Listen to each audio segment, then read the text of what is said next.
Hello there, YouTube! Hello there, YouTube! Welcome! I'm here, you are here, and we are gonna do some game dev tonight.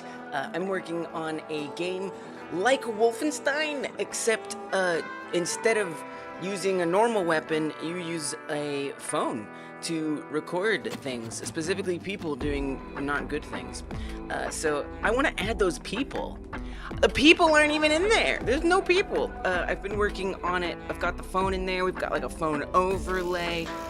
These cars, you know, a lot of this is kind of placeholder stuff, but that's something I want to get better at, is just slapping something together and iterating on it. Game dev is so successful when it's an iterative process, and I've been spending a lot of time learning how to build like complicated systems well and effectively, and so I just want to be a little bit more intentional about how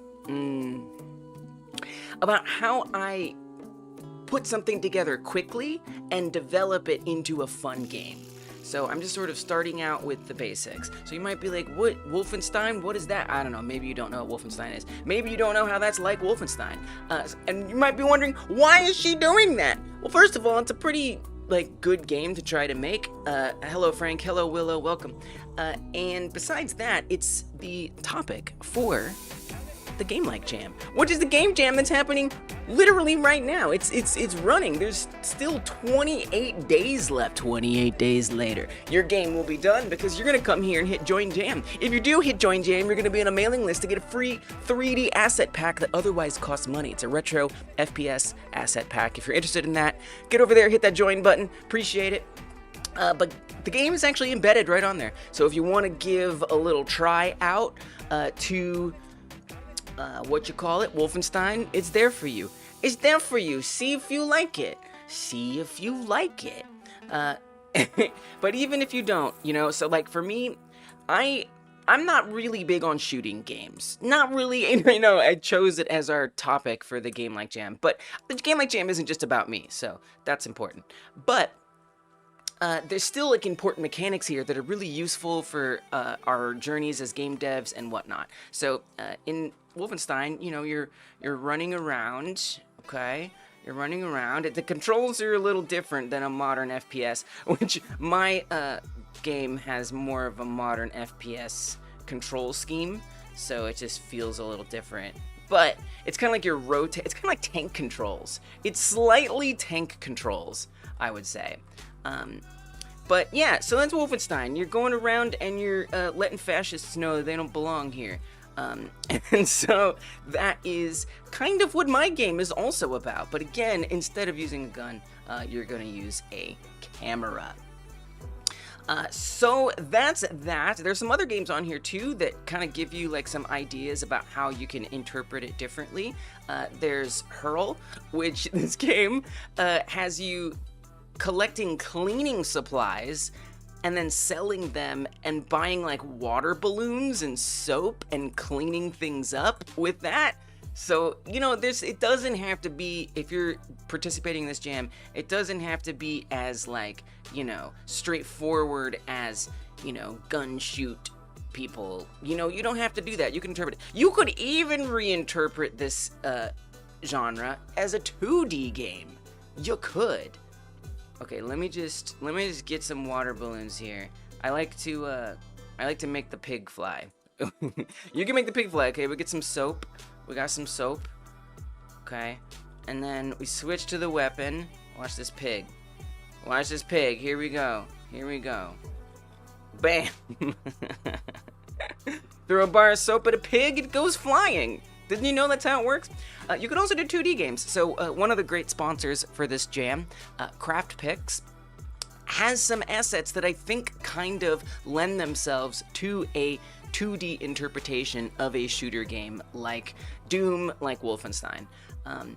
So if you go check out some of the assets that are just right there on the jam page, you see things like this Zombie TDS or this TDS Modern. These are top-down shooter packs. They're 2D, and so you're kind of looking from above down, and it's kind of similar. You've got health packs, you got weapons, you got rooms you're walking through, there's the enemies. Very similar gameplay. You're just looking from a different perspective.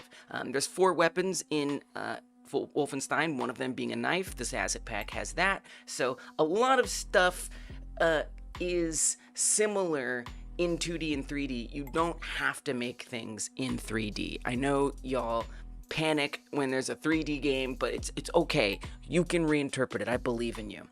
So I'm going to keep working on my reinterpretation today. This is going to be a coding, Godot game engine wielding live stream. I think the first thing I want to do is get the people in there. There's no people anywhere. I think that's going to be my first task.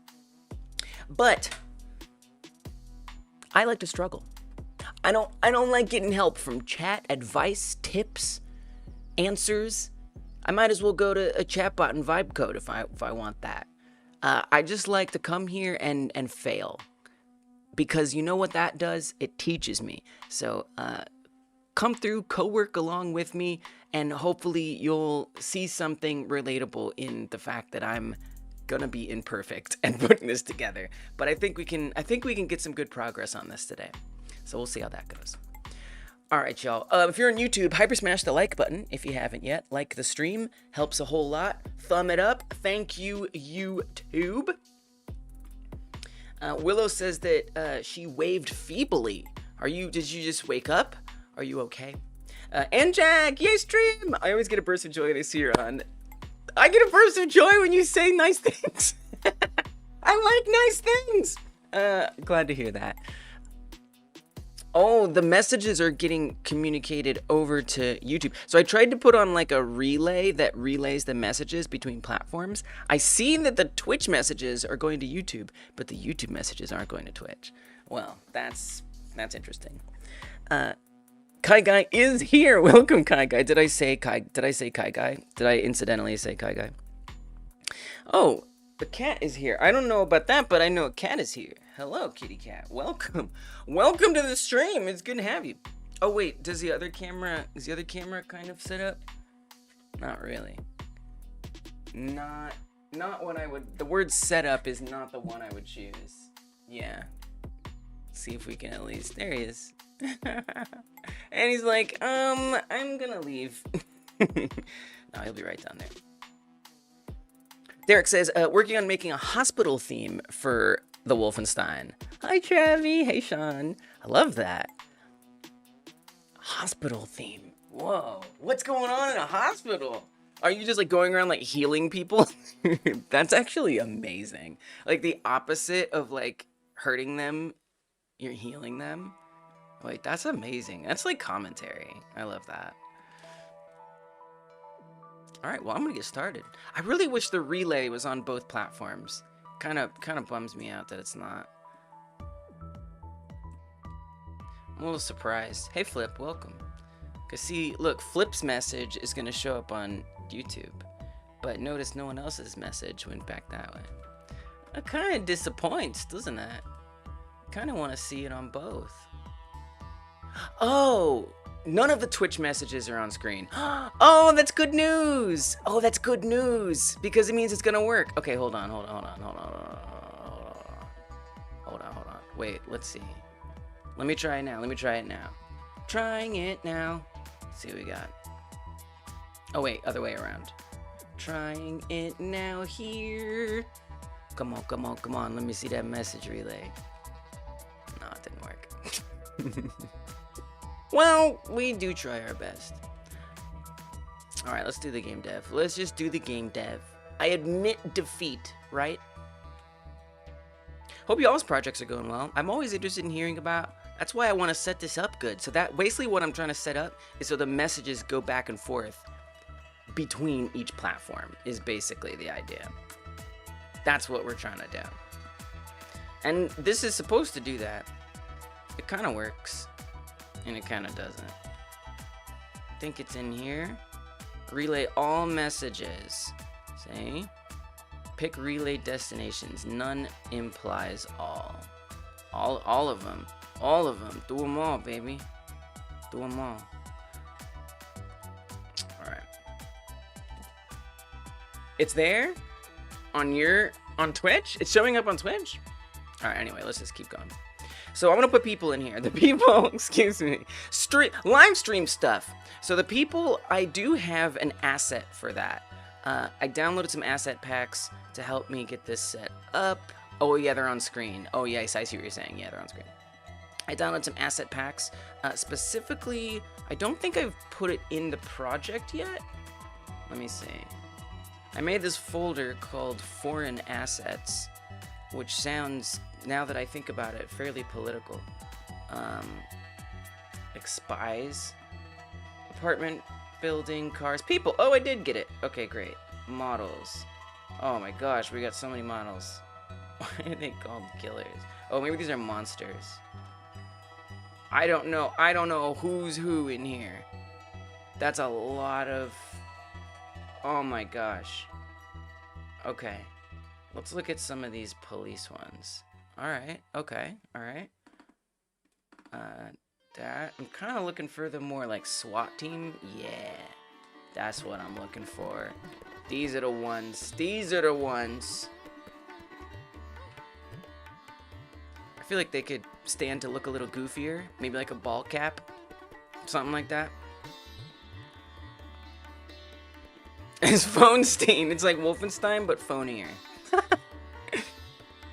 Okay, I think this will be good. Okay, so let's try to make this into a scene. Nice. Oh, it looks gigantic. It might be a little large. Might be on the large side there. Okay. Hope you're doing good, Detri. Flip says, I spent today animating and digitizing a horse abomination. That man is tall. Looking a little on the tall side.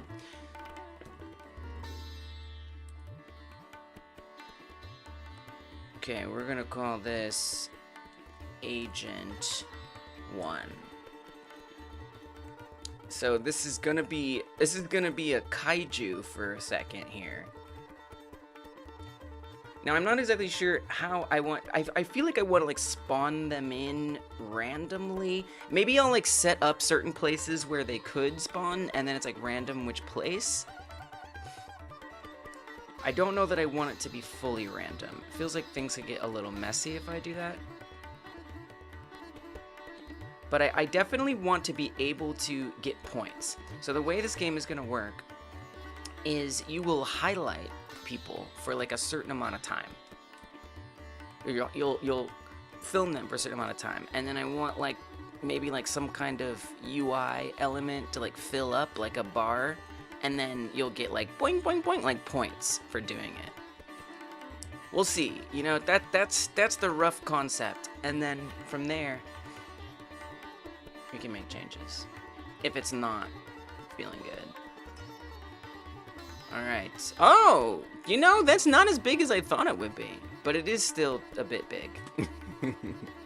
It's still a bit large.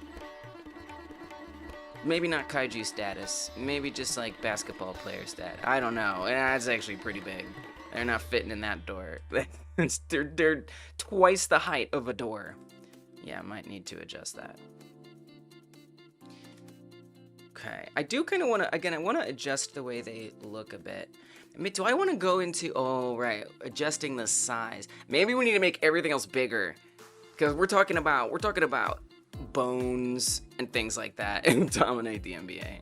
Thanks, Nowhere Guy. Appreciate it. You got 2 ideas on how to implement my idea? Please don't tell me. But I hope that you come up with your own cool ideas.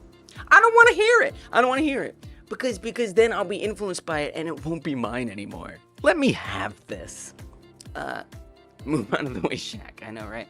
But see, I feel like shrinking this is a mistake. You know, and even though like all the buildings are already the sizes that they are, the cars, the street, it's gonna be a lot easier to resize that than to resize the character models. So I think it's just best if I resize everything else. Alright, no problem. You know what? No problem. But then I gotta figure out, like, how do I want to do that? Do I want to go into Blender? Or, thanks Nowhere, do I want to go into Blender? Or do I want to, let me refresh it. That's what Nowhere said. I don't know why it didn't show up, but Nowhere said this. Or do I want to do it right here in the engine? So I could come to the building scene individually and increase the size of that. Flip hasn't thought of gameplay mechanics. Been letting it stew while you figure out the workflow for making assets. Fair, fair, fair. Let's make this normal view. I mean, definitely, like, working on whatever you can is important.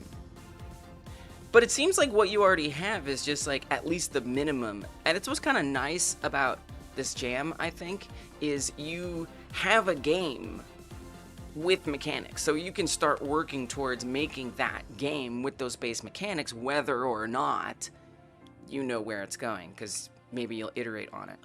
So I could make this larger right here. That's just, I don't know, it's not really the way I tend to like to do things. But it's just going to be kind of time consuming for me to go into Blender and resize each one. But it might be the right thing to do. Hey, what's up, Time? Welcome. It might be the right thing to do.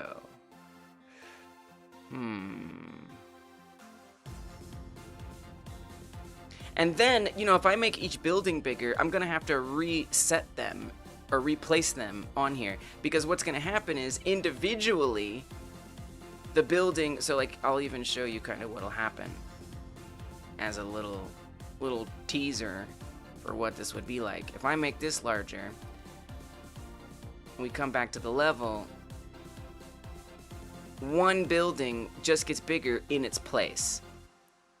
I don't remember which one. Which one was that? I can't even tell. Is it that one? Oh, it might have not imported it in. Here, try making this one bigger. Maybe this will prove it a little better.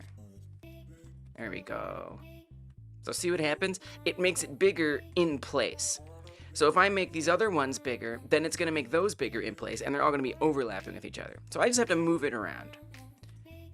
It's effort, but I think that the effort to do that is going to be better than finding out all the armature stuff is broken. Did this set come with animations? So this is something I found. It is, I believe it's public domain. It's literally CC0 character models. But I wonder, did it come? It did come with animations. Yeah, so all the more reason to absolutely, oh wait, it didn't. It just says Mixamo.com. Good animation. So no, we do have to make our own animations there. Okay, no problem. You know what? That's okay. Oh no, don't T-pose. Don't do that. No, thank you. No. Go back. We're not interested in the T-pose. Please stop. Please stop that. Wait, it wasn't. Was it T-posing before? Am I bugging? Am I bugging out? It wasn't T-posing before, was it? Was it? He's asserting dominance. I don't think it was. But then, like, how was that? I'm immediately confused. Let me go back to the character here. New scene. Oh, maybe it was. I guess I just didn't notice. So we have to make our own animations and stuff. I could have sworn. I really could have sworn. I wonder if it's because you have this animation player open down here. Superman's dance. We got some work to do. There, yeah, see, I thought so. So the how does that even work? How does that even work? How did it, like... I wonder if that's the rest position, like it's built into the model. I'm just now examining these. Ah, nice. Well, that's nice. Oh, look at that. It's all kinds of Mixamo. So wait, is this a Mixamo rig? I mean, it says it was public domain, but to the degree, to a certain degree, if it's using Mixamo stuff, I mean, that could compromise its public domainness. So I don't know how I feel about that. But if it's just the rig, it's probably fine. Yeah, right. They dropped it in there just to get it rigged up. Yeah. I think with Mixamo wise, like the animations are the ones that are the issue. What's up, Maddie? YouTube Lite got background play. There's a YouTube Lite. Nice. Welcome. All right. So that at least answers my question of what happened with the animation. So we're gonna keep it not T-posing, would be my preference. And then yeah, I think I'm just gonna make all the buildings larger. I think it's what I gotta do. I think I just have to accept it. And then the ground is also a separate piece as well as the cars. So it's gonna be a little bit of fudging. I guess the first thing I'll do is hey Rosa, welcome. I think the first thing I'll do is I'll work on this. This model is breaking Mixamo's terms of service. Uh-oh. Are you kidding me? Maybe I should just get rid of the rig. But like okay. All right, let's look into this. Jesus. All right. We got a crisis. We got a crisis here. All right, let me show you the asset pack. All right, I'm definitely down for backseating helping me solve this problem. Not when I say backseating, I don't mean like from a technical perspective. I mean from a legal perspective. Legally backseat me. Yeah, it's free, but they have some particular licensing. It's not just like CC0, you know? So this asset says that the models in this package are under CC0 license. Now, obviously, this person can say that, but depending to the extent it's using Mixamo stuff, may or may not be true. So where do you even see that? Because like I guess my question is, if it's just getting a rig from Mixamo, is that a big deal? I'll make my own rig. Like, I don't give a crap. I have no problem with that. Literally, completely fine with making my own rig. If it's just the rig, forget it. Like, I'll friggin' deal with that. Easy.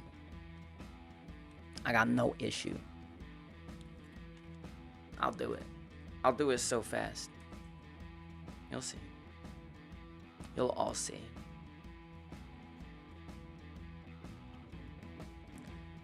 What is my... What, I don't know what my... Oh, I know what we... Oh, but it wants my email?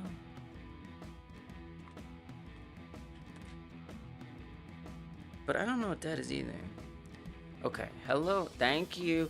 Thank you. Not me trying to log into something at the same time. Okay, so let's open one of those or I guess we'll have to import it. One of those assets would probably be the way to go here. FBX. Then go to the project. Oh! That didn't work. FBX project. Foreign assets. Sounds so fun. Which one was it? I think it was the last one. This one. And import it.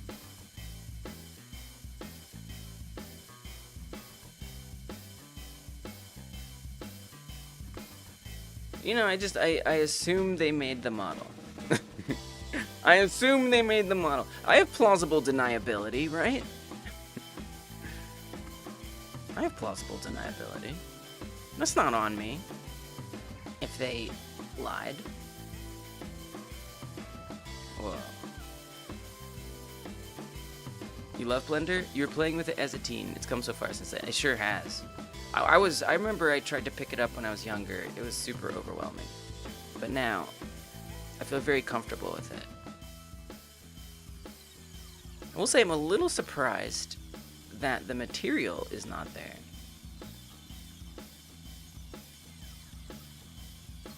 Well, maybe I need the legacy import. Let's try that, because there was a different import for FBX called legacy. Let's try that one. Working with asset packs that I got from the internet for free. Okay. Damn. Well, I mean, I assume that... Here, try saving it. I assume that if I export it, it will look like... It'll have the thing there. Right? I'm pretty sure.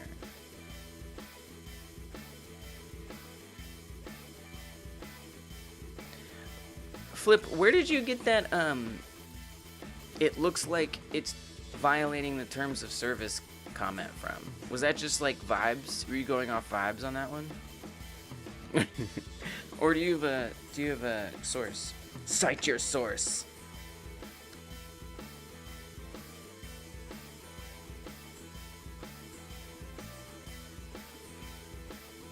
Hey Discern, welcome. I'll just start doing it. Just give it a new armature. Oh, it didn't like that. It's okay. I mean, I just wouldn't even do something this way. So weird. Armature modifier, forget that. Get rid of all this stuff. I just want the model. Their first project example sounds like what you got it from. What I got it from? I got it from. I gave you the link where I got it from. But you're saying where they got it from. Let's be clear.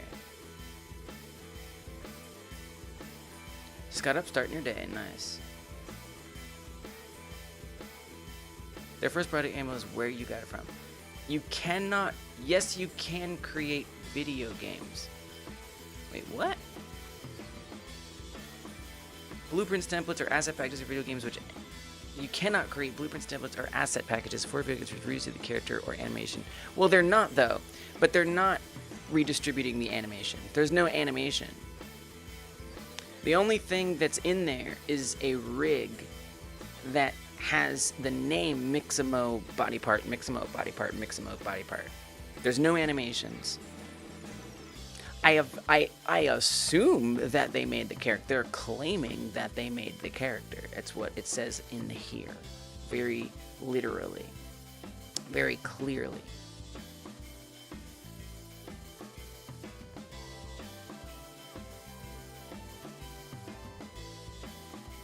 So I think I'm in the clear. I would assume. Because it's very specific. Character, animation, raw files as the product. I feel like I'm safe. Welcome, Captain Coder. Welcome. But again, I don't mind re-rigging it. It wouldn't be that bad.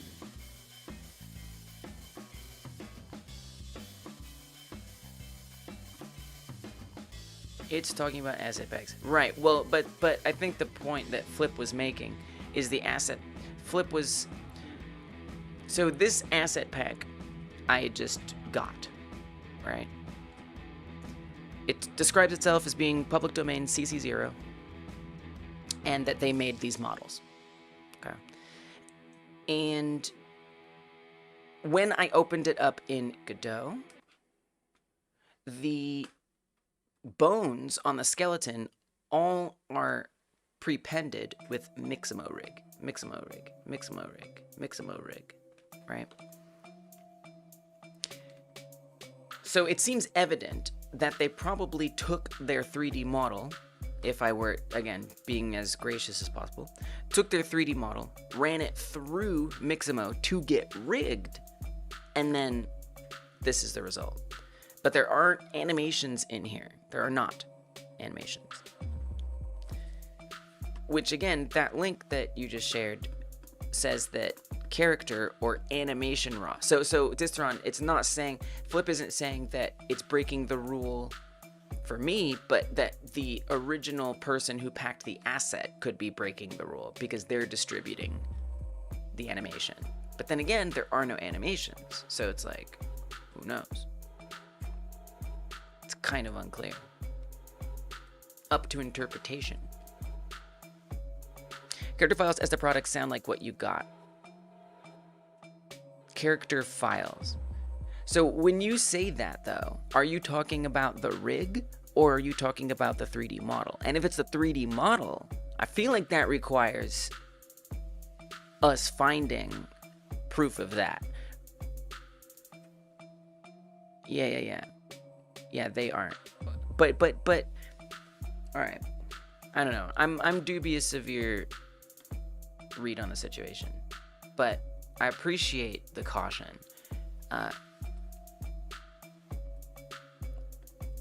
So what I'm gonna do is I'm gonna re-rig it, because that is not a difficult task for me, I think. So let's use, because there's like built-in stuff that makes this really easy. So what I'm gonna do is I'm gonna create a armature, and we'll use Rigify, which just again makes this really very simple.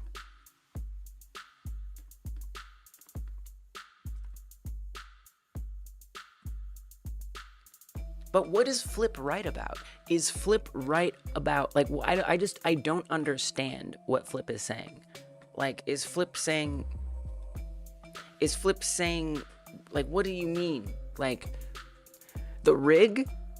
Or are we talking about, okay, so we're talking about the rig, just to be, like, abundantly literal. Again, we don't know. Maybe there's a model, a 3D model of that, base human on Mixamo, and they stole it. But that's not what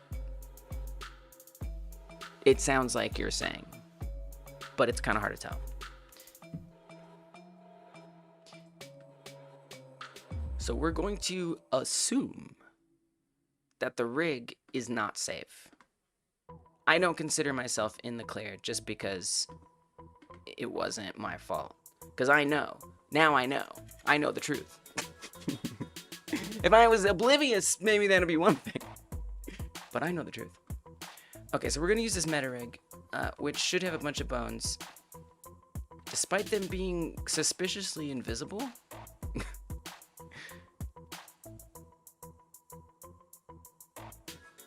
Oh, is it?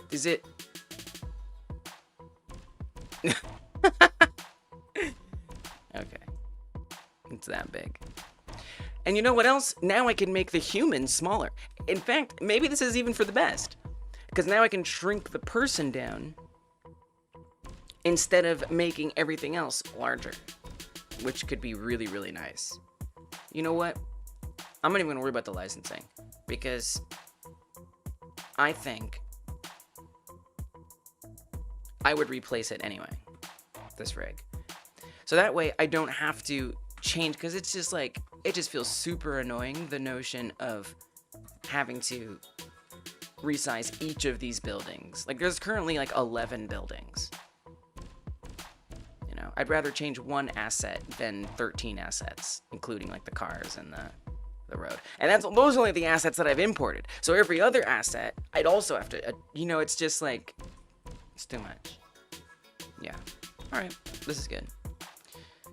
So that's not actually the rig that I want, though. But even before I do that, what I'd like to do is resize this until it looks like the size that I want. It is very... Making informed choices, the best decisions. Yeah. It is very, interesting, that they've got... Oh yeah, I guess it has like more of like a chest plate. Okay. Because I'm like, is it just the texture or is it, more than that? But I guess it has like the body armor. Okay. So we're going to say this is Agent 01. I'm going to update these names to reflect that.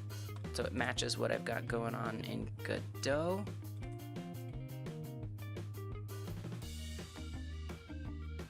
Okay. So I'm going to save this. And we're going to call this Agent, or I'm going to call it, actually, I think I'll call it Person. Can we call it Person Agent 01 in the blend file? I feel like I'd prefer that. So that kind of groups them all together. So I'm going to adjust the names here. And let's see. Basically, I'm gonna put it in here and resize it until it looks like a good size. Then I'll make a rig for it and stuff like that. So that does mean, you know, making my own animations, which is going to be interesting and real and true and something. And it's definitely going to be something.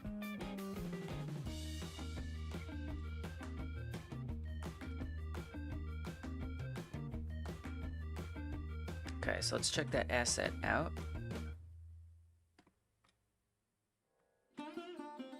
Person, agent, one blend, new inherited scene. It's gigantic and untextured. So if I want to put that texture on there, it seems like I'm on my own with that.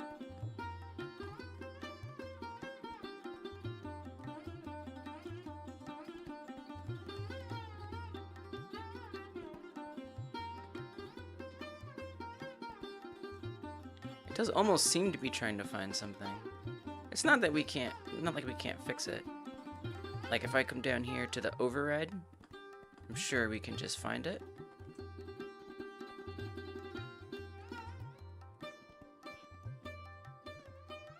Oh, but we have, so I'd have to create a new one. Then in the albedo, find the texture. That's what we'd want to do.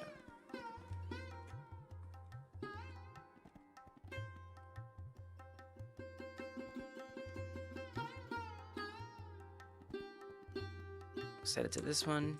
Perfect. Nice. Easy. So we get to benefit from the UV unwrap, which is nice. Love it. Okay, so we're going to say this is actually person agent 1. I'm going to get rid of that other agent that we made. Just throw it in the trash after I save it.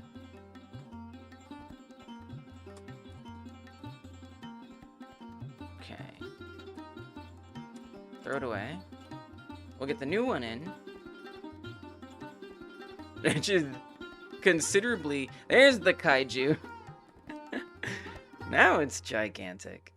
I mean, it almost makes me think that that rig, and maybe that's just how Mixamo does it, that rig not only scaled it, but it also had it like rotated in a weird way. Which again, not really the way I would want to set my project up. So I'm glad that I get to come in here and make some changes that I feel better about. Okay, so I'm just gonna keep shrinking it down until it looks like the right size. Oh yeah, it's gonna override the material every time. You know, that's fine. Okay, shrink it, save. I might even be able to set it back up here in Blender, honestly. Here, let's get a new link to the texture, perhaps.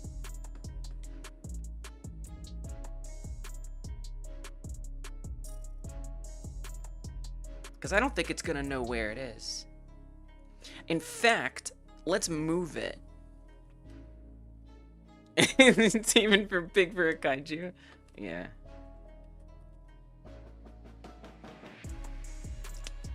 So I'm gonna grab this texture and I'm gonna move it to our blend files, textures. I'm gonna make a special folder, textures, people. And I'm gonna copy it there. When I'm all done, my ambition is to delete the entire foreign assets folder. That would be my ambition. But for now, it's here while I set everything up. I'm gonna rename this to person agent 1. All right. Now in Blender, I'll go find that. And we'll set that. Bam.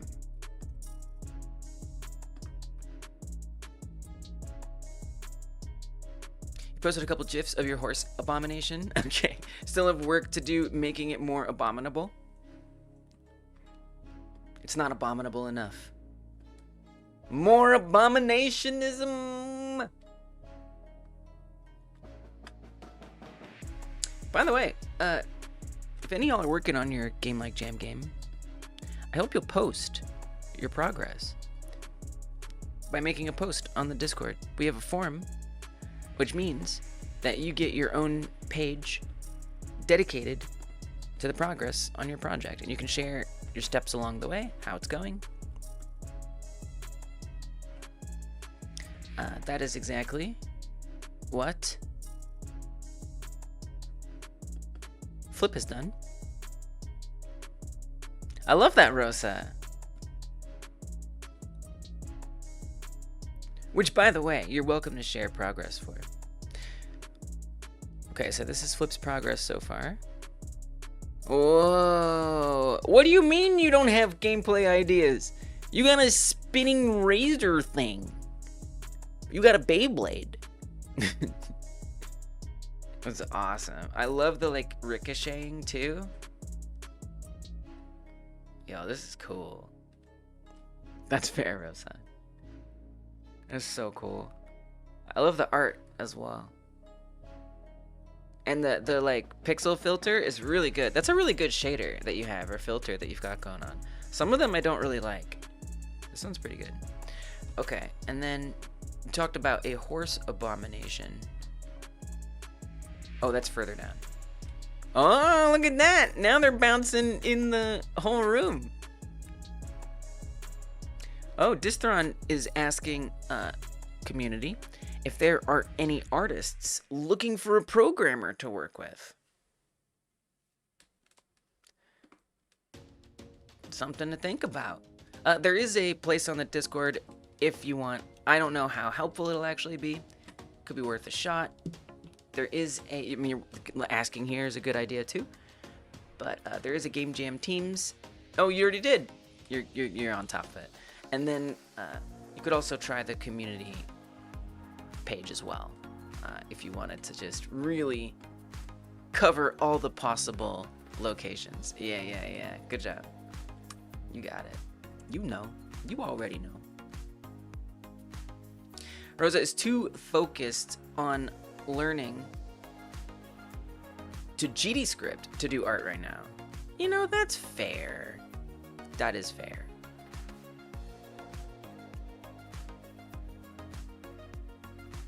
I feel like we should use this chat since it filters out the extra messages.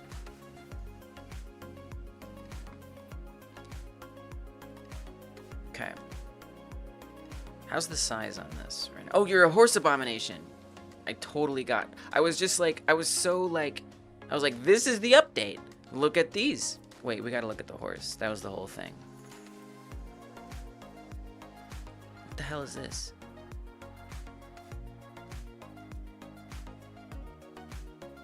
What have you done? Are you conducting experiments on animals? I kind of love, like, if this is for your project. I see, a horse with 6 legs. Gotcha.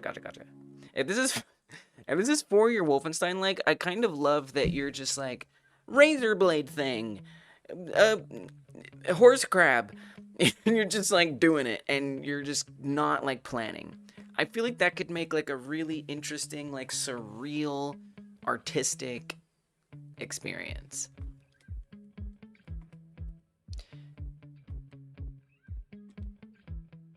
From a different angle? Yeah.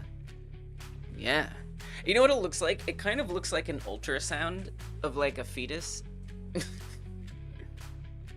And the horse family is just like, you know, they're preparing. They're getting ready to deal with a unique horse child. Really, it gives me spider vibes.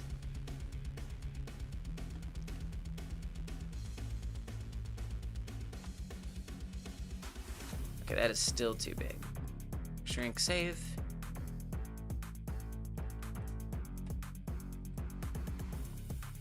You were going for spider horse. It sets off the horse alarm bells. It's uniquely horrifying.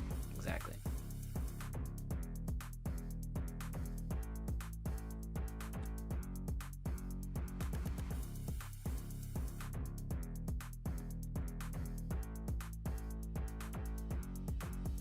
Almost.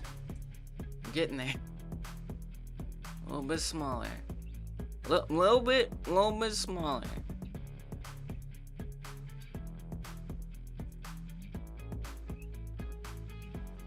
Can we get it by a door? It's gonna be the easiest comparison. I guess it'd be nice if it was by a car too. It's a little big, little big still. A little on the big side. Let's put 2 of them in there. One next to the door, and one next to the car.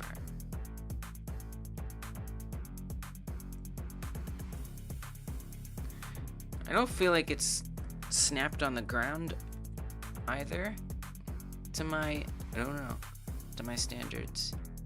No, it is. Oh wait, it's not even rotated correct though.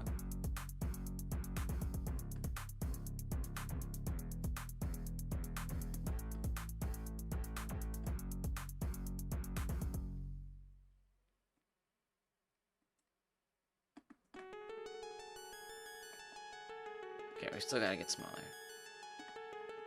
Humans are like ant size in the perspective of the world.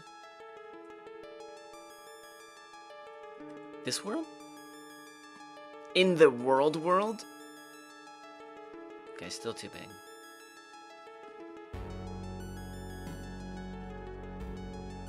I'd kind of like to get one next to the car as well. See if that looks like it makes sense. I'm probably going to use different cars. We are tiny. Especially the universe. Or even tinier. Yeah, it's too big. Shoot. Like, just be aggressive.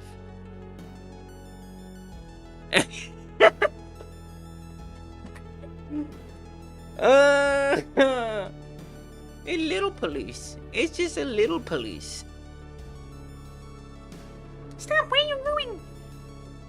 Stop resisting.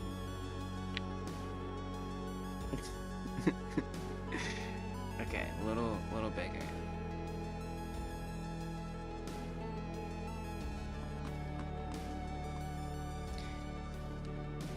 Flip says, "Hi Kai Guy, I added your drawing of my avatar as an emote." Oh, that's so cool! Wow! Yeah, Kai Guy's an amazing artist. Still a little too small. We're close. I'm almost there.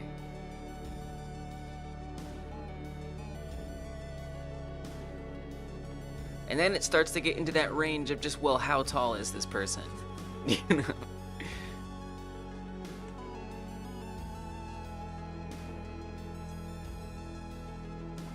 I guess, like, if their hand is at doorknob level. Oh, nice, Flip. Enjoy. Thanks for hanging out. Appreciate you. Sounds like a fun time. It is unfathomably huge. I know. Even, like, the country I live in, the city I live in, is almost hard to fathom.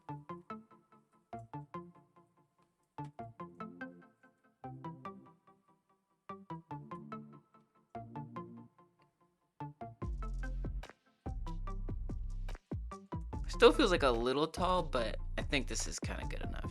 But again, this is a commitment, because once I rig it and animate it, there's no going back.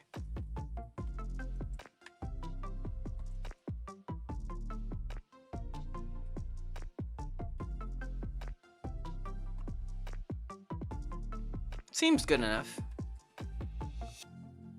Nightbot first words? Okay. We're pretty good at condensing ideas. You can't actually think of 10,000 things. You can think of 10 things of 1,000 size. You think he's short? I don't know. I'm not so sure. I mean, at least relative to this door?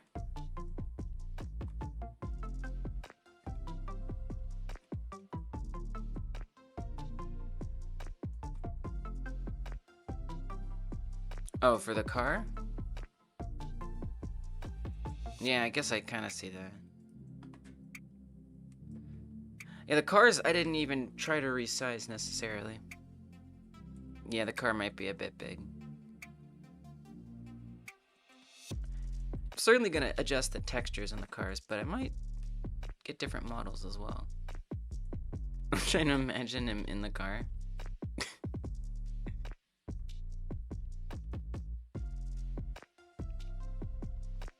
And I would think, you know, the car might not be particularly to scale in a lot of ways.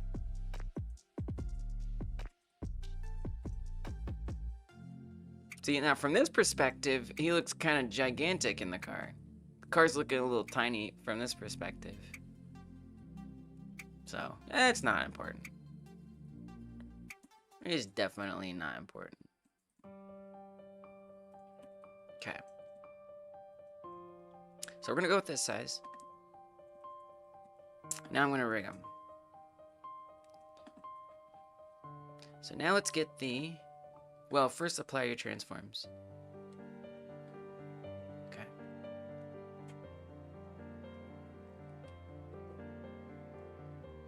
Oh, cut guys out too. Pancake lunch over. It's Corporate National Pancake Day, according to IHOP. I mean, hey. Do you get free pancakes? You said you donated. Doesn't sound like you got something for free.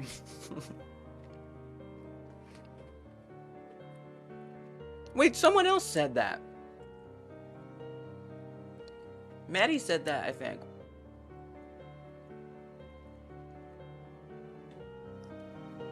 Added background listen mode. Has that not been a feature? I don't know why I didn't know that. I guess I have YouTube Premium, so I didn't notice. Love that. Let's go. Thanks for listening in. He posted a picture. Okay. In general.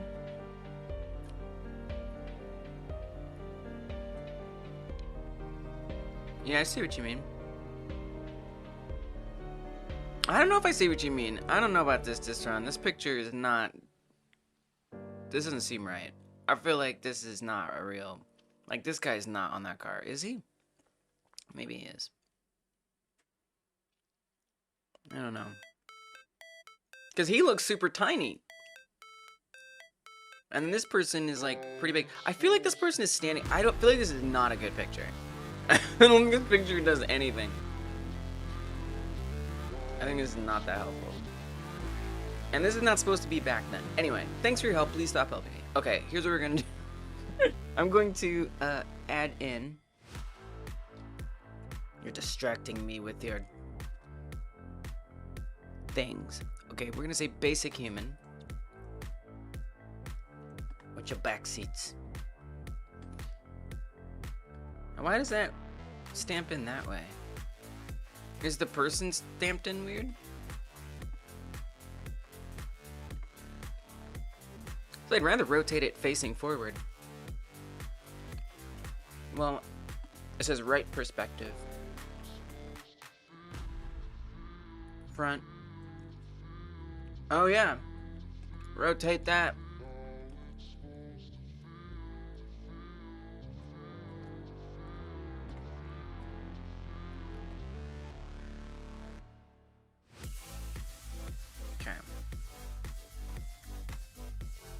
It is free pancakes. Donations are optional, but you did. For a cause like pancakes, how could you not?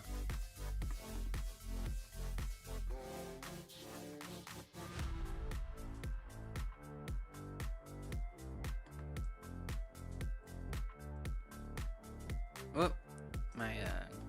Since it was so large, my fly around speed is super high.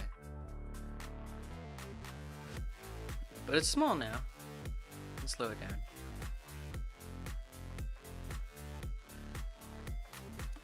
I'm gonna turn the person into a wireframe to make it a little easier to see what I'm doing.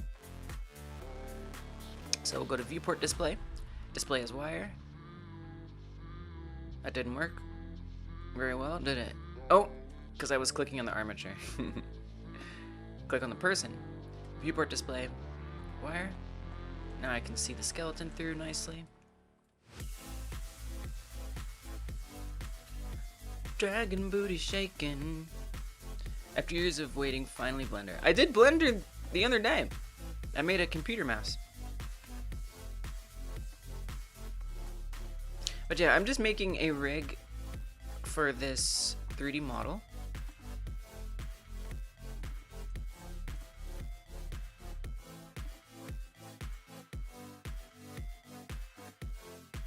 Now I'm going to assume that the person is off-center, not the meta rig. I think that's a safe assumption. The game jam? No nonsense.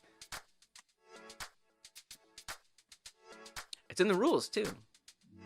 There's a whole section that says your game does not have to be political. There's a whole section on the challenges. I simply can't even imagine. Why do you keep posting these old pictures? These old cars, I mean.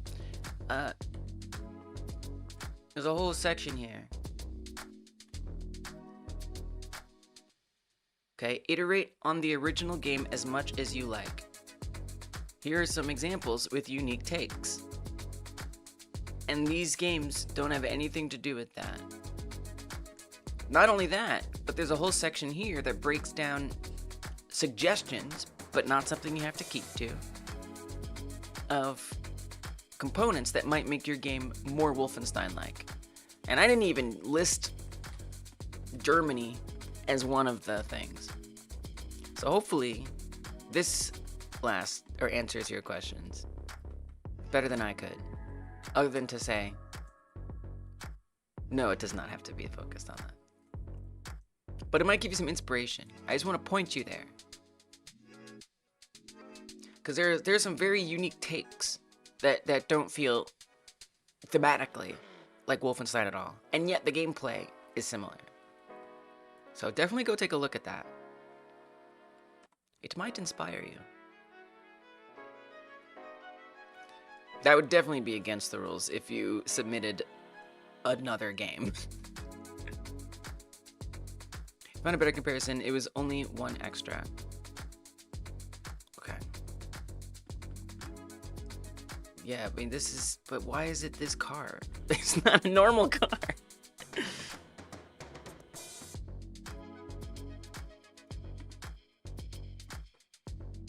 Okay. It looks pretty much centered enough. Again, I'm just gonna base it off the rig. You own it? Okay. What do you own it for? What does own mean in this context? But that's cool.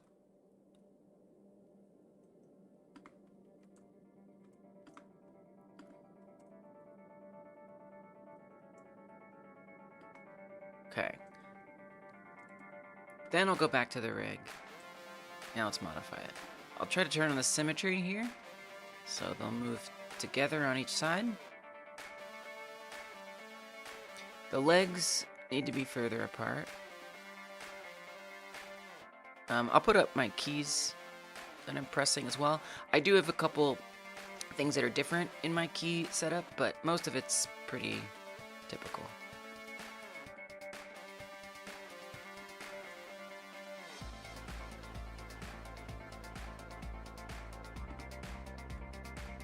Make sure it's lined up right.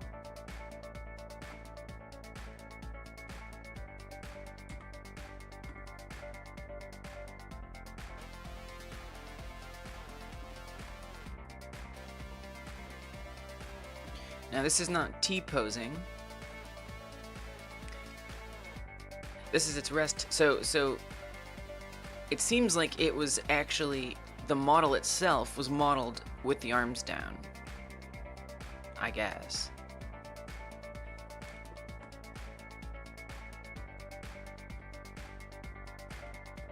It still has all these vertex groups.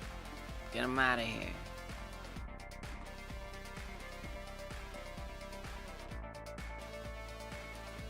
You can go play the game right now for inspiration. But what copy? Like, you mean like a DOS PC in a box? Or do you mean like on PlayStation or? It could mean a lot of things. Oh, Steam. There's a Steam version of Wolfenstein? The original? I didn't know that.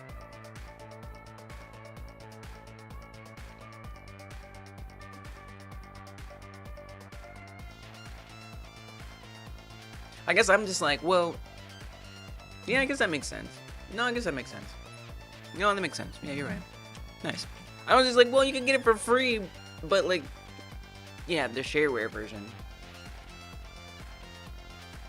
If you want to play beyond the first episode.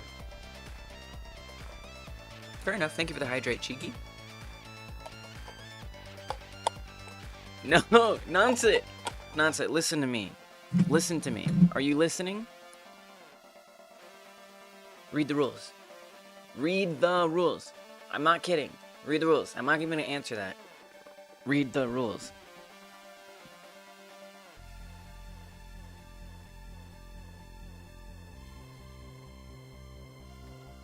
I know you're a literate person. I can tell. Hey, Cheeky. I am adding... So...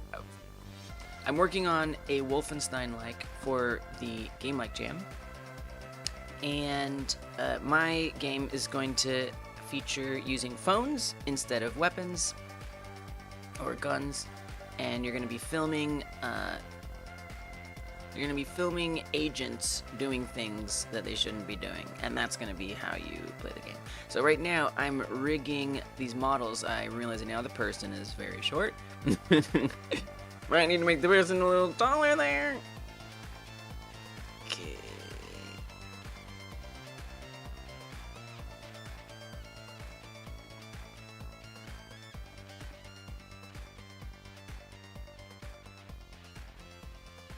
Strike 3. You're 2 years old and illiterate? Well, then I have to ban you. Because if you're under the age of 18, especially if you tell us that you're under the age of 18, then that's an auto ban. So, something to think about. Why did everything break when I did that? You okay? You okay there, Godot? Godot's like, I'm not okay, actually. I just had an entire conniption. Well, you shouldn't have told me you were 2 years old. That was your mistake.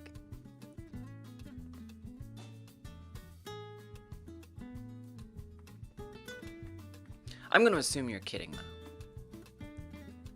though. That's so weird. That's so weird. Just like all of the...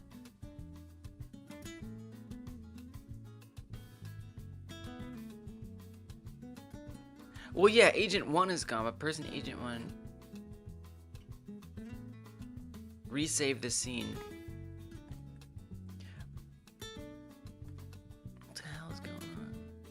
Okay. Alright. I don't know what happened to the screen, though. The screen... Now that... Okay, so you fixed that. But what about the screen? What happened to the screen? So anyway, I'm rigging up the humans today, at least. What is your reference for Wolfenstein? What does that mean? Jam page actually features the game right there. So if you head over the Jam page... You can play the game and see what we're basing our references on. If that's what you mean.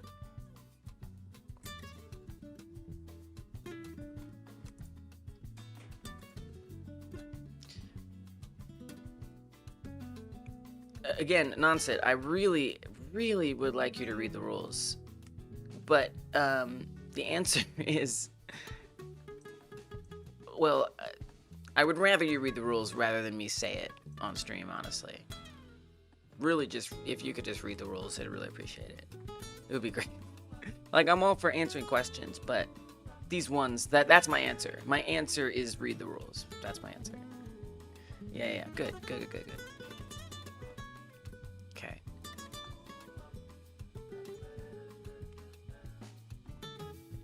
Whoa. Okay, it just obliterated the... It's like all of the materials just disappeared. It's really weird. Hey, what's up, Egg? Pin the link? I guess. I don't know. Sometimes it just takes up so much of the screen. You know what I mean? But I hear you. I hear you. I'll paste it in chat. Yeah, it just takes up a lot, especially on YouTube. It just takes up so much space. I feel like it's... And nobody ever clicks on it anyway. A few people do. So it seems like the texture here got removed for some reason that I don't understand. You play Wolfenstein, get inspired.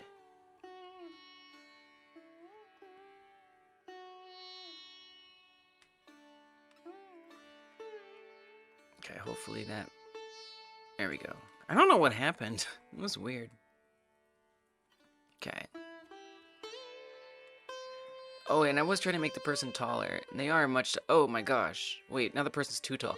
Oh, but the phone height... Oh my goodness. Okay, hold up. Let's go to the head. At least, I think you should save this. It might not like that you're doing it, but you should save it. So that's a few less steps next time. So we're gonna say this is materials. This is... A lot of this is old stuff. I'm gonna call this phone screen. This is phone screen.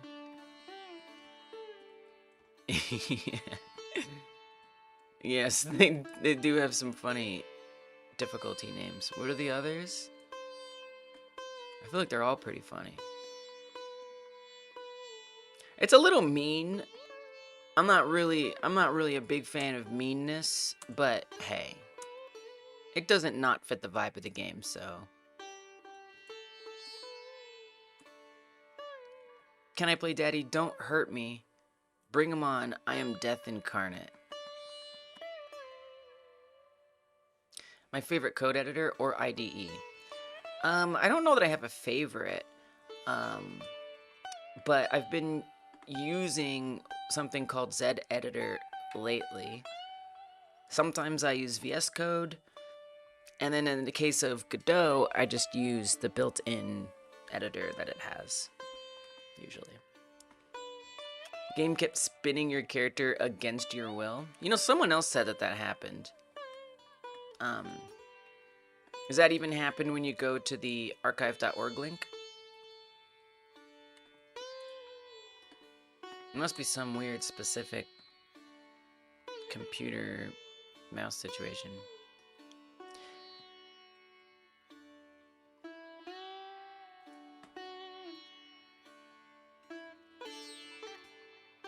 Okay, so I'm going to save this as phone screen UI. So that way I have it. I could save this too.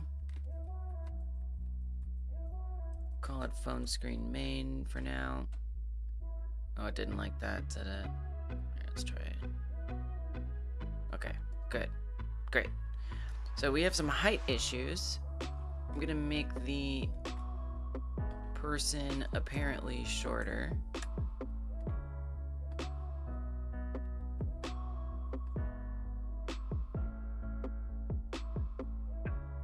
Alright, that's pretty good.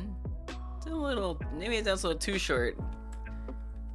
I know they don't necessarily have to be the same height, but probably closer to it is better. Looks good. And then the phone has a separate camera that needs to be adjusted on its own.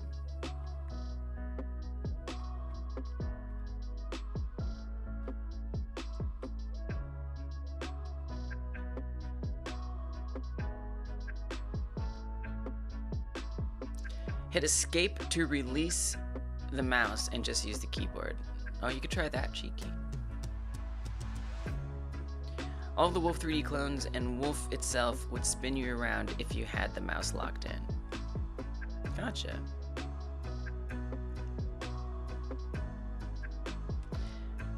the phone in general, the phone screen in general is something I want to spend time working on for sure.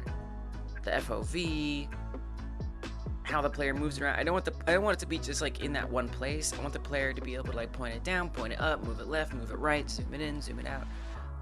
But for now, you know, the colors and the lighting I'm still kind of working on, but for now it'll do. You know, I'm really trying to rapidly prototype is my biggest ambition. What's the field of view difference? That's 75. This one is 76. Probably should make them the same. It's definitely weird, right? It's like, how do you even line it up in a way that makes sense?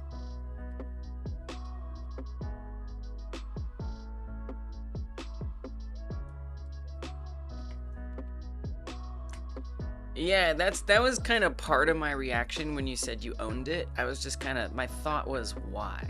That was my first thought. But also, you know, it could be neat if you own it on Steam. Let me tell you two things that you get out of that. Number one, your friends can see that you're playing it, and if they have achievements and stuff, you get that, which is cool. Number two, you're gonna get more chapters. So the version that I've linked and that I would recommend playing is the shareware version, which only has like it has 10 levels, whereas the full game has many more levels. So there's still an advantage to buying it.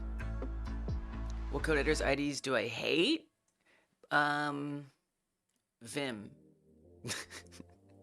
I respect it and I love that people like it, but I'm too late. I'm too late, you know, like at the end of the day. I tried to pick it up, I tried to use it, and it was miserable. Way too much of a learning curve, because I just wanted to get coding. It's pain incarnate. I just wanted to get, I was trying to solve a problem, you know, and I get it. It's stripped down. You know, code is sacred, it's just you and the code. Like, I see that, I feel that, okay? But, like, the fact that I have to press shortcuts to type, I would much rather have a familiar set of tools rather than that. Yeah, NeoVim. Yeah, they're still pretty bad. But you're right, that those have customizability possibilities, but, no, I still hated NeoVim. Same reason. It's just it's the damn shortcuts. Okay, this definitely feels a lot better, I will say. It still needs some adjusting, but anyway. Okay, so the heights are better. Save that. I'm gonna make a commit too. Things have been kind of weird. Agent implementation begun. I do think it's interesting that it's not T-posing.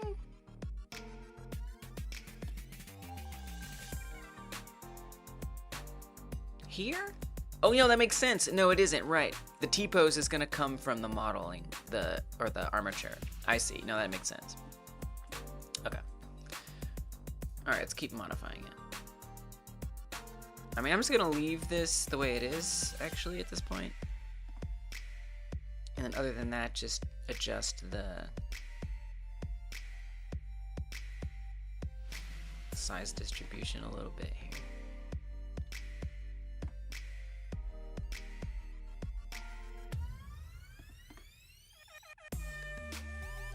Make sure we're good from this angle.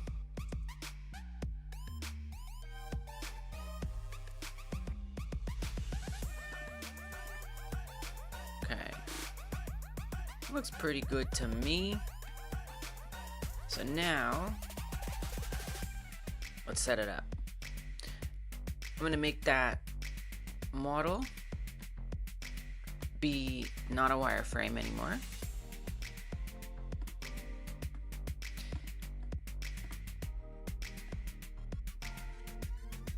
If Distron is still here, I responded to your team post. Oh ho ho, Distron. Let's go. You got somebody. Duckonomics art. Let's go. Team up. Team up. GVim, you can use the mouse. Only has 2 keys needed, I and X. Oh. Maybe I should look into that then. So there's a lot there's a lot about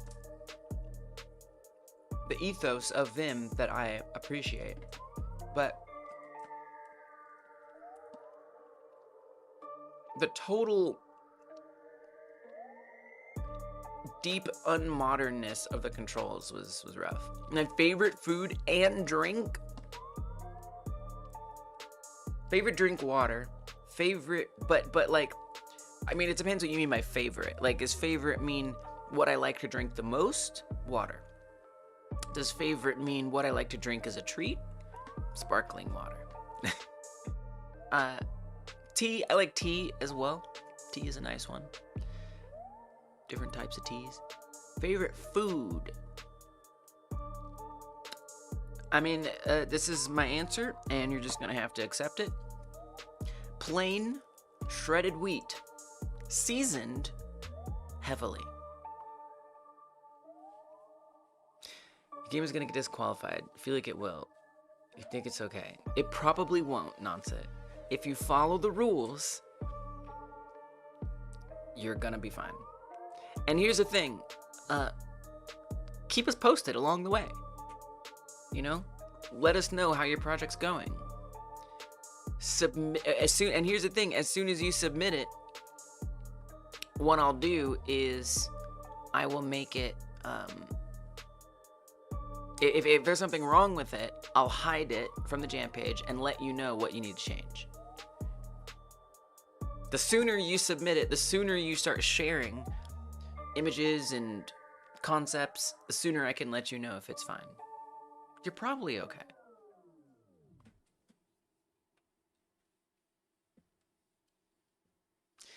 Yeah, that name would not be allowed. If your name has Wolf and Stein, Wolfenstein, that is definitely not going to be allowed. So, that is a hard rule. You must not put anything similar to the theme game name in the name of your game. Very specific rule. So yes, but all you'd have to do is change the title. You know, it's not like a disqualification. It's like, please change the title. You know. What am I using my shredded wheat with? Different stuff. Some smoked paprika, salt. That'll take you pretty far. Sometimes some chipotle, chili pepper.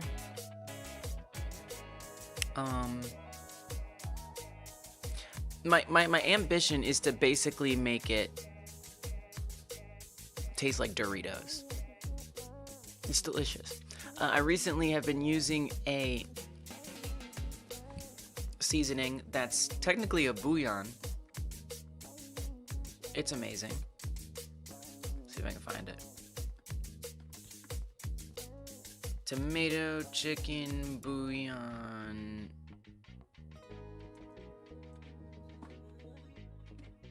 So my flavor goal is Doritos always. This stuff.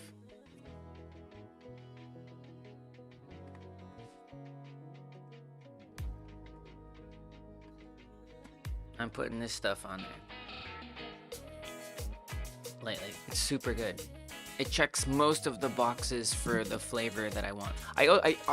Lately I've been putting this on there with a little curry powder. Which curry powder is just like a blend, like turmeric and fenugreek and a couple other things. It's awesome. It's super good. Because this is already salty, so I don't have to add anything else. So yeah, it's amazing. Again, these are plain shredded wheats. So we're not talking about frosted shredded wheats. Basically, it's just like a chip. It's like eating chips. Except there's actually Egg nose. Except there's actually fiber in there. I have nothing to say about that. What the hell are you talking about?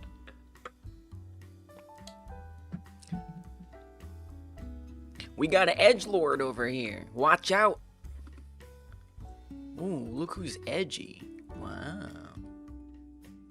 You gotta try that cheddar wheat. You've been eating beans and bread with Hidden Valley's jalapeno ranch. Ooh, I like that, Iron Bun. Yeah, it's cheap. It has some degree of nutrition in it.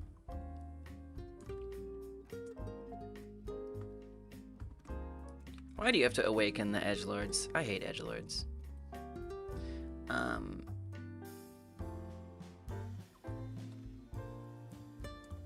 don't even know. There's a brand.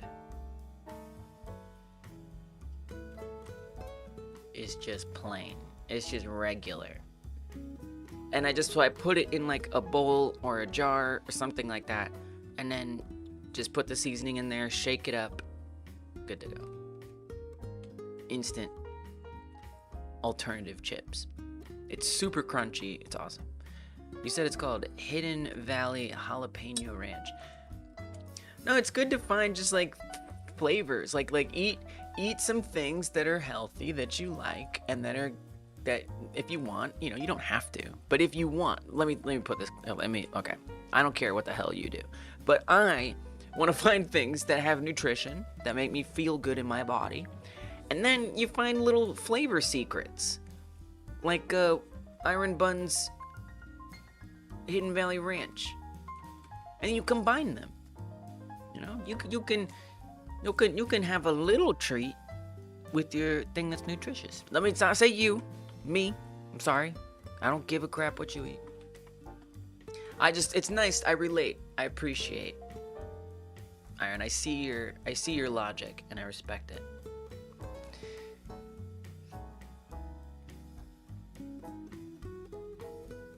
Yeah, I mean, if the game obviously doesn't seem like it's made for the jam, yeah, it will be disqualified, obviously.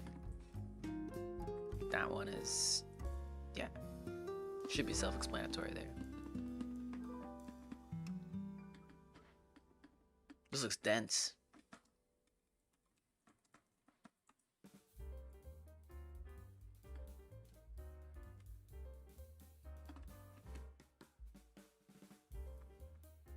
It's got a little fiber. It's got some fiber. Only a little tiny bit of sugar. This looks legit.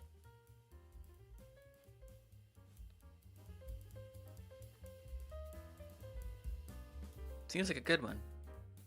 Is it yummy? Alternative Wheat Bix. Egg said Weetabix.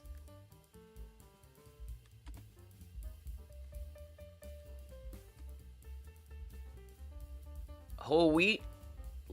When you got the word whole as the first ingredient, the first word in the first ingredient, whole wheat, you're good to go. Make it raw? Nice. Love that.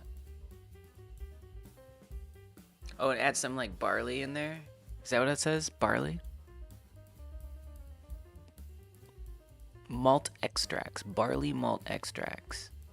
Whoa, what does that mean? More like Chex. Gotcha.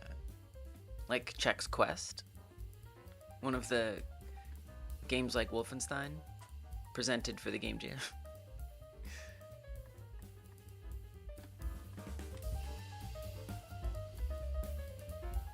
Yep, don't drink raw milk. That's, yeah. I would say that that's obvious, but apparently that's not true for some people. Alright, so I'm going to make these combined. So what I'll do is I'll click the model. I'll click the... We do have a problem. Let me say this. We need to get those arms down. I just realized.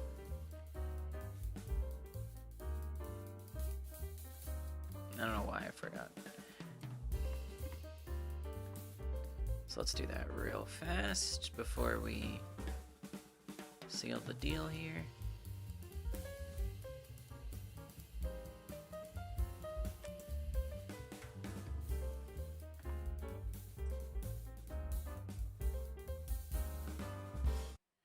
Yeah, those arms are actually looking a little short. I just realized. Oh, good thing I did this. Oh my gosh. That would have been an oopsie, to say the least. It's definitely, you know, a question raised, like, do I want the hand to, like, bend and stuff? Maybe, like, a little bit. But not much. So I'll add, like, one extra bone for that.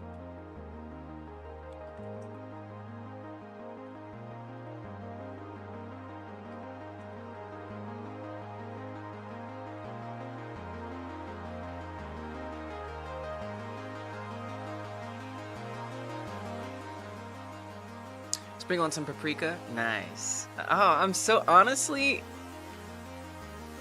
like, usually when I answer like what foods I like, I'm usually met with like confusion. I'm very affirmed that somebody understands the seasoning some weedy crunchums. That gives me some sense of comfort. So thank you.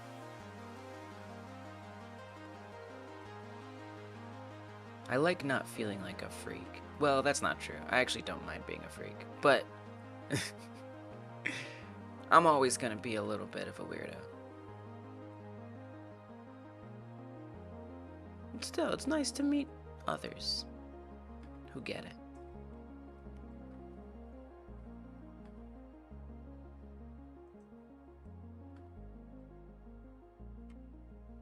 So I'm just trying to set this up so we can move on.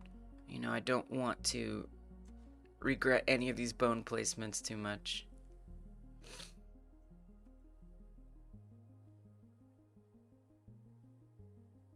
Just trying to get them near the center.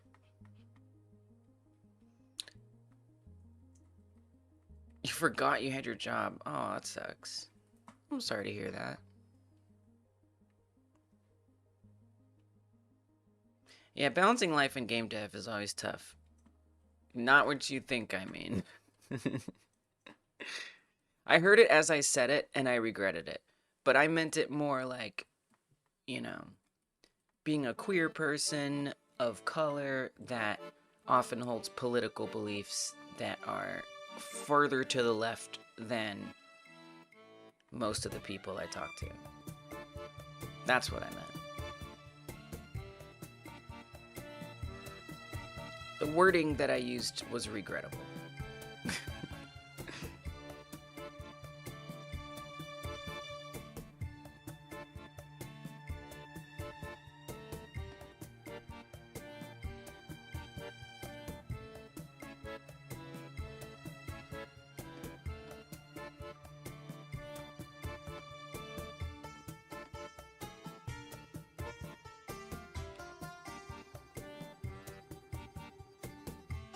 It just doesn't have to be perfect, but perfectionism gonna perfectionism. Mindsight, I have. Not much, though. I actually streamed it. I've done a collab dev series on this channel. If you want to go to YouTube and check those out. But I haven't done as much of it as I have just worked by myself. What about you? Why do you ask? Is that something you prefer doing?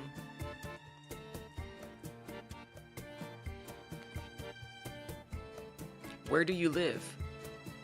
Where your views are further to the left than most people you talk to. I live in the deep south, and I also have very left views in a mostly right-wing environment. I live in St. Louis, Missouri. Deep Midwest. That's not deep, actually. Actually, it's pretty liberal place.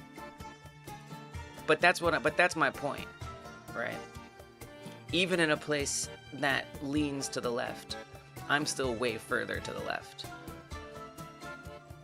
Is what I mean. You suck at code, but do okay-ish at art. Yeah, I think that's important, and I think that's why I tend to work alone. Is I'm also still trying to like identify where my weaknesses and my strengths are. Like, and not just weaknesses and strengths, but like what do I enjoy doing? What do I not enjoy doing? Typically, I really do enjoy coding. I like coding a lot. It's like my favorite. I also really like making 3D models. My weaknesses are definitely music, and I don't particularly enjoy making music or setting up sound effects. So in terms of collaboration, well, actually, for one of my other projects, I worked with a voice actor. So I guess you call that a collaboration. Yeah, so I think, and that's just something I've just kind of discovered, that voice, sound, music, just all the sound things, I don't really enjoy doing. And again, I'm not really that good at it. So, well, I think I can do voice acting okay, but if I can avoid having to do any of that stuff, I'm happier. So generally, if I am going to work with somebody else, yeah. Well, you're right. Actually, Foley is fun to record. That's true. That's true.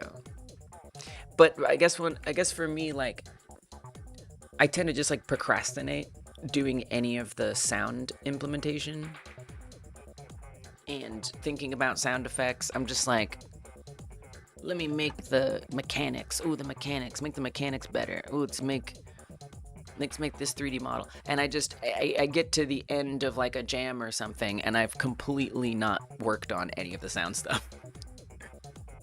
But you're right. Yeah, Foley is fun. That's a good point. So yeah, I feel like collaborating with people who are more interested in doing sound effects and they'll actually not procrastinate it would benefit me. So yeah, figuring out where your weak spots are, I think, is important, and that's why I spend so much solo dev time, is to just really get a good understanding of what those things I'm probably better suited to outsource are. Yes, GLNO, I am rigging. Now, specifically, I'm rigging this guy. And consequently, pretty much all the other ones, too. Well, that's not true. Probably. I mean, most of them probably are about the same size.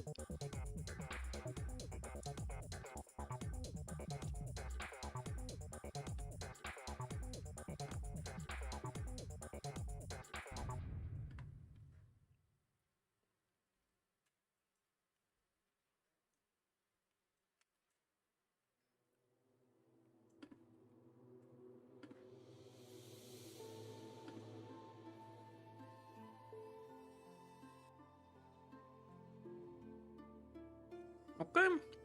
This looks like this could be pulled up a little bit. A lot. I mean, I guess it doesn't really matter. This can be outside. No, it's fine. Okay. All right. Much better.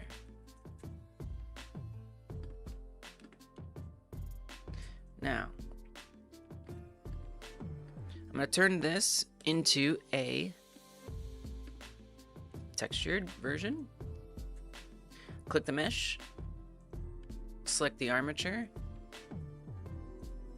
And we're going to do... Oh, it's kind of outside on the legs. Wait a minute.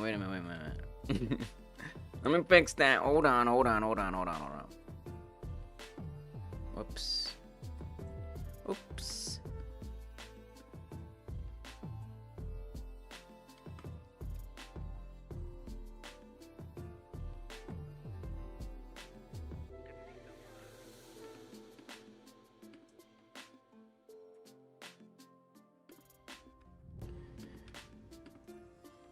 Probably want to more define the knee.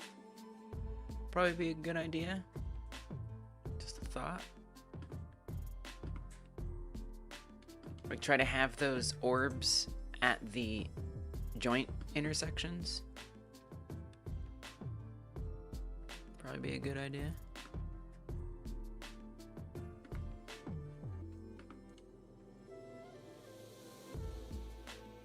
To even this, maybe pull that up a bit.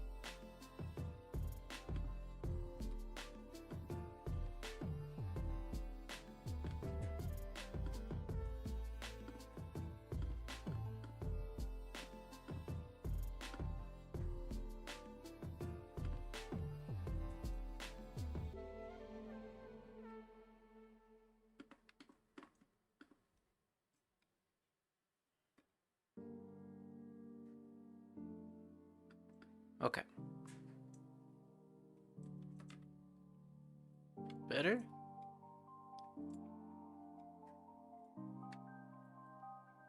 Better. I need you to do the elbow. Oops, I didn't do the elbow.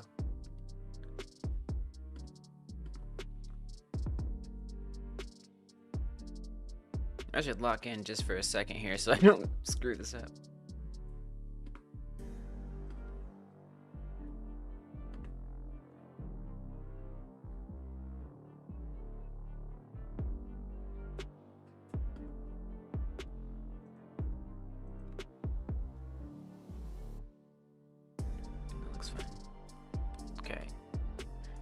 One last look all the way around. All right.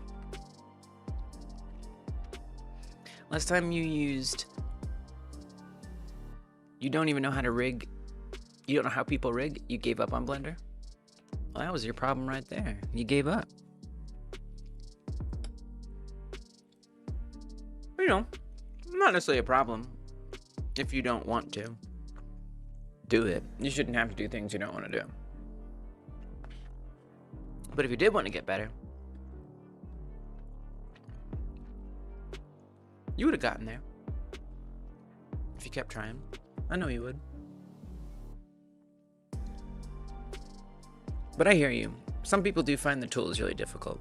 It's understandable. That's fair. That is 100% fair. Yeah, it's Wolfenstein. Yep. I'm glad I could keep you on your toes. This is good. All right, now maybe I can finally get this set up. It's gonna be good? Why do you say that?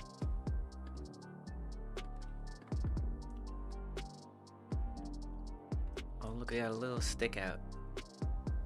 I guess that's what keeps happening. I keep making it solid, and I'm like, ooh, look at that. We gotta fix that. That one probably doesn't matter as much, honestly. Probably nitpicking.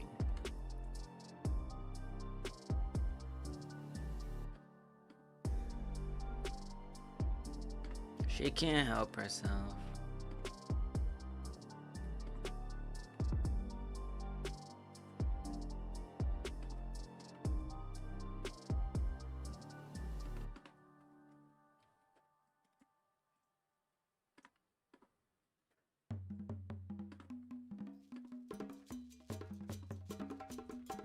Okay.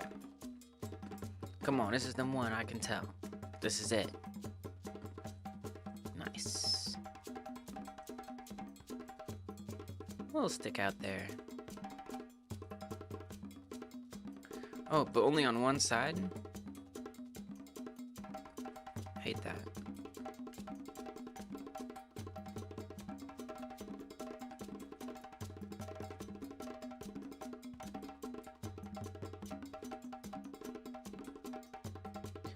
Maybe just like a little bit of stick out on each. Whoa.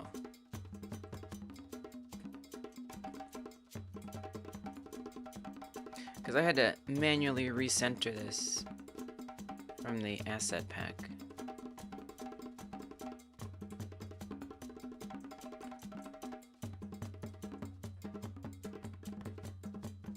And I can be a little particular about things being even.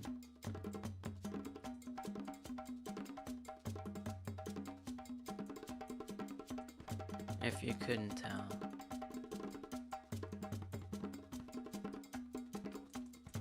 A little bit. Oh, man. I mean, if it could all be hidden, that would be okay, too.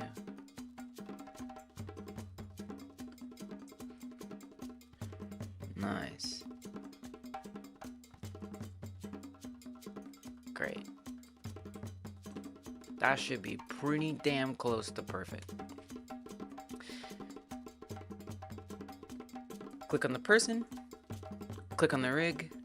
Control P. Oh, that wasn't good enough. Let's make it a wire again. Click on the person. Click on the rig. Control P. And then we're going to do with automatic weights. Parent with automatic weights. All right. That's the magic. How old is this cat? Oh, this cat is, I don't know. We found him, or he found us. We were guessing he could have been 1 year, maybe 2. And we've had him for a couple years, so he could be around 4 years old, 3-4 years old, something like that. Maybe a little older. It's one of the most important games fully created the first-person shooter genre. Pretty much, yeah. There were other first-person shooter games before this. This is the first true. Yeah, pretty much, yeah. Yeah, it's a good one. I mean, that's hopefully, my hope is that as I continue to pick games for the Game Like Jam, you know, folks will start to see, like, a pattern in what I choose and why I choose it. And I'll also figure out more about what I value as choices. But yeah, definitely things that are iconic like that are super important. Okay. Well, let's see if it is good or bad.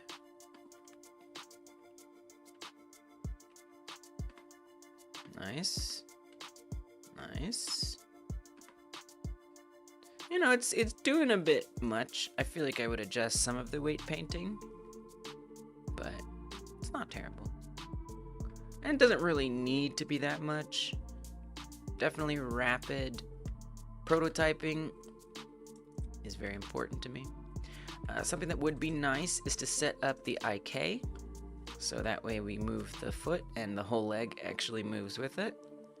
That would be great. Now that's something I tend to forget how to do, and I usually need to go look it up, but let's see if I can remember.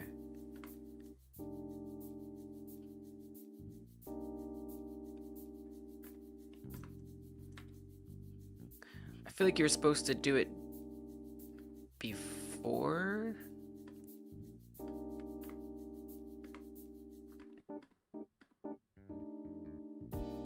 Oh, that is a heel bone?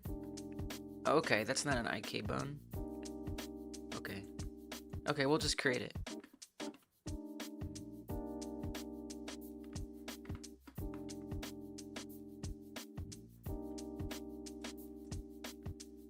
Whoa.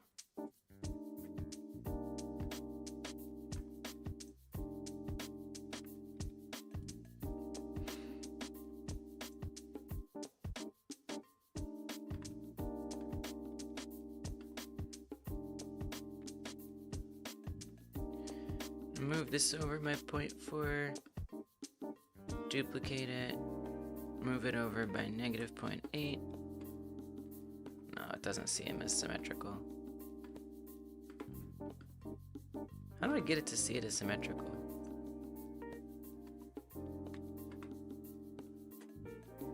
I guess it doesn't matter. Oh wait, there is IK here. Where's that bone?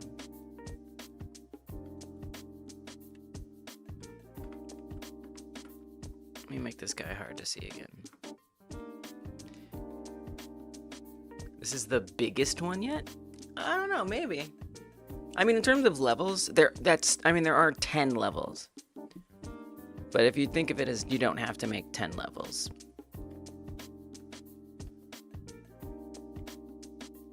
I think it fits. Hover Tank and Catacombs 3D were only slightly before Wolfenstein. Nice. Can you borrow him for a millennia? Isn't he the sweetest? He's the best. You can't have him.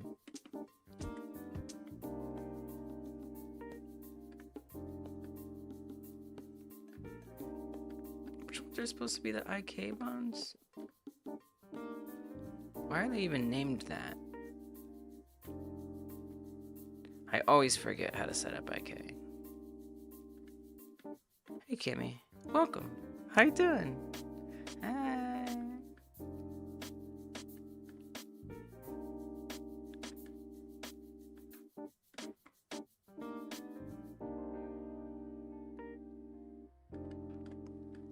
You see these pecs? Yeah. I think it's technically a like a bulletproof vest. But yeah, you could kind of say that. Leave his knobbies alone? They must be knobbed. The knobbies have to knob.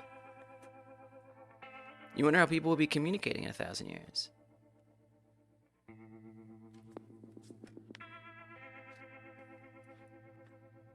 Like the technology? I wonder if it won't be that different. Grunson saying 6'7".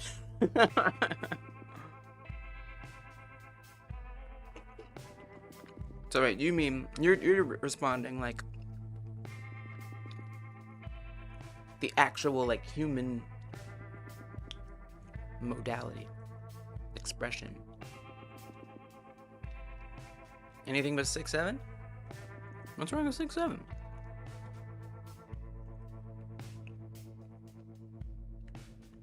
It's better than the weird stuff millennials had.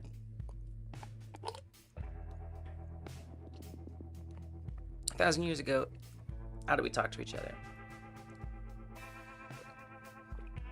Our mouths. Words spoken.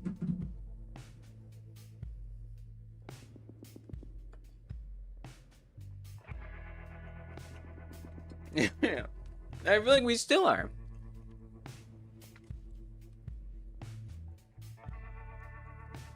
Let me look at one of my other projects. I don't remember how the hell I did this.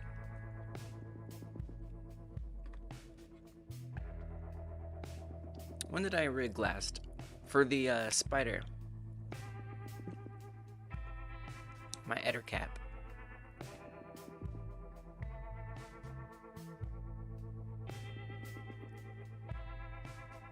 So I actually made this monster about to load up. And I rigged it as well.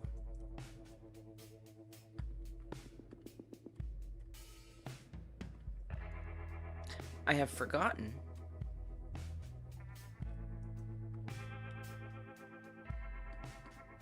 how to do the rigging. Thanks for the follow, King. Appreciate it. If you have arachnophobia, you should probably look away, by the way.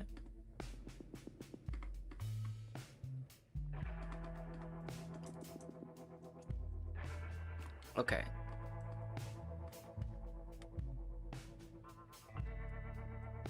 So what was this? Limbs pole. Oh, a pole.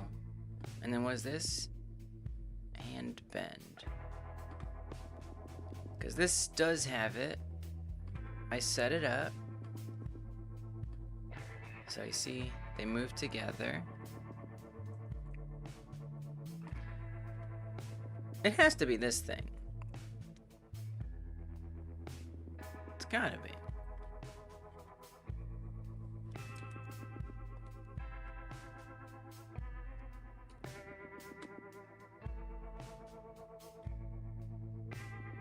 Bone collections, leg.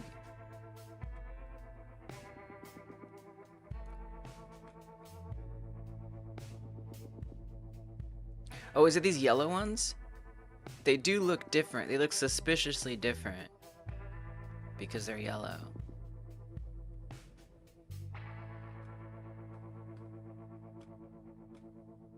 But there's no inverse kinematic setup. Oh, but they, wait. Oh, wait.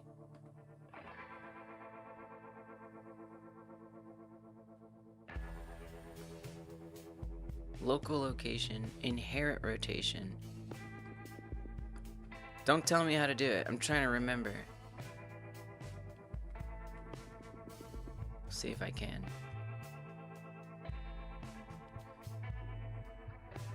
Mostly I'm trying to look at the way I did it. What did I do? I'm gonna go watch the live stream. Oh, bone constraint. There we go. Let's freaking go. Okay, we got there. More universal. We'll in 1,000 years we'll communicate more universal. Have you seen the show Pluribus? I think it's Apple TV. Where like these basically hive mind people, they don't even have to like think about it. They just like literally see and experience everything the other humans are experiencing simultaneously. Is that what is that what universal means? Okay, so this is what I did. All right, let's do that. And then we set the pole, which is this up here. We also set a pole target, which is the rig, and then the bone.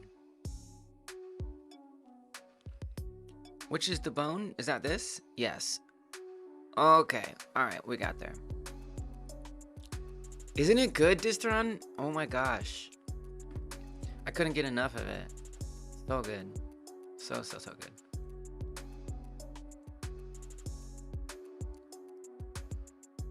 So I'm not exactly sure where I want to put these poles.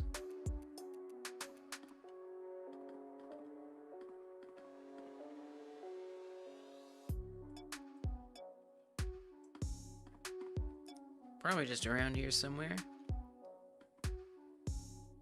Because it only needs to be one. I'm not really sure I understand everything, but we're going to find out. We're going to find out how this goes. Okay, bone constraint.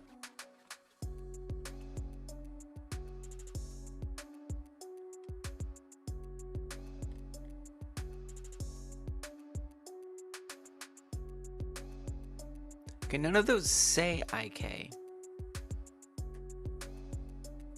Granted, this is a different version of Blender.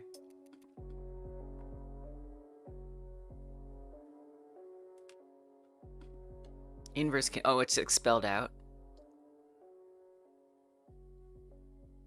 Wait, what? It's not even listing it. Why not?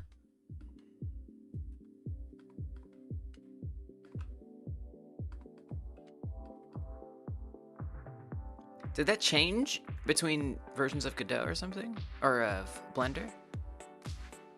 Everything is Godot. Yeah, like telepathy. It sounds kind of upsetting. Like other people in my thoughts? Ay, ay, ay. Yo, what's going on here? This seems like maybe a version thing?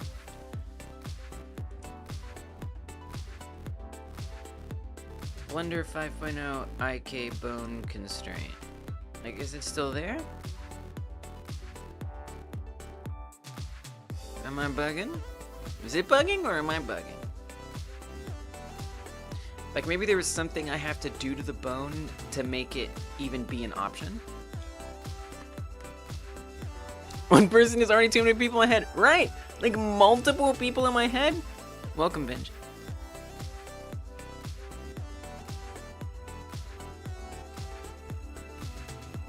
Oh, just pressing Shift I. You sure about that? You sure about that? I didn't do I didn't do nothing.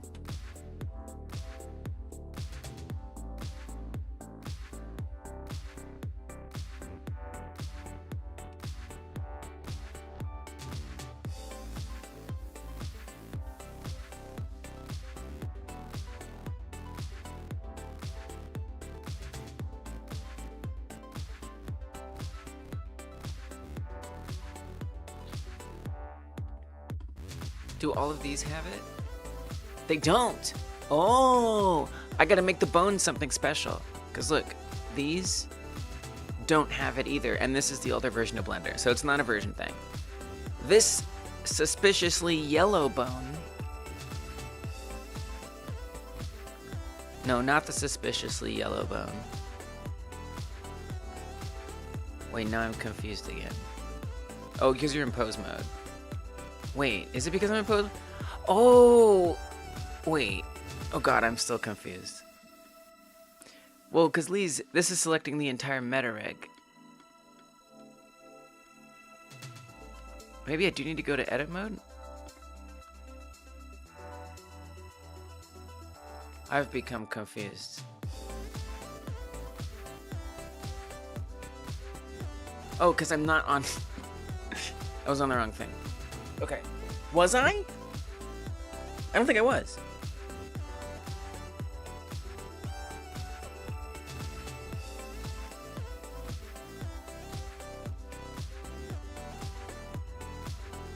It does say metarig. Where did the bone constraint go?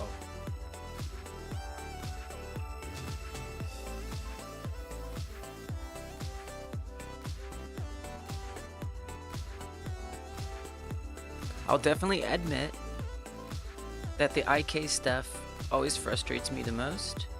Oh, wrong thing. Oh, look, y'all, I'm clicking on the wrong thing. Look, this is just constraints. It's object constraints. That's what this one is. This is bone constraints. Ay. Okay. But this is why we struggle. What's it doing? It's not even on the list. This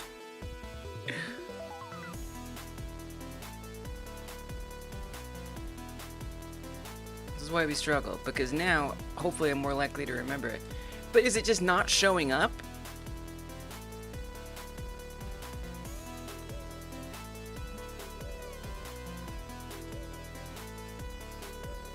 Maybe I have to do something special to the bone to allow it to even show that.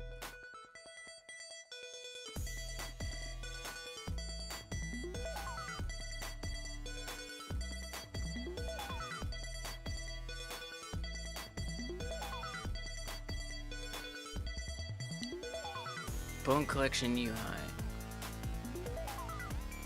What's going on in there in here?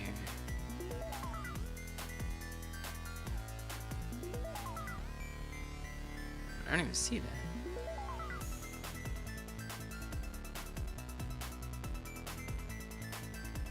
Oh yeah, I forgot that they have a generate rig. I totally forgot about that. Oh, there's bone collection UI. Nice.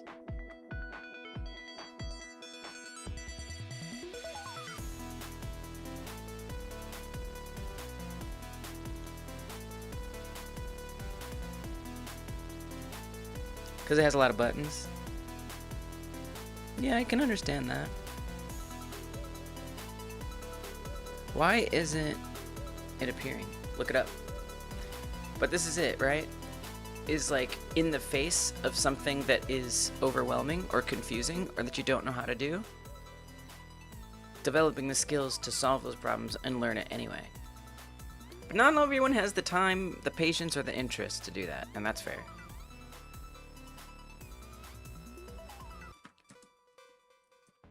Bone constraints not showing up. Oh, probably should say Blender.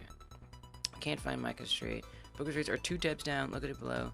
Yeah, can't find bone constraint. This is from 2.8. That's a long time ago. You have to be in pose mode. Oh, jeez. Okay. Oh, I'm in edit mode. I'm in edit mode. Pose mode. There it is. We got it. Okay, add bone constraint. IK. Let's go. Now it's yellow. Alright. So, pull target is going to be that.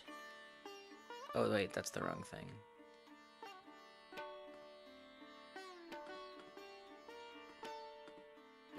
Oh, no, that's right. Yeah, and then the bone, I believe. Here, let's rename this. I'm not fully sure this is how we're going to do it, but we're going to start this way. Call it limbs pole.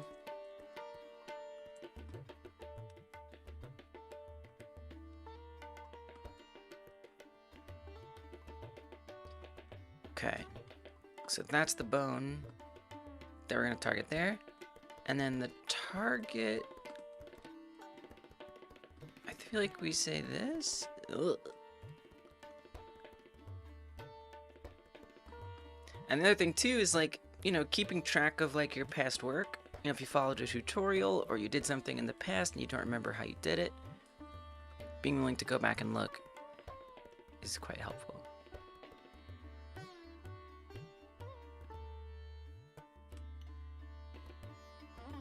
I mean, it's not...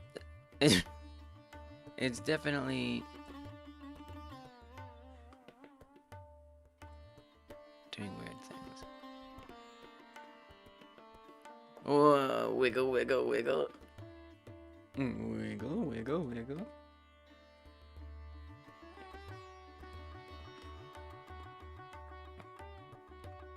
So notice this is pointing directly to the actual end of the limb, whereas this is pointing to the hip, which is completely incorrect.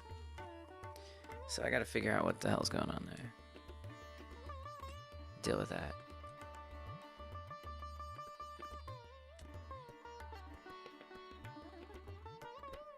You're getting your first lizard soon? Whoa, a leopard gecko? That sounds awesome.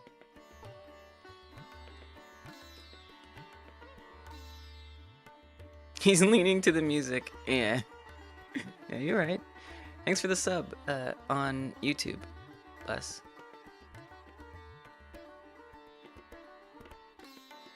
Atopia Chronicles, sci-fi novel by Matthew Mather. It was a really good book about human-computer interface. Whoa. I haven't read his other books. Nice. Died in 22, damn. If people were still around, then they wouldn't do the whole no harming anything rule. Plenty of people are 100% okay with harming anything that isn't them. Jesus. Pluribus, multiple people aren't really in your head. You don't really exist anymore. You've just been absorbed by the hive mind. Yeah, true. It was detective stuff. Depending on the context of the situation, a pacifist can kill a fly and not care. It's just a fly after all. That's before talking self-defense situations. Tilt mode activated. All it needs to do is T-pose. Yes. On a Mo Franker. Spider robot. It is kind of a spider robot. This is Travi. Travi. He's named that because when we found him, we asked around the neighborhood if he was anybody's cat. And a couple people said that he would come around to their house and that he picked up the nickname Traveler for traveling between each house for food and stuff like that. And so when we took him in, I wanted to honor that experience that he had while also punctuating that his traveling days were over. So, Travi it was. Yeah, he's so cute. He's the cutest. He's also the sweetest cat. Incredibly friendly. 100% indoors. Yeah, because he also has FIV and FEHV, I want to say it's called. Which basically means him going outside puts him at significant medical risk. So we keep him in. But I prefer keeping the cats in anyway. It like reduces the number of problems cats have by a lot.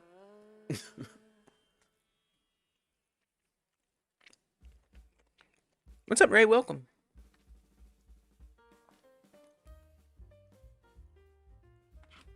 I've never had a lizard, though. I had a tarantula. Lizards seem like cool pets. Probably gotta feed it, like, what, crickets and stuff?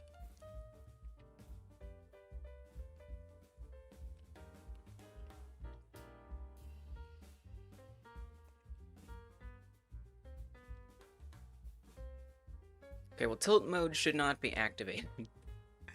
That is undesirable.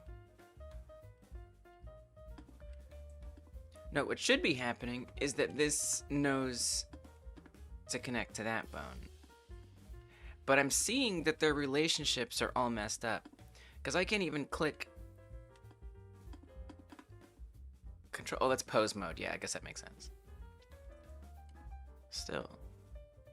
Somehow, these relationships should be able to be modified. Relative parenting. I'm just gonna look at the other one. Try to match it up. Not relative parenting. Its parent is this one. Let's see if those parents are set up right here. Its parent is hand right. Yep. Forearm. Yep. So those are all correct. But then why does it go there? I ask myself.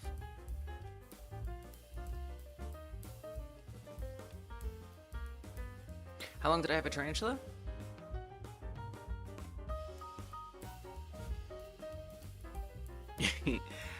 I had a tarantula for maybe a year or two, maybe 2 years. I had a couple tarantulas, actually. I gave them up because I was going to university and the school said that you weren't allowed to bring pets. So I had to rehome them, unfortunately. I came to find out that I could easily sneak in pets and nobody would have known, but it's okay. Probably better I was focusing on not taking care of a tarantula. 2 tarantulas. And then the person, one of the person who got the male tarantula that I had, she sent pictures of its babies because she used it to breed, which was kind of nice. It was a nice like send off, like he has gone somewhere good. And actually had to mail the tarantulas. Well, one person I delivered by hand because they were in the area, but someone else I had to mail it, like literally put the tarantula in a box and put it in the mail, which was wild.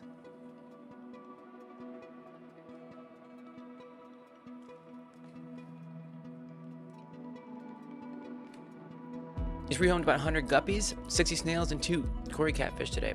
Oh yeah, I remember you said you had aquatic pets. That's a lot. That's a lot of things to rehome. Dang. Just like because they're just reproducing and it's just so many. If a teacher had arachnophobia, it could have caused them to panic, which wouldn't be very productive. Well, it wouldn't bring it to class. It would just be in my dorm. Because I lived on the campus.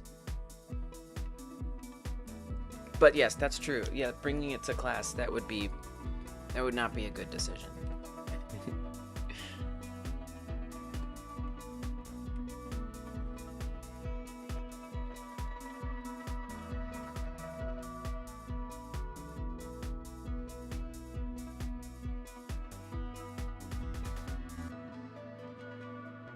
A little show and tell moment.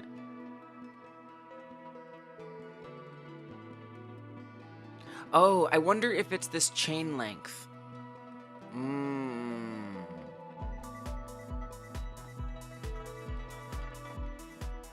There we go. Whoa. It's breakdancing. He likes this song.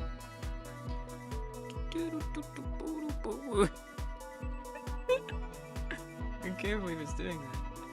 Okay. Okay, looks like we have the inverted inverse kinematics, so that's wrong. We just have to adjust this stuff till it's like good, till it's like correct. Oh, what is weight position? Oh, wait, what is this?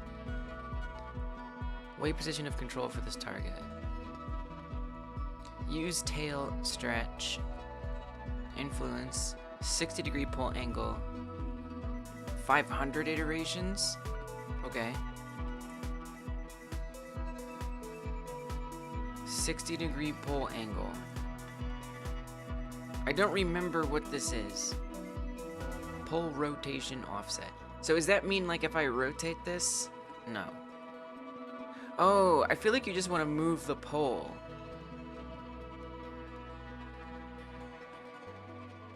And then it will change how this sets. Okay, well before I do that, let me set up the other hand. See what that's like. Target. Metarig. Bone. Hand. Healing. Pull target. This. Whoop. And that. Then the same thing. Chain length 3 or 4? 4? Chain length 4. Oh, did I do... Oh, I did do 4. And that side looks good. 500 iterations. So I feel like if I just adjust this pull angle, it's also weird that it's like doing this. I'm not sure I fully understand what that's about. Personally. Okay, 180 degrees. Well, let's see how it moves.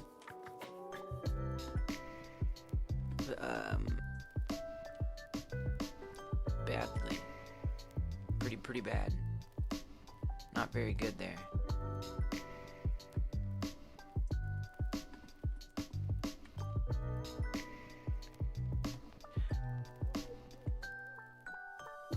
Wait. Please. I wonder if you didn't want to do this instead of that. Number 1. Because you just did like the fingers. We're gonna do a little do-over here. I'm gonna delete this. I'm gonna delete that. Yeah, true Vinge. Yeah, it could be for that. Do tarantulas make webs? They do, but not in the way that like other, like we think about spiders who make like a web that's like, you know, vertical. They make it horizontal. So they lay like a bed down that they like to sit on and sleep on and stand on. So they kind of do these dances, or they're just like, but they're just webbing below them. So there'll just be like a whole layer of web around them on the ground. And then for their prey, things they eat, they web that up too. But not in the same way where they build it like, you know, in the air. Okay, wild idea. I'm just gonna try doing this hand.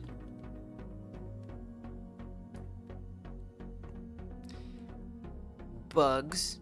What I had to feed them were crickets, though. Right? Give me show and tell in college. I fed them crickets. And to be honest, that was the worst part of keeping tarantulas. Because I couldn't just keep tarantulas. I also had to keep crickets. Because that's what they ate. Let me tell you, oh my gosh. Crickets are so smelly. They're disgusting. So, you know, I just have like this whole other enclosure with just like breeding crickets. They're nasty. I gotta keep their enclosure clean. I gotta feed them. So you're basically taking care of 2 things. Except there's very many crickets. And then, yeah, we just drop them in there. It was actually amazing to watch the tarantula catch a cricket. Incredible. That was the best part. Was watching them catch their prey. They would just seem like completely still. They'd like slowly, because not all tarantulas. Well, the tarantula I had moved very, very slowly. Some tarantulas move fast. but the ones I had were very slow. So just like super carefully, they would creep towards it and then sit there for like a long time. Then out of nowhere, just go and start like wrestling with it. Super incredible. And it had super big fangs, so you could see it just like munching, kind of like how cats make biscuits. The fangs would just sort of like do some of this as it was sucking its juices out. And that's what it would do. It would suck the juices out. So I'd have to go in there and clean out the carcass because it would just empty it. It didn't like eat the whole exoskeleton and stuff. Quite an incredible sight. Crickets do smell bad. My parents have a rooster and 2 hens. They have crickets in their feed. Whoa. I didn't know you fed crickets to chickens. I guess that makes sense. Yeah, because they're like doing, okay. Wow. Interesting. Are they like snakes? I don't know. What do you mean? Oh, like the kind of things you feed them? Is that poison? Not really. Like very low amounts of venom. It's kind of like I think a common misconception that tarantulas are like deadly or super poisonous. They're not really. Very, very, like might irritate you levels of venom, but not like you're gonna get your skin wasting away or you're gonna get poisoned or anything like that. Basically, no. However, they've developed an adaptation where they take their back legs and they kick their abdomen, and it throws urticating hairs, is what they're called. Urticating hairs. And it's how they fight back in captivity against humans who keep them. This is somebody who got them flicked, so they basically flick. And that will irritate your skin pretty bad. Again, not deadly, not super bad for you, but, you know, will make you have a bad reaction. And so, like, all of the... It's called setae, technically. But the hairs that are on their abdomens, they'll actually, like, kick them off and shoot them at you. And you'll see them, they just look like a dog, like just quickly scratching their butt. So if anything is dangerous about them, it's that. Like that's the likely scenario that you get hurt by a tarantula, is that. And evidently this is from captivity by humans, is how they developed this or something. Which is weird.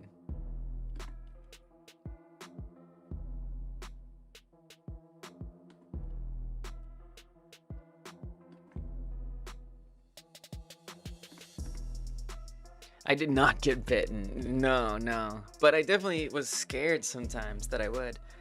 I guess that was the second worst thing about keeping tarantulas, is I would just have nightmares. I would have nightmares that they got out of their cage and were crawling on me. I don't even have arachnophobia like that. Like, I got a spider tattoo. Okay, like, I love looking at this. It doesn't stress me out. But... I think I was just so worried about making sure they couldn't get out all the time that I just would have these like nightmares that they were out and they were running around and I had to go find them and they were biting people. Yeah, some of them eat birds. It's true. Oh, this looks good. Okay. And that looks bad. It looked so fine before I did that. But this doesn't work, so it doesn't matter. I feel like this pole is just in a terrible place. Like, that has to be part of my problem here.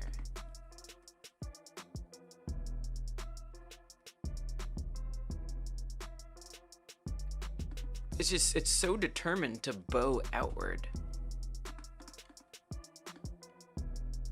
Which is by far the most annoying thing.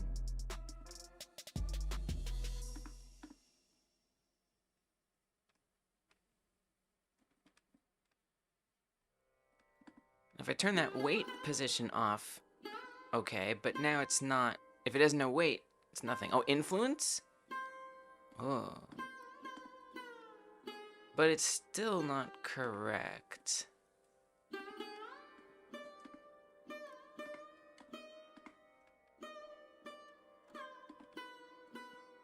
Oh, man.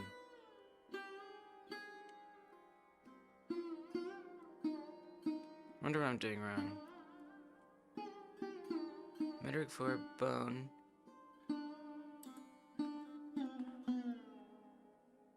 I also had this. Like, what the hell is this? Like, what even is that? Why did I put that there? I don't know.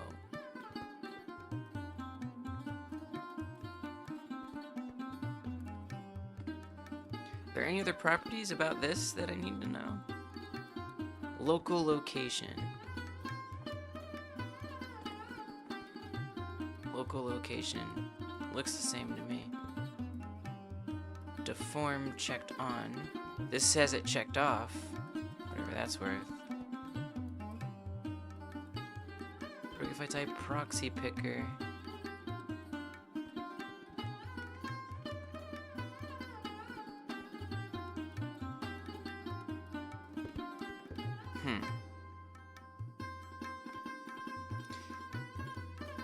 Is there something I need to do in the armature?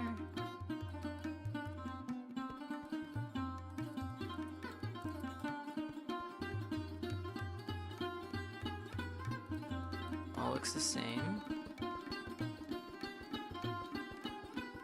Same. Same. Okay, I feel like it's time for me to look up a guide and compare what I'm doing to what the guide does. At this point, I just don't know. How the hell does a spider catch a bird? I know, right? Well, those are fast ones. Those ones are very fast.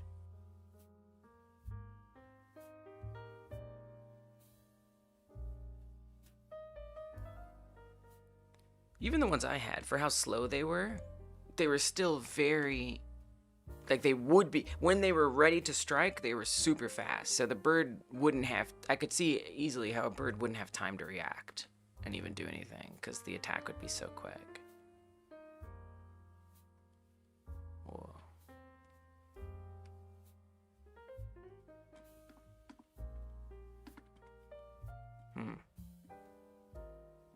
All right. Oh wait, what was that? Rotation? Okay. Still would like to be able to move the thing. This is better.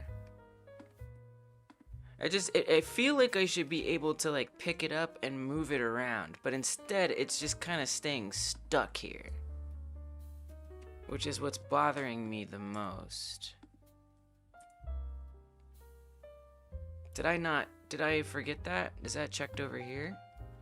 Rotation is not checked over here, but it's doing pretty good on this one. It's just, I'm trying to move it, but it's like super stuck in place. You know, like I can't move the hand. Whereas here, I can move it. Oh, I guess I can't. Oh, actually it kind of is almost correct. Interesting.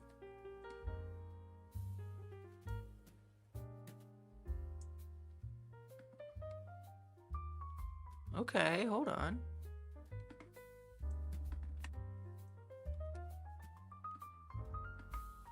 Working on elevator doors, nice. Welcome, Big Paulino. Is it the Fatal Frame-like game with the camera feature? I don't know. Have I played Fatal Frame? I don't know if I know Fatal Frame. The game is going to be... basically, you'll be running around. I definitely want it to be kind of arcadey, like Wolfenstein, but you'll just be running around, finding situations where people are doing bad things, film them, and then go to the next spot. Film them, go to the next spot, and just keep finding problematic scenarios and filming them and moving along. So then, like, while you're filming them, there will be like this like UI thing that like fills up, boop, boop, boop, boop, boop, boop, boop, boop, boop, boop. Once it fills up, you've done it correct, and you get points. Boing, boing, boing. Something like that. I don't know. That's my idea. It might change. I really want to... Wait, who subbed? Apparently a sub goal was met. I don't know how it was met. But I wonder if it like went down and it like hit a goal down. Oh, you resubbed. Thank you, Coke. Thank you, Coke Gaming. Why did that not tell me? It seems like something it should tell me. Appreciate that. Weird.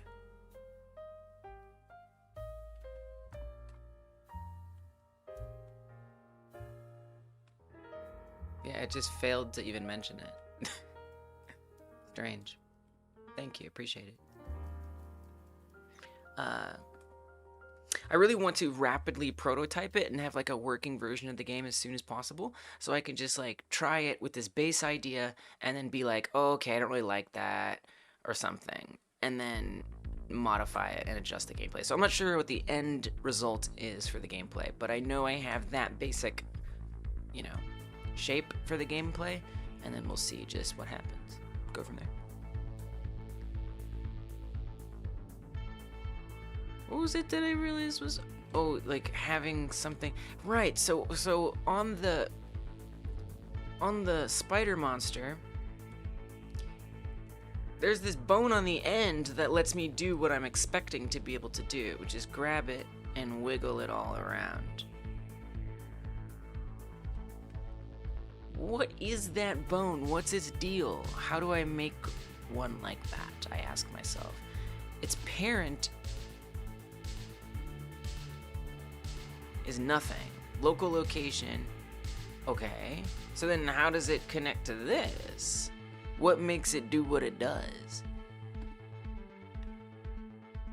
How is it what it is?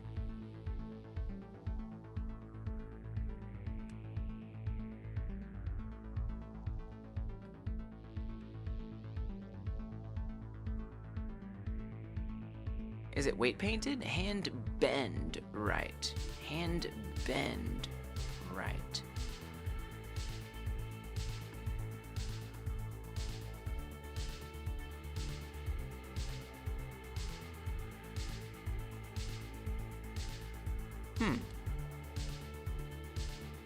Okay, maybe I'll go back and look at the live stream.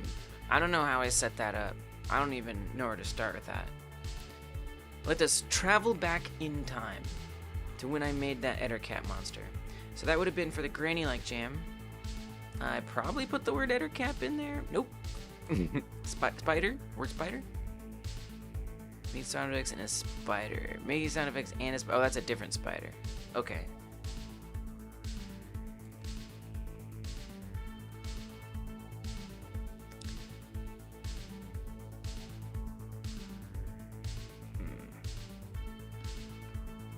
Let's go about it like this. I'm gonna switch. I think it was probably in a member stream, if I were to guess, which I do every Monday, by the way.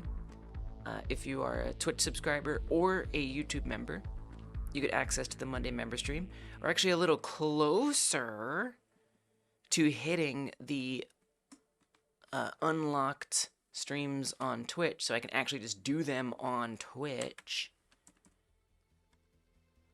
About 7 more streams. For now, you have to, if you're a sub, you have to connect your Discord and your Twitch account. Then you get access via YouTube. But not for long. There it is. Now it popped. Thank you for the 2 months. Appreciate you. Appreciate you. Thank you. I was like, what's going on?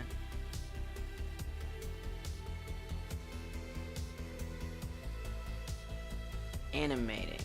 This sounds like the right place. Let's see. Let's see if it is the right place.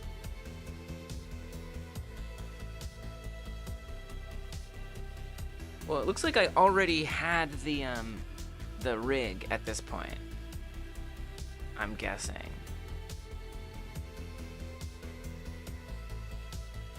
Because I'm not seeing any animating, any rigging happening.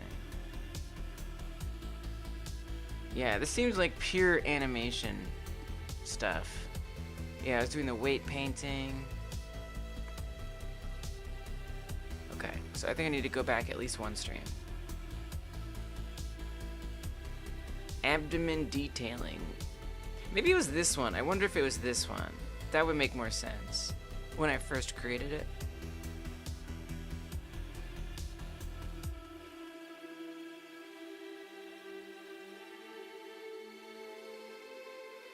I wonder, let me try to search the transcript. That might be a good idea.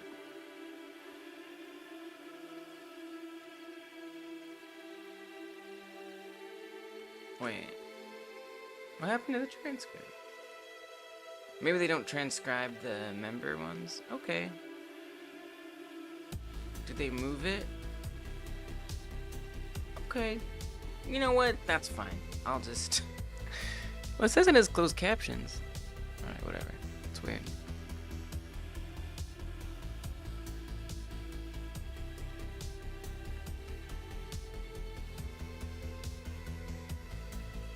We're doing some with bones here.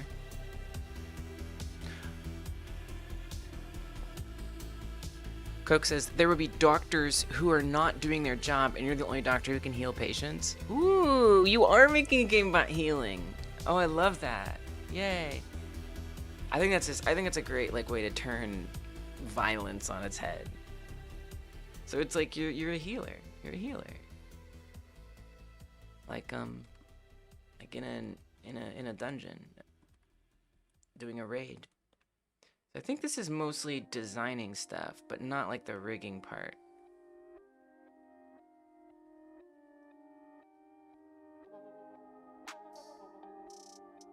But I'm doing weight painting there, so I must have had a rig. I wonder if... I feel like I remember initially not doing the kinematics. And y'all talked me into it. Really wish I could search the transcript. That would be optimal. But they changed stuff, and I don't know where that is anymore.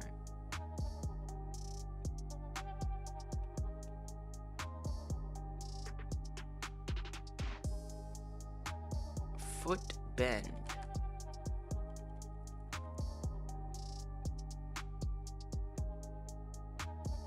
Oh yeah, and I had to exclude those bones from weight painting. I remember that. The rig must have gotten made somewhere in here, right? Surely I didn't already have the rig. Like, that would be weird. Maybe I did have the rig already.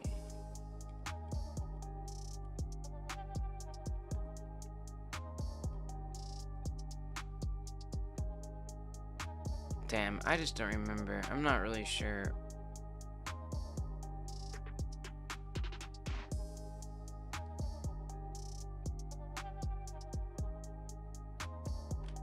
I thought this would be easier to tell.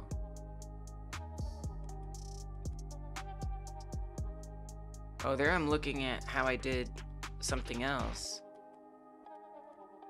Oh yeah, here we're doing rigging. Okay, rigging. Rigging.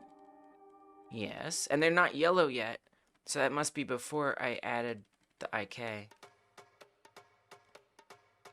Oh, here we go. Okay, IK.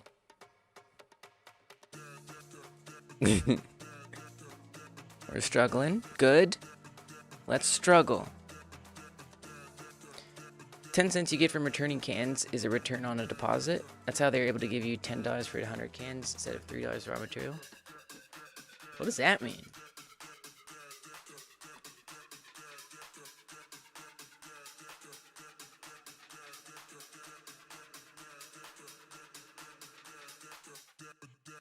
Okay, so we're setting up all, that's all the stuff that we've been doing.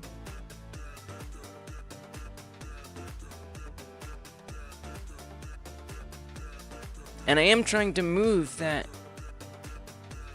there. It's going poorly.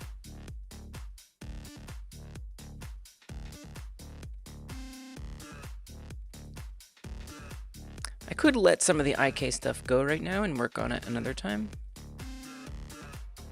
But it would be kind of nice to get this out of the way. Oh, whoa. What happened? I went from chaos to perfection in like 20 seconds.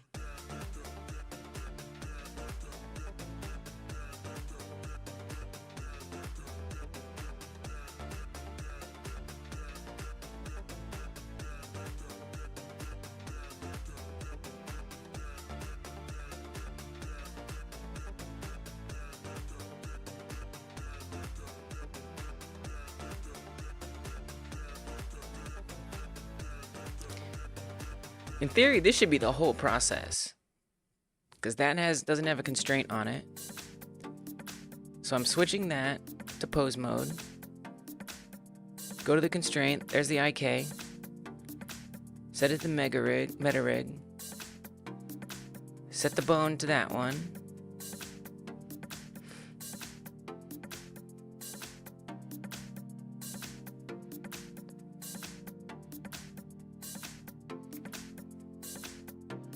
Okay. We did it again.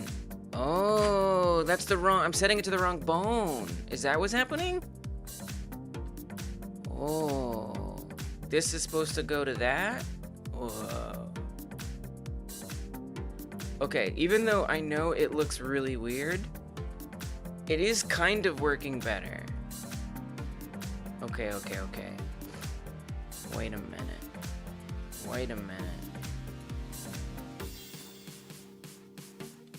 Okay, this is the same problem that I had in the other one. I feel like I need like a handle over here. Is this attached? It looks attached to me. Even though it's local location. I'm gonna try going to edit mode. I'm gonna extrude off of that. Like this. And I'm gonna rename this. Oh. Whoa. I'm gonna rename this hand bend right. And then this one hand bend left.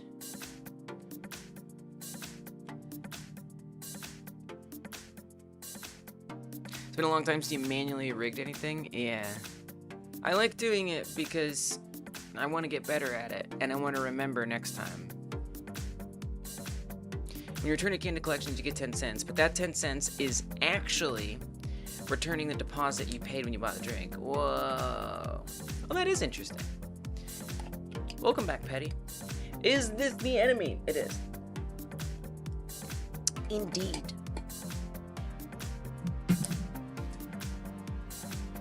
So I found this free asset, and it had like a Mixamo rig in it, and I don't really want a Mixamo rig, and the rig was rigged for a different size character. Long story short, I'm making my own rig, but it's this guy right here.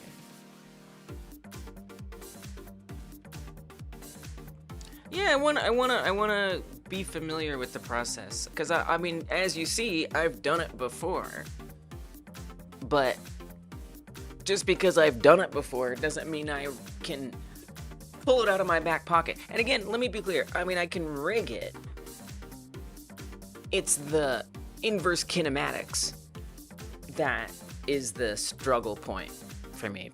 But that's just it. You got to get through the struggle point, you know, if you want to learn how to do something like this.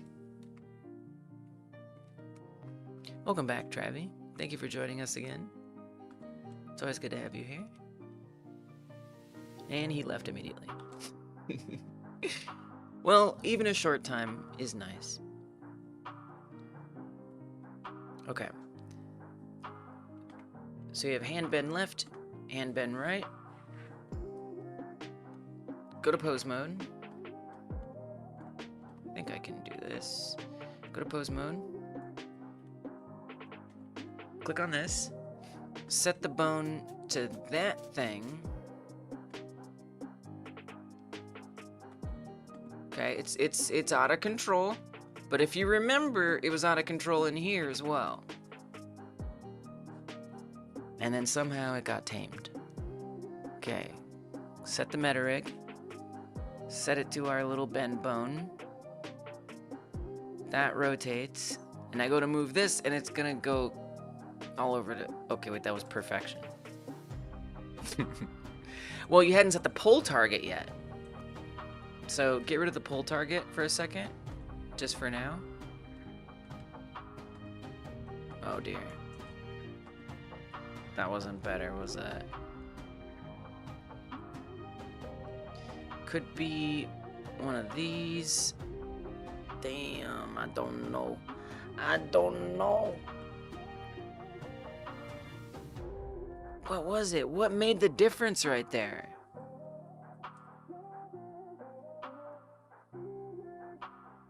Why is this better? I didn't know why it did either.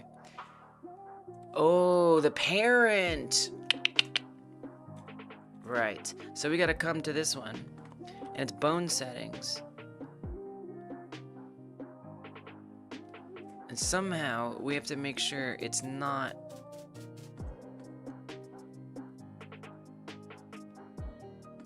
connected. This one is connected. It should not be connected. It should not have deform. How do I make it not connected though? It isn't, I can't even click on that. It's grayed out. Distron tried to create bones for the game box in Rescue Squad to make handles for interaction icons to connect to. That thing uses an ancient format that nothing seems to work with anymore. Oh, that sucks. Yeah, having to relearn things we've already learned because it's different now sucks. I feel like I maybe press P. No.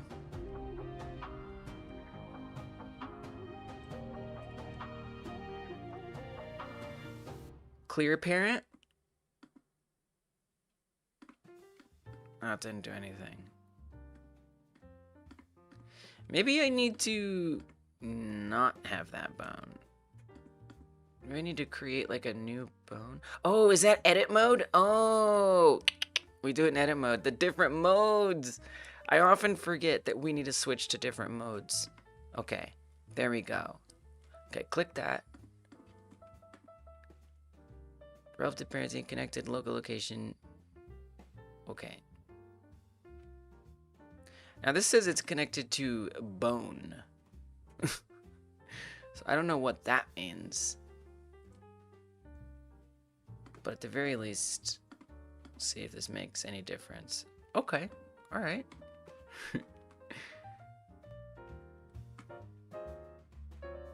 Constraints. Oh, got unset. Set it. Chaos. Okay. Okay, I see your chaos.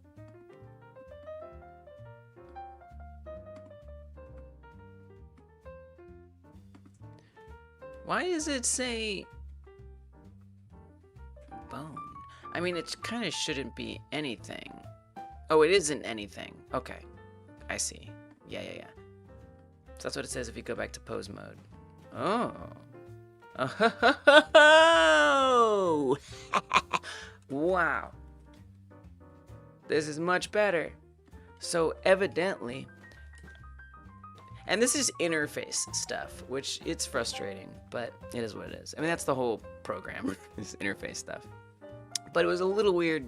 So I not only had to disconnect it, but I also had to set its bone parent to nothing. It's weird, it's just bone here. Oh, it's a cat. What's he looking at? Oh, he's looking at a spider. Well, I gotta rescue this spider. Hold on. He's gonna kill it. He's gonna kill it. We don't kill spiders in this house.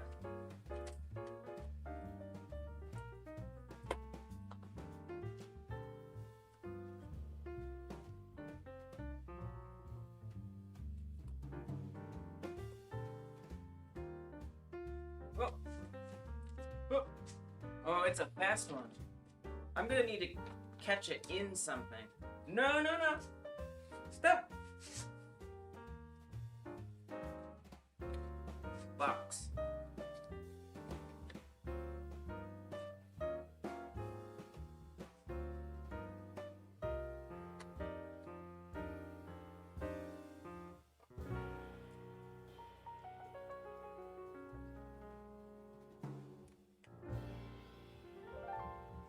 I got him.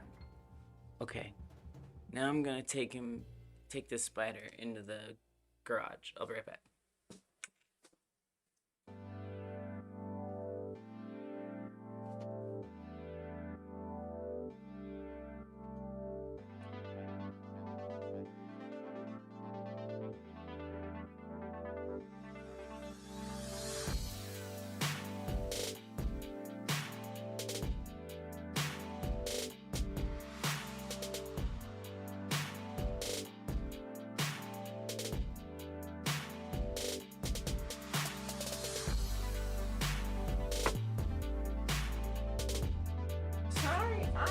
I know.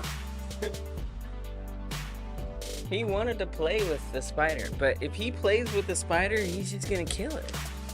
It's just gonna die. And I like spiders. At least spiders around here. I've definitely heard that there are spiders that are harder to like.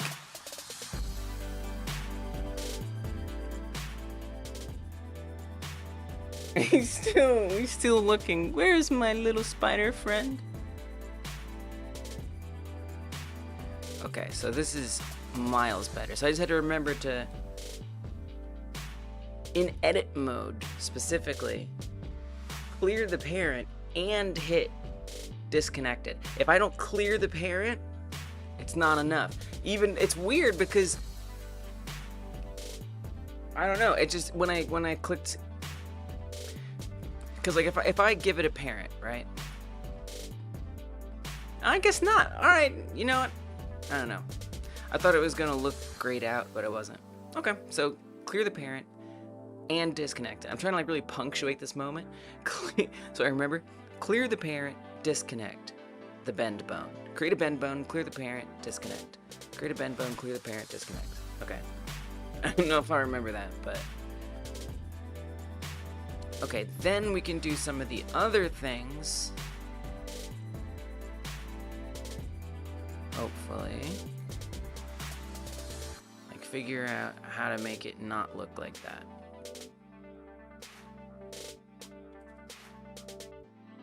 Does it have chest bones? It has breast bones.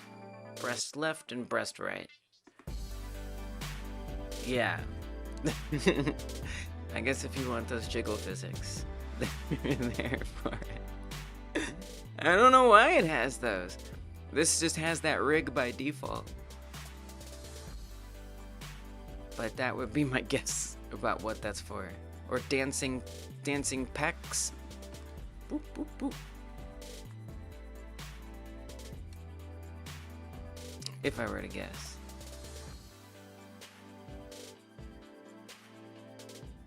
Okay, if I turn the influence, but if I turn influence down, oh, that's not bad. Obviously, it's flipping every which way, but that's where adjusting the pole comes in.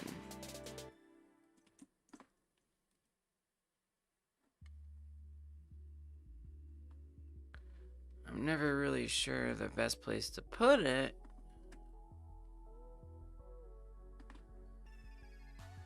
But it ain't there yet. Oh, so this is the next phase. How the hell do I get it to bend in a way that's like natural and not, well, this. Oh, here, turn off rotation. Turn off rotation. Oh ho ho, it's looking better. Okay.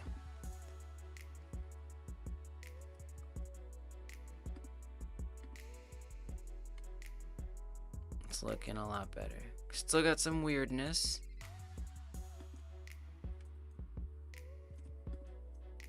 But it's getting there.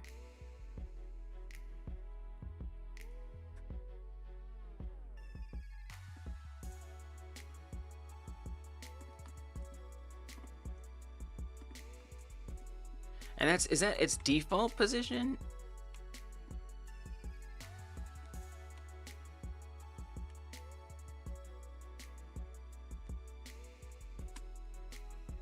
Wow. He has 3 hoods, Bones. Specifically IK. I'm attempting to remember and relearn how to do this because I always forget. Oh, look at that. Yeah, that's pretty good. Obviously, it's not bending as strong as I might like. Turn up the influence. Oh, there we go. Ooh. Okay, and then try moving the pole a bit. Where's its default position? Is it there? No. In your body, you have IH bones. I hurt bones. Stupid achy bones. Oof. Owie. Ouch.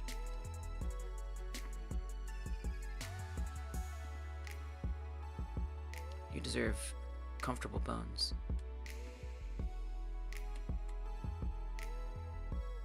Okay. Better. Y'all, I think we might have this now. Hell yeah. We got it. Whew. That was a process. Now, you know, I might want to change it so, you know, the hand it's obviously like preferring to bend inward.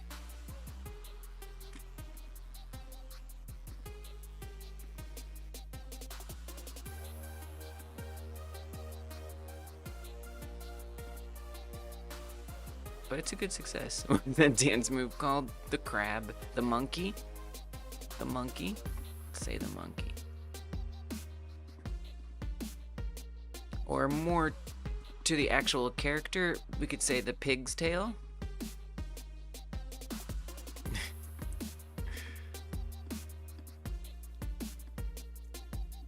I just got my IK rig working. Yeah, that too.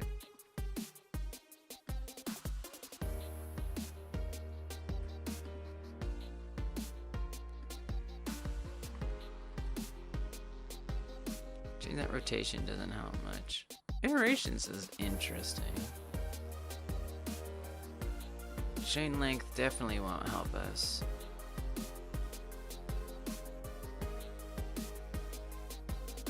Rotation has been pretty chaotic. It's funny because rotation kind of goes the opposite. Oh my god, he's still there? He's literally just sitting on the green screen.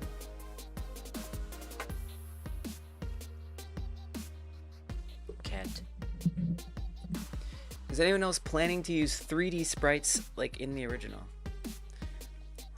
I think at least one person is. But I don't know, is anyone? He just can't levitation. I don't even know how to like fully get out of the way.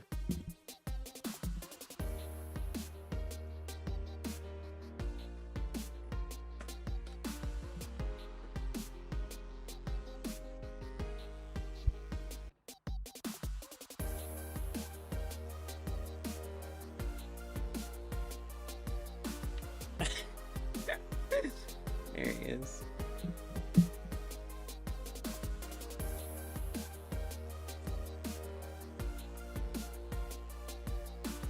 Yeah, I don't think that's the result you want there. Oh, he just got up. That didn't last long. He misses his spider friend. But cats don't know how to be friends with animals that are smaller than them. They just don't. They don't know how to act.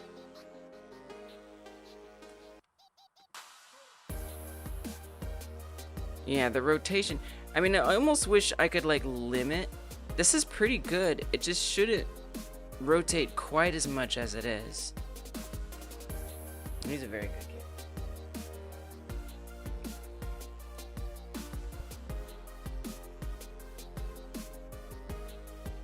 Like, I just kind of wish I could limit its axes a bit or something. I wish you could. Might regret that, though. Sweaty here with 2 buttons mean friend or kill. Exactly. Exactly. They can't help themselves. They're just not capable.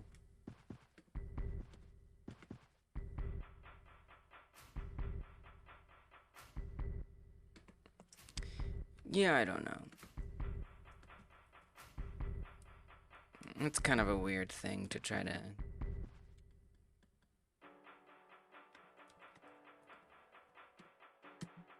adjust.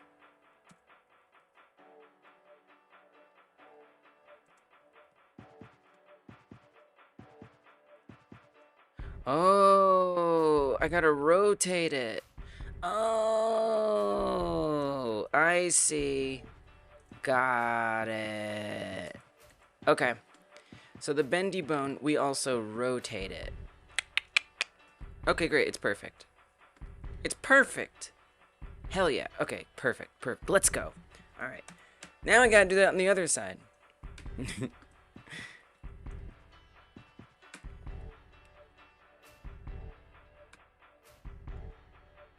I'm doing this wrong. I thought it was like... Oh, Alt-G. Alt... Okay. I mean, that as the default rotation is, he doesn't deserve to be that feminine.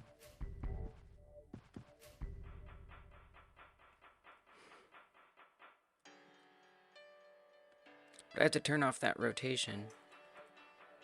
Yeah, you can turn off the rotation. Wait, no, I want the rotation. Well, if you want the rotation, then I feel like you have to put it at a default place that is not that. So, like, pick like that or something.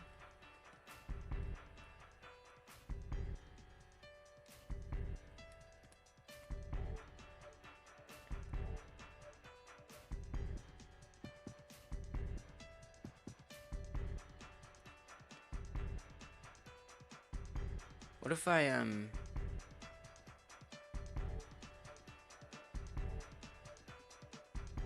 let's try this.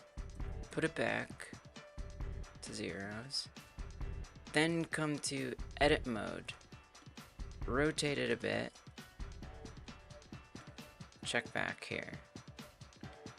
Let's do it like this. That way it doesn't default to that. It's a little annoying having to keep going back and forth, but these bones are all messed up over here because that's still connected. Oof, that's not good. Okay, before I move it, I need to disconnect this bone as well. Let's get rid of that. All right. You search for cat videos and your search is just full of slop. Yeah. One thing, and this is not a great solution because time will move forward. And you're also limiting legitimate things. But one little trick can be to type in, so if you want, like, what were you saying? You searched cat videos. It depends what, I mean, you're probably looking at YouTube, but what were to say before 2022? Again, obviously you're losing out on everything that's been made that's legit since then, and by 2040, that's gonna be pretty undesirable to look back that far. But at least for now, it's a trick. Oh yeah, I don't know if that works on YouTube. Maybe. Let's see. Cat videos before 2022. 10 years ago, 7 years ago. Seems like it works. 9 years ago, 8 years ago. We're gonna call that a success. So then you type it like this. Again, not a particularly practical, permanent solution. But, you know, for the time being. Yeah, filter tab.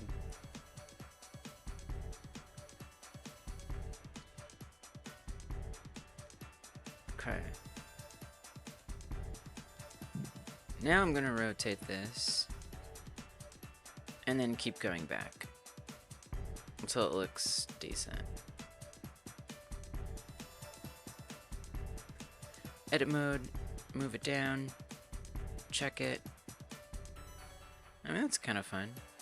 I'm okay with that. I guess. I feel like there's a way to have it immediately update the pose. I'm pretty sure there's a way to do that. Rosa with the booties. I don't remember how to do it, but I'm pretty sure you can do that. Move it up, move it down. Check it, check it. That's gotta be a song. I can only assume.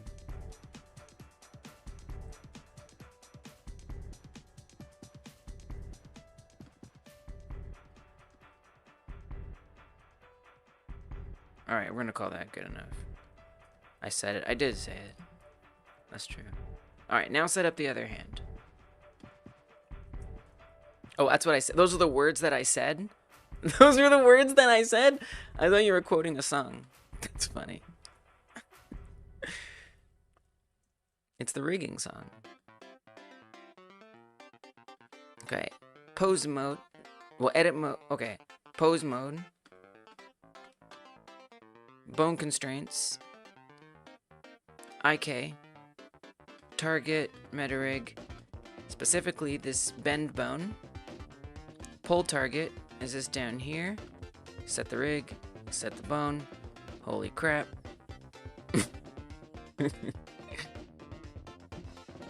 Chain length set to 3. There we go. And let's see where it's at. Rotation, I brought this down to 0.1, so we should probably do that. Okay, let's see. Nice. Let's go. Alright. Hell yeah. Now the legs. So I do see that it comes with this heel bone. I don't really want a heel bone. I feel like this would be a perfect bend bone. So I'm gonna try to adapt it into that. So I'm gonna go to edit mode and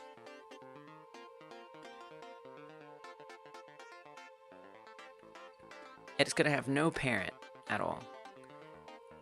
Now currently it does have, let's see, heel 2. It does have some weight painting to it, which I'd like it not to have.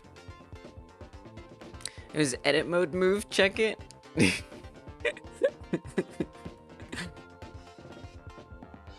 That's a little less songable. Now it's starting to sound like we're just talking about Blender. That's okay. Oh, this one's still connected to the foot? No. Oh, we're looking at... Oh no, this is. Stop. Okay. So there's some weight painting. I could do that. Well, first make sure that these are not checked to deform. I believe that's the right thing to do. So here at this deform option, I think if we just uncheck that, we'll be pretty good. Pretty sure.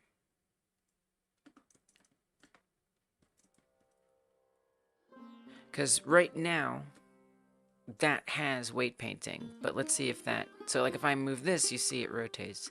If I move that, nice. Okay, so that keeps from doing anything. Perfect. I feel like anytime I go into a live stream chat, everything I say is riddled with typos. Every time. Eventually. Maybe even more often than not.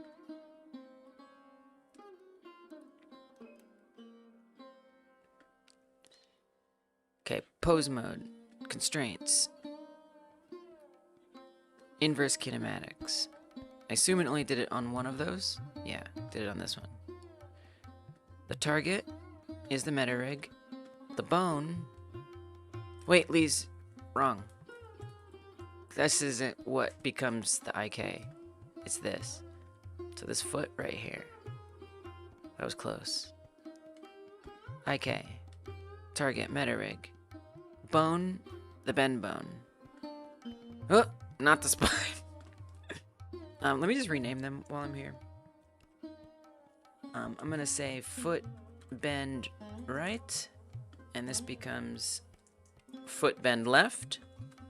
Welcome, Zayden. What is with the bot? It's Twitch chat. Do you hate it? Should I get rid of it? It should be. It's supposed to be doing both messages on Twitch and YouTube, but it's currently broken. It only does one way. Just sort of an experiment. The other day, someone felt frustrated that they had to look on the screen to communicate with the other platform. So figured we'd try something out. What do you think about it? That question is for anybody.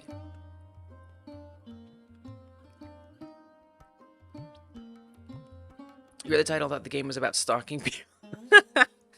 It kind of is. A little bit.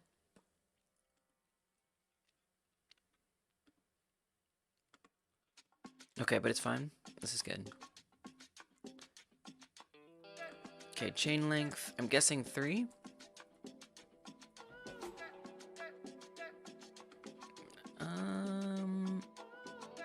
Yeah. I think that's right. Rotation, just a little bit. Maybe not. Well, let's wait on that. Okay. Where are we at here? Oh! Still bringing that one. So let's actually... I'm gonna finish this off, and then I will deal with the weights. So let's just do this one as well. IK. Target the metarig, then the bend bone. Target the metarig, target the pole. Sometimes one of these need like a flip around. Chain length 3.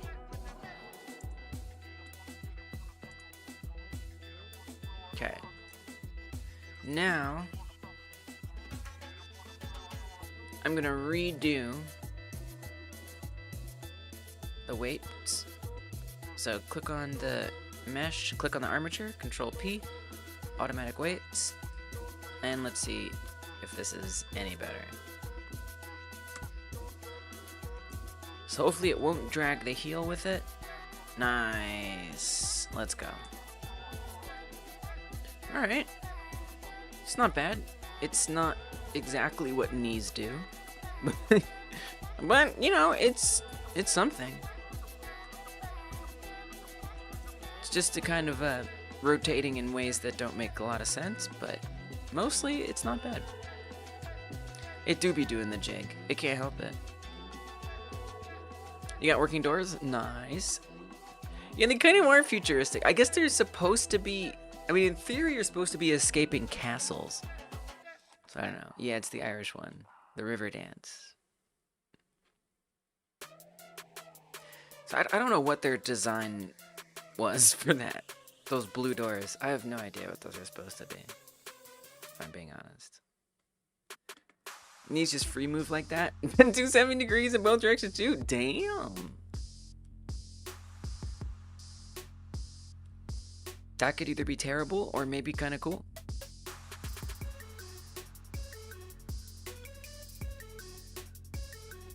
I'm trying to remember. I don't even know how to like keep it from doing that. I mean, maybe that's the pole. Oh. Doot, doot, doot, doot, doot, doot, doot. Wait, let me get the mesh back. It's hyper flexibility.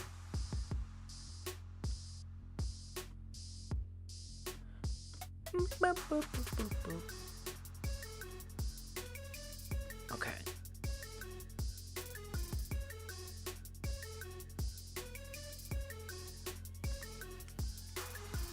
What was I adjusting?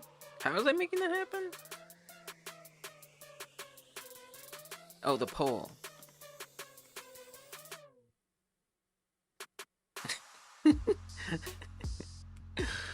Get Wizard of Oz, the ruby slippers. There's no place like home. There's no place like home.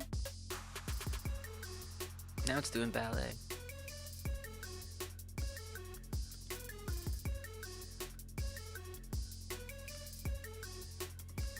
Well, it's still not making it bend correctly.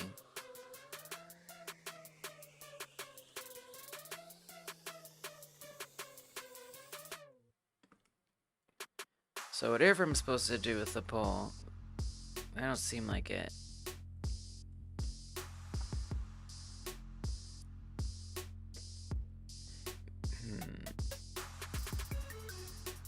I don't remember. Maybe I just have to like rotate this. You should probably lift up like that.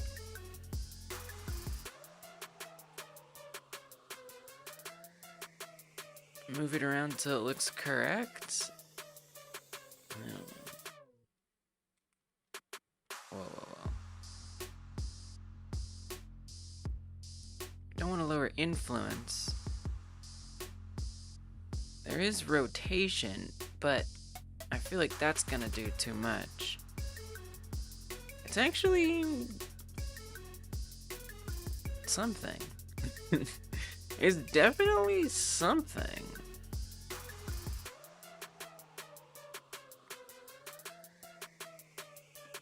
It's breaking the mesh. Looks like they're wearing dress shoes. It does.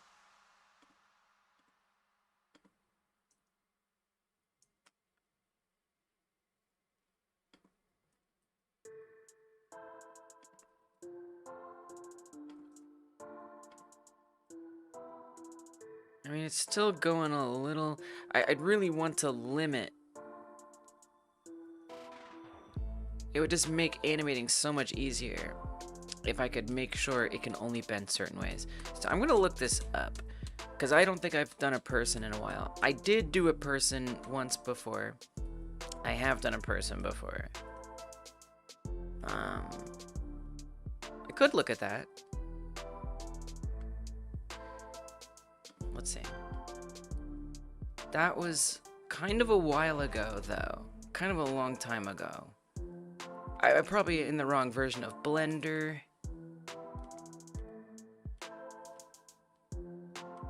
It's probably going to be all types of incorrect. But I guess it's worth a look. I feel like I did do leg and knees stuff. Did I do it in the same way? I'm not sure.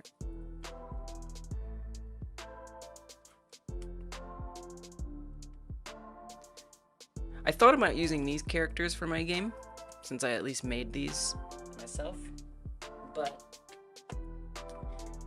I kind of realized I wanted it to look more like that PS1 style, and slightly evocative of quote-unquote reality.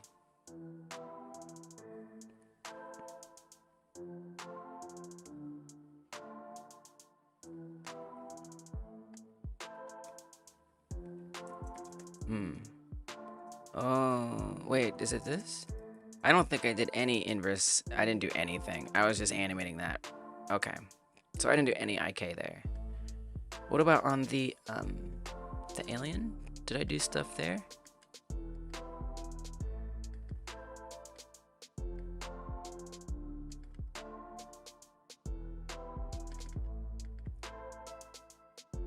Looks like it's from the aliens. It is. It was. Yeah. It's exactly what it was. Correct. Oh, I've got IK here. Nice. And there I'm actually just moving the foot by itself. And the knees are definitely preferring forward. Okay. Yeah, I'll be going back to this game one day. 100%. It's gonna be a 3D platformer instead of a endless runner.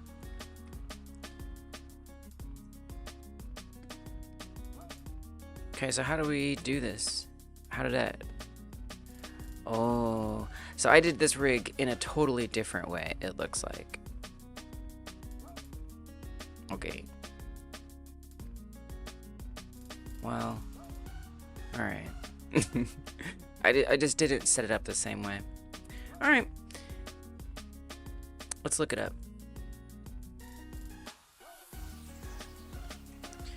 Blender IK modifier knee bend limit. Wait.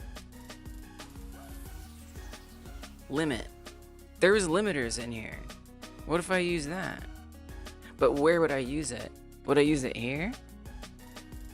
Because there is like limit distance, limit rotation. What if I put that in there? How about that? Wait a minute. Okay, I'm gonna push it up.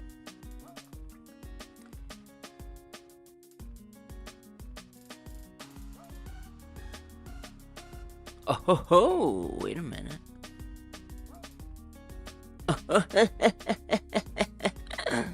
Sometimes you just gotta talk it out. Oh hell yeah! Killing ants. Stupid ants. Let's go. All right.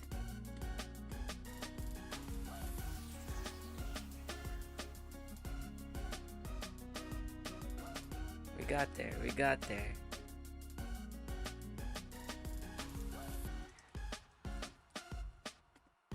So I'll do the same thing over here. Looks like I'll need to make a few adjustments so the rest pose is actually like on the ground correctly, but that's alright. Limit rotation on the x-axis. Oh, that didn't do anything.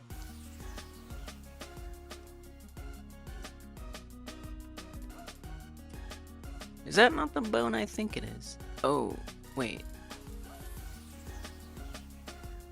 Do we want me to be in edit mode?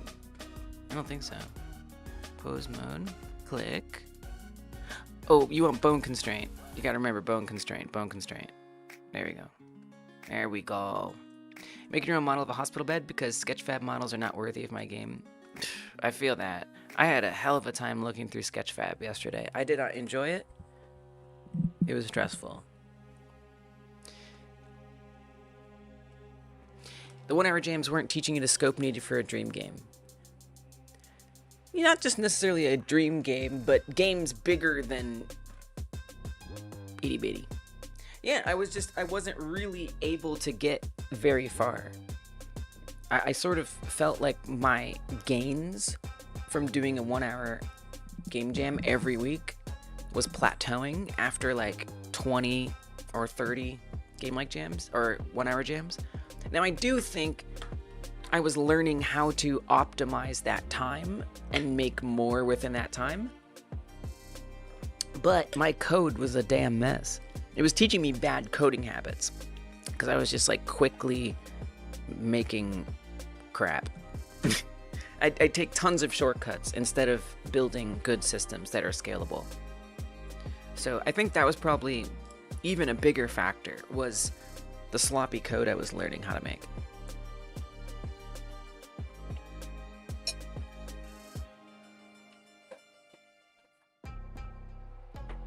I learned a lot. Like, I liked doing the 1 hour jam. I feel like what it teaches you above all else are basics and iteration, or quick prototyping, I should say. And time management. It teaches you time management, quick prototyping, and it drills the basics in. It's like there are so many things that I still do to this day, like real fast, like this, like, okay, this, do that, boom, boom, boom, boom, boom, okay, done. Now I've got a character moving around. There's so many basic things to get a game going that I can do really fast now because of that. So I think it's a great way to become really familiar with how to set up some of the simpler things quickly, where you'll just never forget it. But that's why I say, like, after 20 or 30 of them, and I did over 100, it was just like, okay. I think I've gotten what I'm going to get out of this. With 1 hour jam, you need to have the whole project pre-planned to really execute it. No, not necessarily. I mean, you know, here's the thing, like, you were always welcome to use assets that you had worked on before or code that you used before. Like, you didn't have to make it all from scratch. But I usually tried to make it from scratch for the sake of learning the basics and drilling them in really, really well. But, you know, and then with the jam, like, you know, we would come up with the theme in the moment. So you had to really come up with it right then and there. Welcome, Jag. Good to see you. What's your advice for quickest way to learn Blender for making assets for your Godot hobby? I mean, I'll just say, at least I'll start with saying what gets me making stuff and what got me learning is have a Godot project I really want to make models for, you know? Like, for me, it was my Alien game that I'm gonna come back to someday. One day, I'll come back to it. And it's gonna be a completely different game, mind you. Completely different. It's gonna be a 3D platformer game. But this was the first project that I ever started putting my own Blender models in.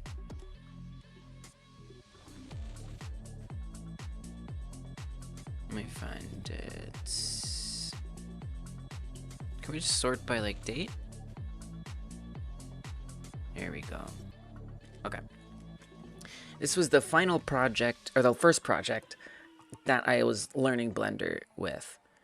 And, you know, I had levels, I had characters. And so for me, that motivated me. And so I just did it, you know, and I looked up some tutorials, right? So, like, for example, one of the first things that I made was a tree, and you'll see the tree in here. First thing I made was like a tree. So I looked up Blender tree tutorials. And honestly, that kind of was a not so great path. Here, I'll even pull this up.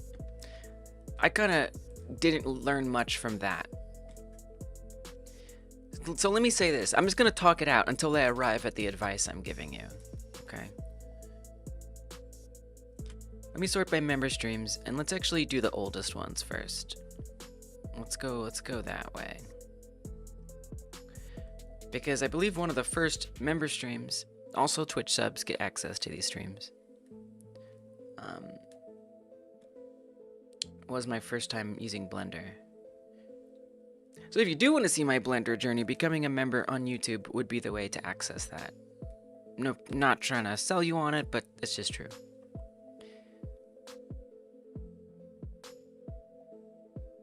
Tree. So that was my first time learning Blender, was a tree. And this was actually not that helpful. So I did the advice I just was about to give you, which is I looked up a tutorial on how to make a tree in Blender. Well, guess what? That tutorial was not designed for making game assets, let alone something that's going to import into Godot. And basically everything it taught me was useless. But that's not true. So it taught me about, you know, extruding. So it really doesn't matter. You're still going to learn stuff. But I do want to put some caution there in a second. But I learned, like, you know, some basic ways to manipulate objects, and it felt weird. Like, I'm like, what the hell's going on? What is this? Why is this like this? You know, just like suffering through it, just doing it. Even if it feels weird, even if it feels awkward, you know, just letting it happen. But following the tutorial, eventually, I got something like a tree. And that tutorial was teaching all about like particle effects and certain aspects. And it was looking kind of okay. But guess what?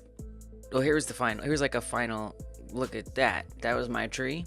Okay, well, guess what it looked like when I brought it into Godot? It looked like that. It looked real bad.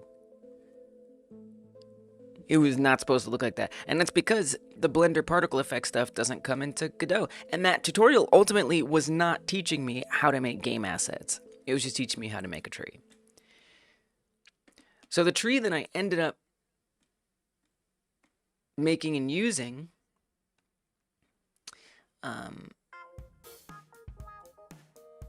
was this. It was just all wrong, Zayden. It was so wrong. And the way that I decided this one, instead of looking at a tutorial, what I did was I looked up other 3D assets of trees. Well, I just kind of experimented with this one.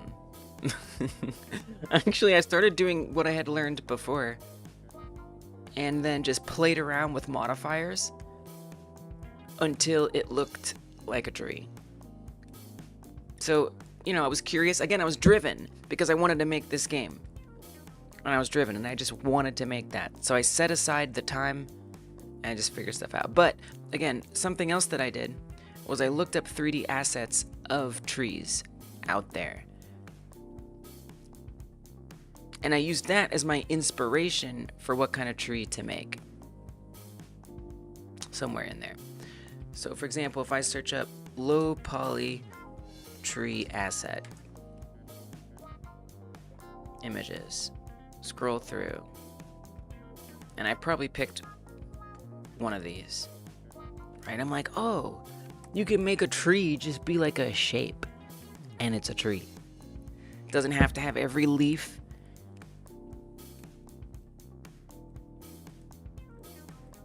Okay, so this is the project that I was making those things for.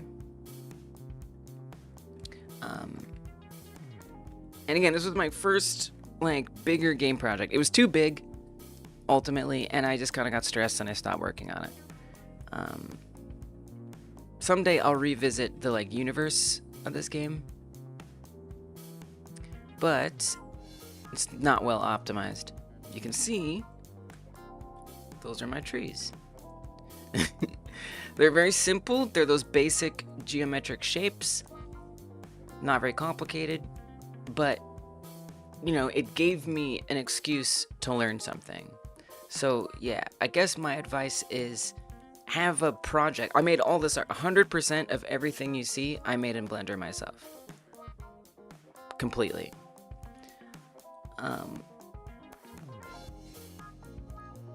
And so yeah, so my advice is have a project that you really want to make games for. You know, you really want to make models for. Have a game you really want to make models for. This is obey or die.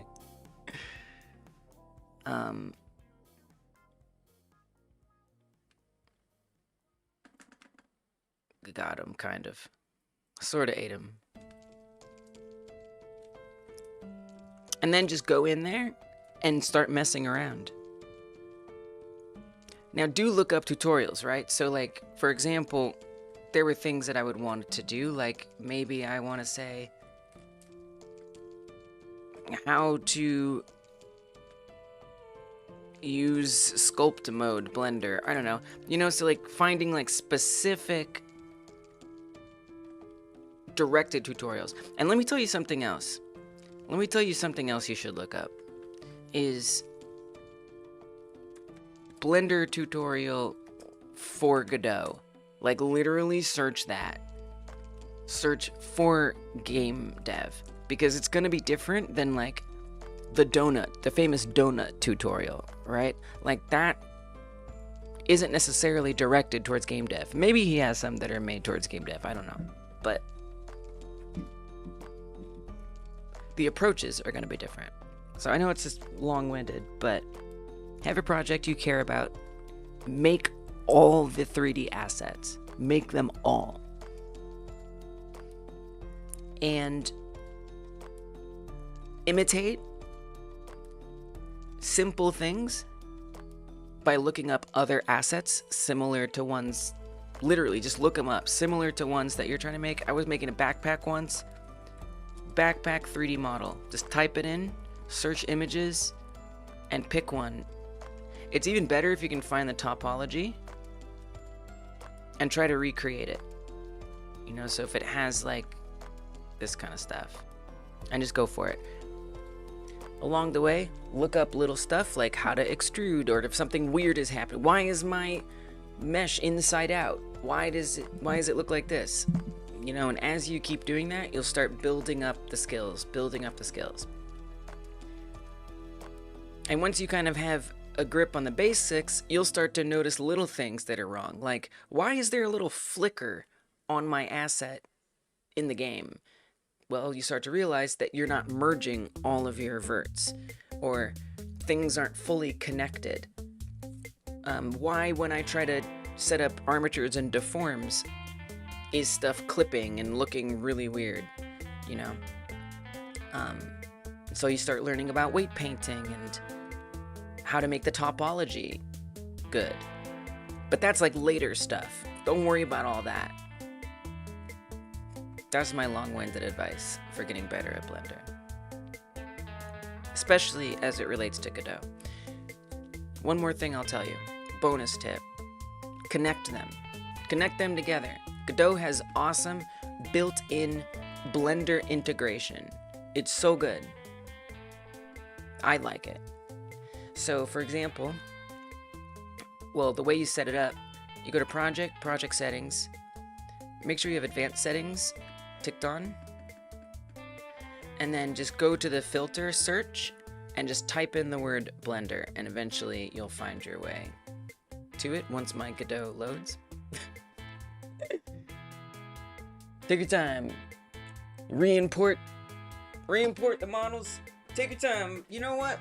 Ain't no hurry. I'm not in the middle of anything. I'm not busy. Okay, there it is.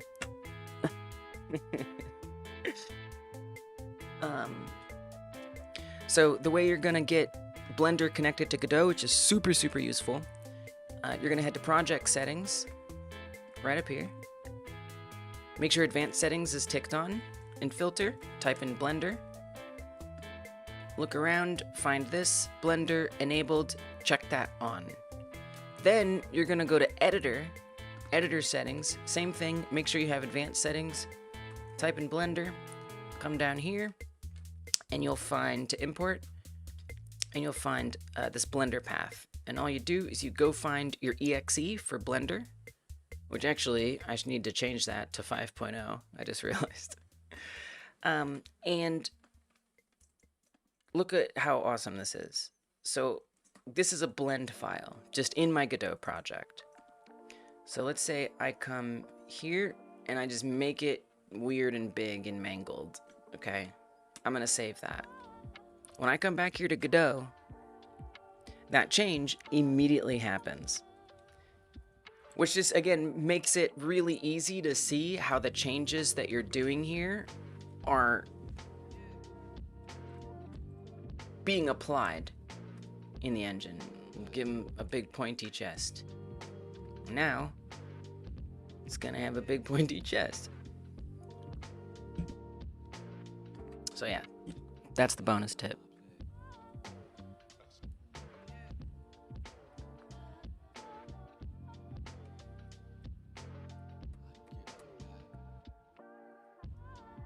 Alien game looks really cool. Thanks, Ivan. Welcome. Seeing your first tree made me wonder how difficult it'd be to make procedural trees in Godot based on L system with no external models. That'd be interesting to find out, yeah. I don't know. I feel like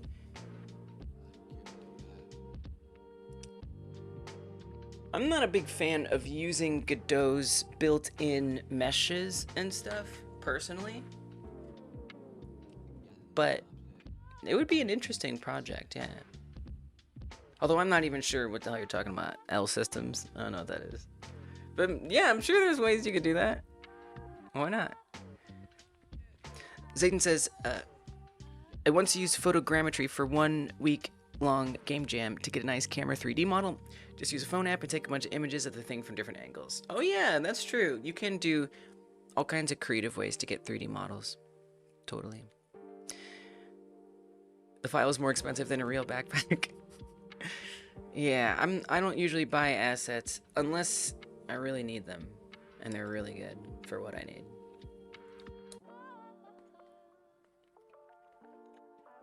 I would hope that backpack was like really set up for everything you could ever need it for. Coke Gaming says, I learned Z fighting the hard way through one of the 1 hour game jams. Nice. Oh, that's awesome. Hey, learning the hard way is kind of the best way. Check your Discord update for a laugh. Okay. It's vague and scary. Can you be more specific? I'm gonna look at it off screen. I don't know what that means. It's probably fine. You're a trusted one. But the vagueness alone. Okay, this looks fine. This is for your Wolfenstein-like. You got a bunch of updates. Let's look at all of them. This is the beginning. Nice. So you got movement, camera. All right. Working on elevators. Nice. Wow, you got that set up quick. Oh, that was me in the background. I see. I was like, where is this audio coming from? Okay. I heard it, but y'all didn't hear it. Nice. And is that automatically reacting to the player too? That's super cool. Or maybe you're pressing a key. Nice. Working doors. Perfect. You are cooking. Look at you go. It's automatic. Love that. Looking good. And this is the funny one. Patient in bed example.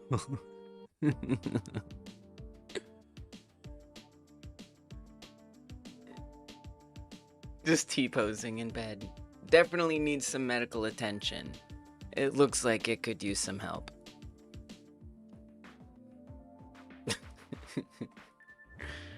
Nice progress. Let's go. Wait, someone has a T-pose emoji.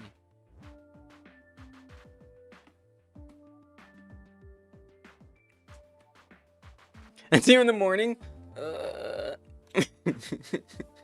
It's how you sleep.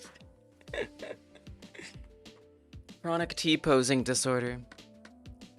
What's up? Welcome, Ziku. I know, the patient is struggling.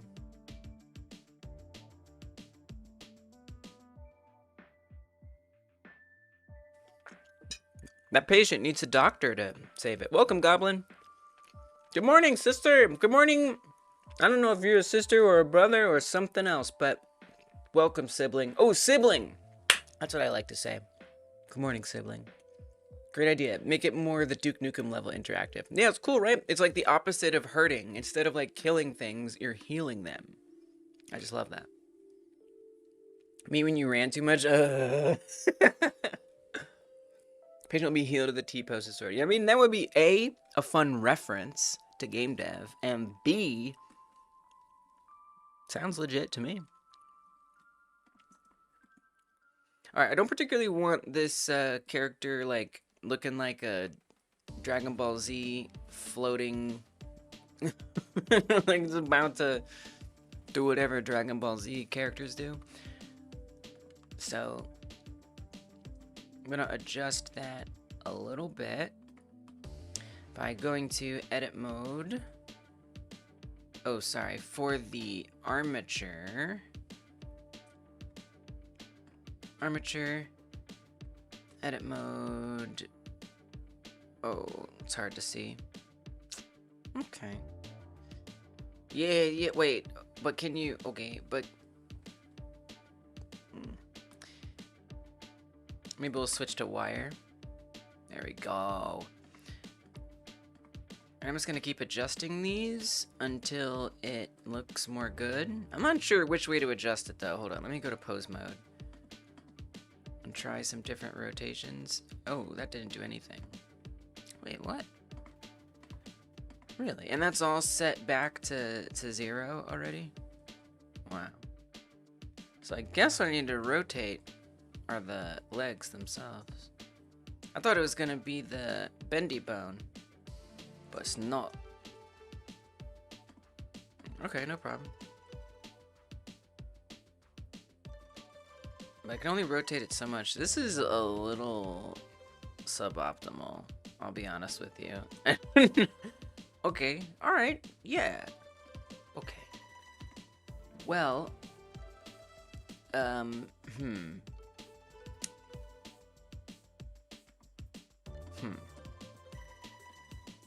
Okay, I thought this would be easier.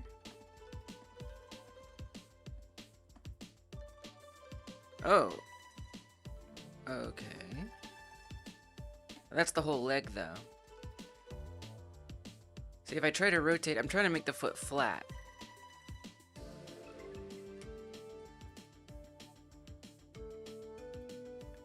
But I could only get so close. I feel like, Lise, you have to adjust some of the kinematic settings.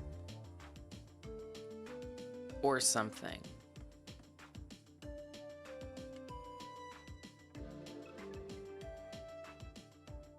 I don't think it's angle. Not iterations. Not that. I don't know about influence. That also feels kind of wrong.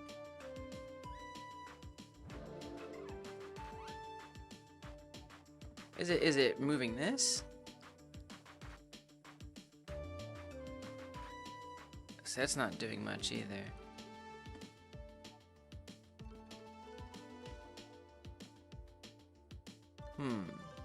Just want those feet to be a little flat, that's all. I don't think I'm asking for that much. Hey, good night, Coke Gaming. Appreciate you hanging out, sharing what you're up to. That's always nice. Nighty night. See you later. Good progress today.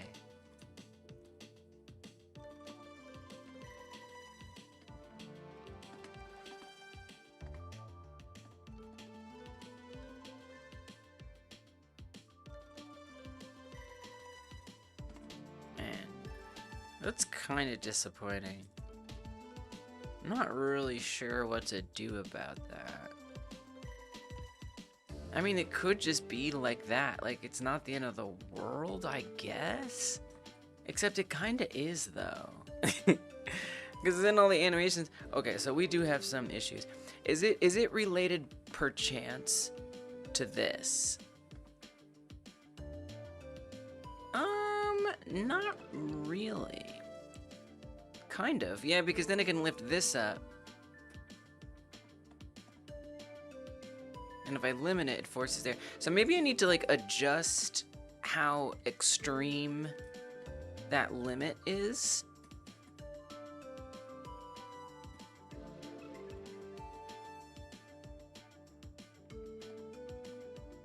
Here, or something.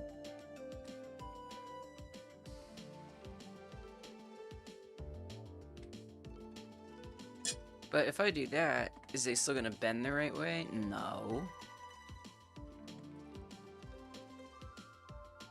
Effect transform. I don't know what that means, but, well, look.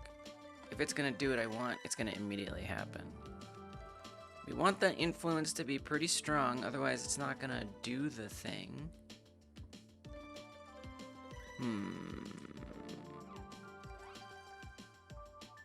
Not sure. I'm not sure what the right approach is here. Try putting that up.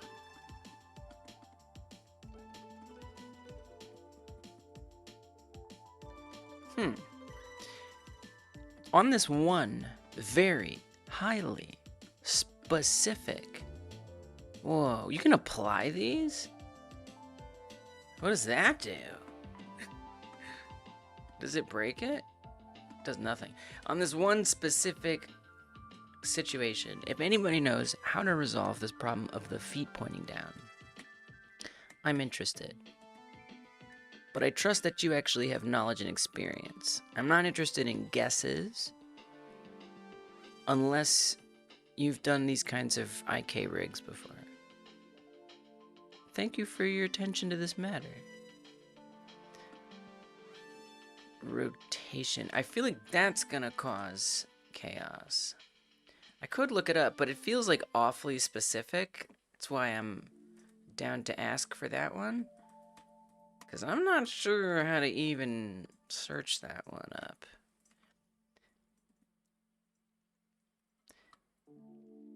See a chiropractor?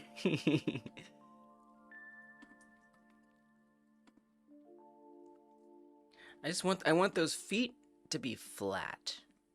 That is what I desire. That's it. Beautiful flat feet, not pointing.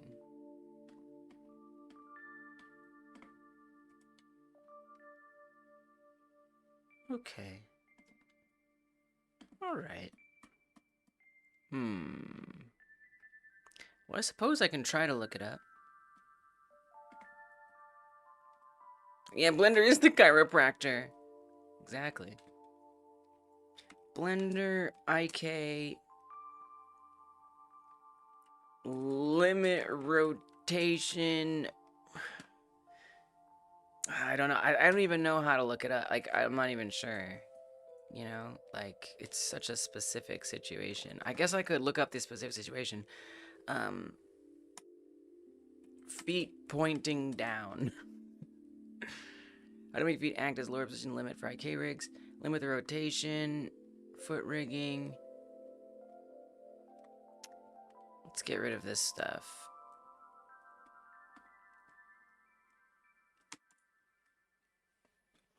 Keep bone and IK chain always pointing down. If you lift up the IK bone, the point sideways bone will always stay perpendicular to the point down. A point down bone?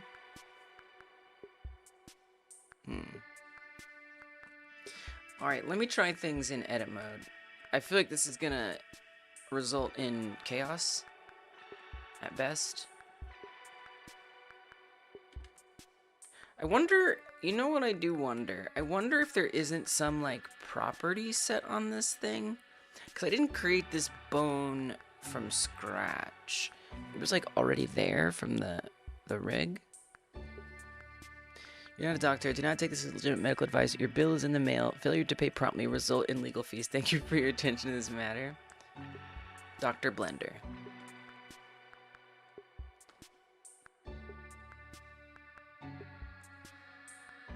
Doesn't look... Well, this has a 0 roll. This is a negative 80 roll, but that has 180. That has 0.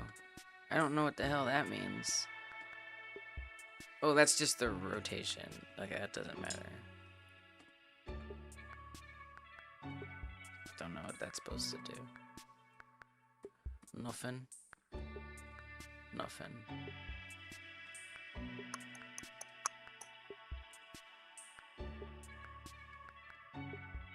No extra constraints or anything on there.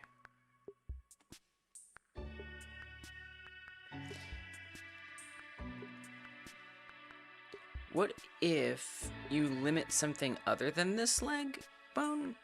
What if you don't limit this one? Okay. What if I limit, like...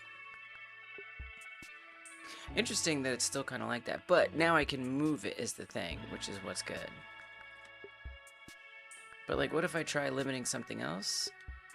Out of curiosity? I mean, this, I don't think it's gonna work, but... Let's just see what happens. Yeah.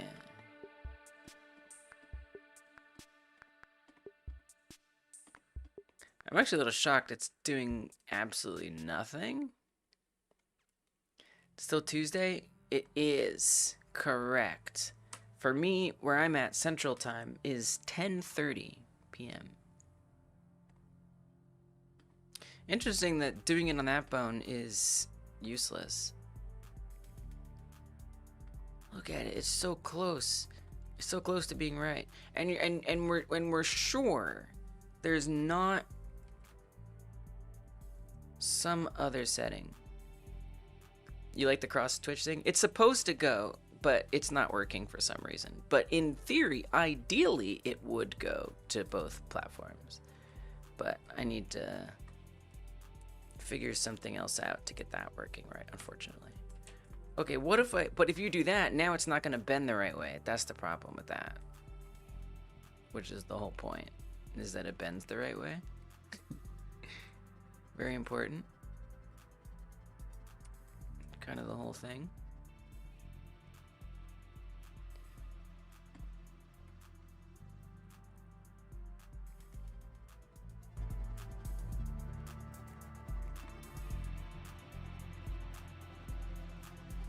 See, that's still not enough either. Hey, Krillionaire, welcome.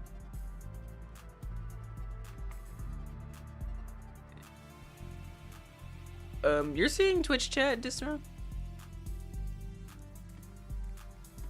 Twitch just wasn't saying anything for a while.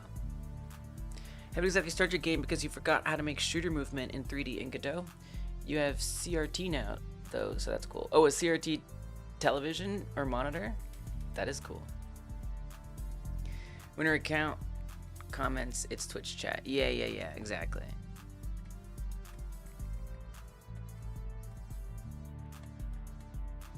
Well, I mean, a part of me is inclined not to worry about it, but I do feel like it's a problem, because you can't do a walk cycle properly if that's happening.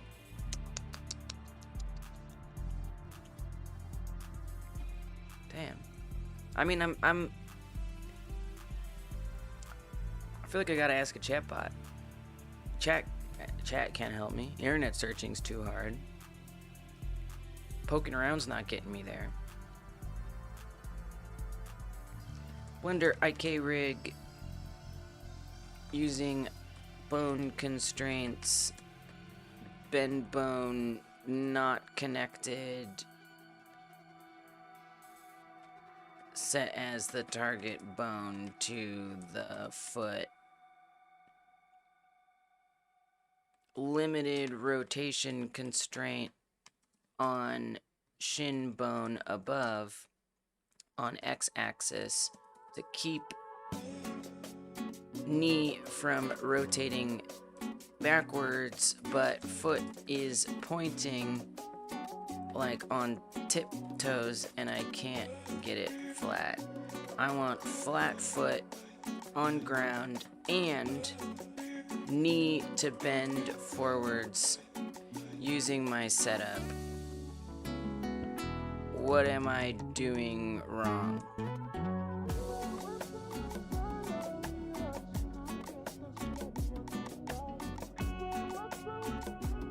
Copy rotation constraint?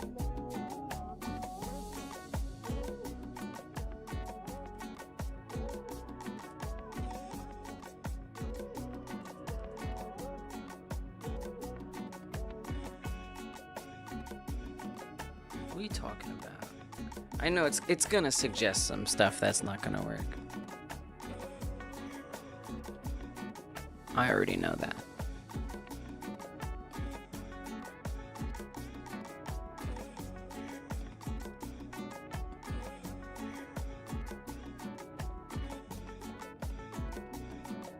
Yeah, it's still gonna hit those same limitations. It doesn't matter.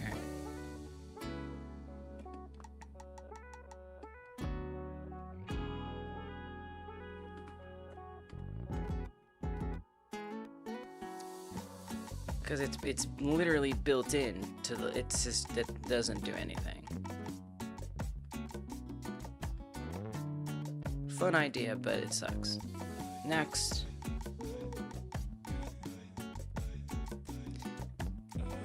Very high heels. It's not. It's TV, not a monitor. You can't need a VGA or to cram with HDMI, but it kind of sucks. It's done artifacting. Damn. Yeah, trying to get that modern. That's a tricky. There's got to be a way though. Okay, that was useless. Correct the knee. While limit rotation constraint on the x-axis can work at a pinch, it cannot. It often uses popping or jittery movement. Doesn't matter. You're wrong. Pull target. Yeah, maybe I need a new target. Yeah, maybe that's like my problem.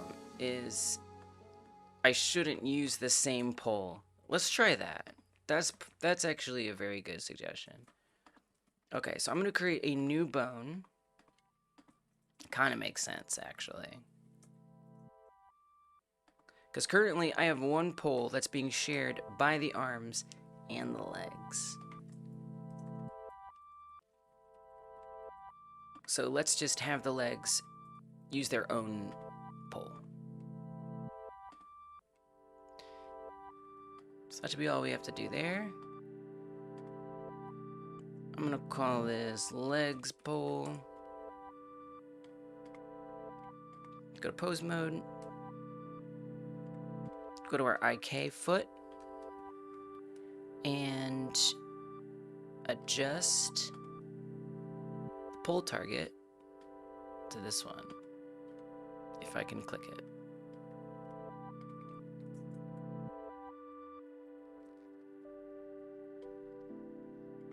Then do stuff. Okay, it's looking the same. I guess you're supposed to do it like in front.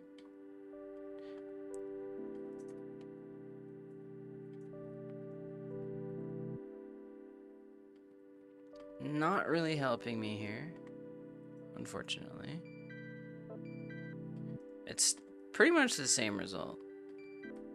So I have to think it's something else. And none of y'all in chat know? Nobody?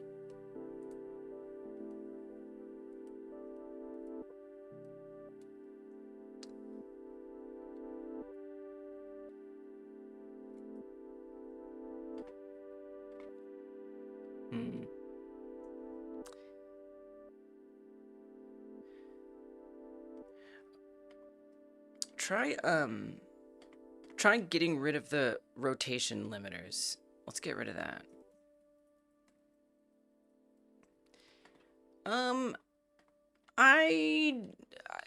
I wouldn't say I have a problem with the knee rotating backwards.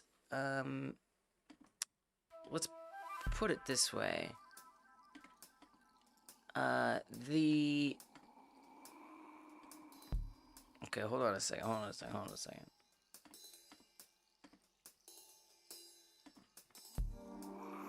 Let's try this. Let's try not using the limiter. Basically, the way I was... So I how do I say this? So I wasn't having that issue explicitly. I put rotation limiter constraints on these bones, and that made it not bend back. So in that sense, no, I wasn't having that problem. My problem is that the feet can't go flat. But what I'm going to do, I'm going to try, is getting rid of the rotation limiters and seeing if I can get a different way. Because the rotation limiter is why the foot isn't lying flat, is the primary reason. I can get the foot to go flat if I get rid of that limiter. But if I get rid of that limiter, it goes backwards. So I think I just need to find some other way to keep the foot, or keep the knee facing the right direction. That would be my guess. So I'm gonna start with that.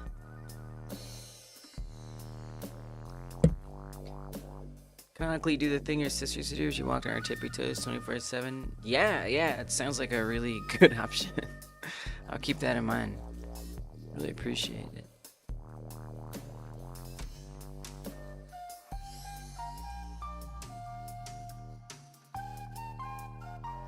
Okay, it's bending forward, but now the foot is facing the wrong way. Yeah, I figured it was a joke.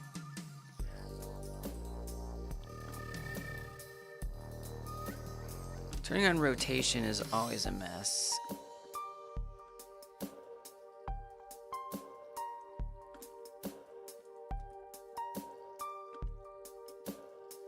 So it kind of becomes like a matter of figuring out all these different parameters and variables.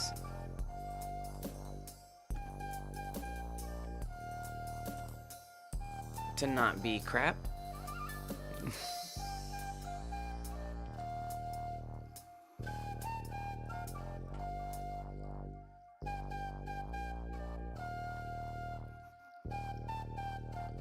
Obviously, that's not good. It's completely twisting the whole thing around. So that's, even though the knee's going the right way, this is not the way to do that. Because it's twisting the whole leg. Which is wrong.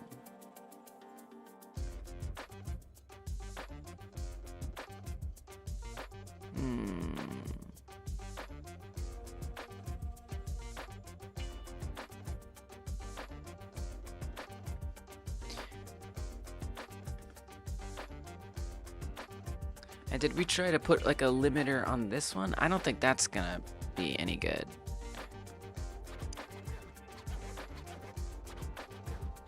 I could look at, I feel like a next step could be looking at like a general tutorial about using these constraints to achieve knee bending in general. And then based on that, maybe discover something that, oh, I should have tried that or whatever. Oh, I did 2 IKs. My bad.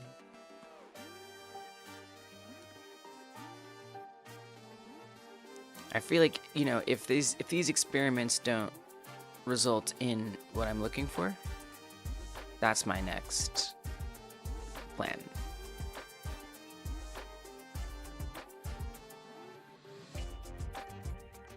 Unless anybody knows, of course. IK more like ick. I know. Satan says, can my Game Like Jam game mention Wolfenstein 3D in the game itself? Yes. It's just the title. Well, I mean, the intro card, yes, but, you know, obviously don't use art from the, like, you can't use, don't use any assets from the original game. Neeple, -90, iterations 500, chain length 2 is what you have. Is my chain length too long? I mean, maybe I have more bones than you have. Do you have 3 bones in the leg?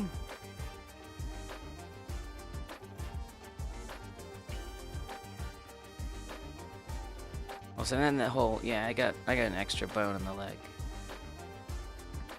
I need all those bones to move.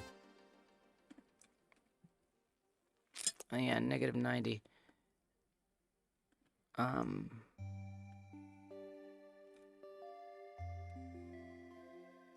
Where's your pole at? Also.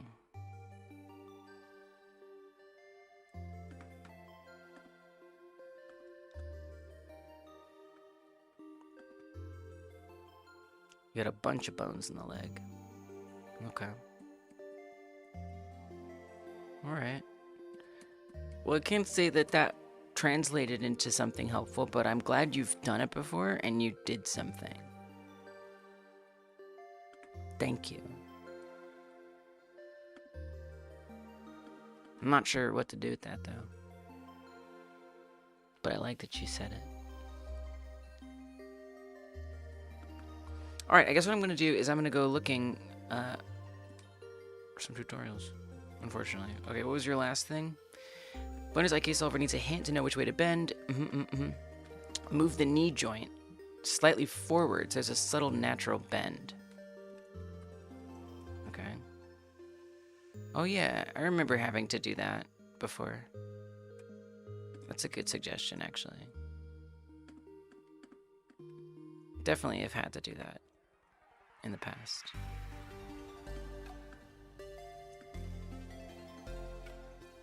Let's just keep it like that.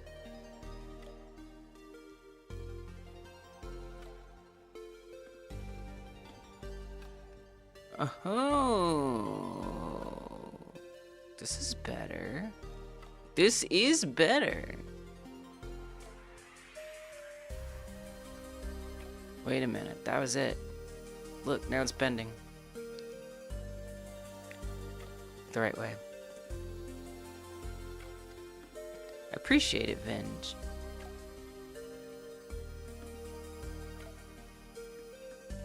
You definitely get points for trying and sharing your process. But I think most of the points gotta go to the other chat. The chatbot chat.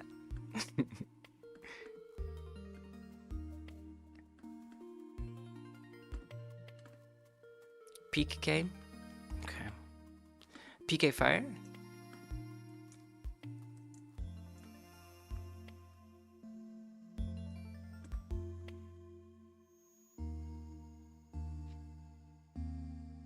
Alright, well with that in mind, I'm gonna reset all the bone positions. Oh, I guess they are all reset. Okay, there we go. I don't think I need this pole anymore. Yeah, add a slight knee bend. I've had to do it before. I forgot. I totally forgot. Completely. Utterly. You know, now my like bones aren't like, you know, this is kind of like sticking out. But it just has to be okay. BK Beam? I don't know if I know that. Is that Lucas?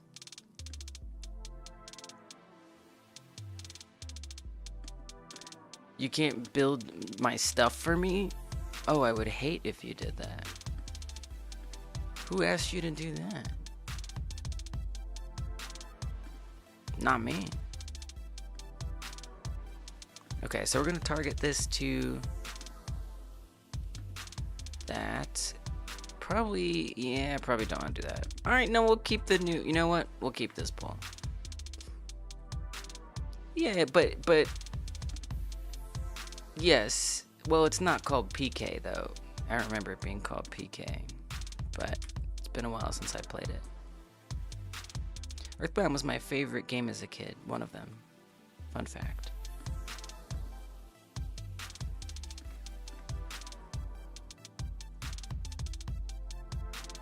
Maybe it was PK. I feel like PK was like a Super Smash Brothers thing. Pretty sure. Yeah, PSI. Yeah, they weren't called PK. That's what I'm trying to say. In Earthbound. That was all Super Smash. Don't enough hands-on expertise. Yeah. I know. Well, we got there eventually.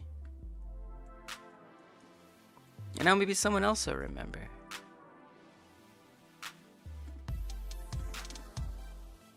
Okay, but I do need to move this default position of the foot.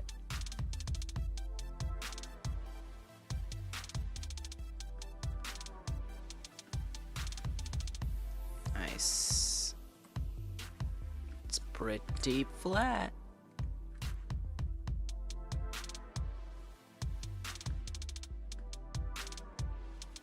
Just a little bit more.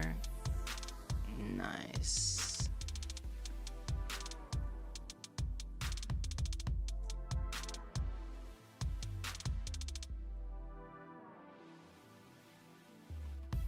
Is it in the name? I can't remember. Starting to see more Commodore 64 style retro games. Limited color palette, but was very nice. Okay. Alright, I think this is good. So now I just need to make sure I do the same stuff on the other side. So we're going to get rid of this rotation limiter.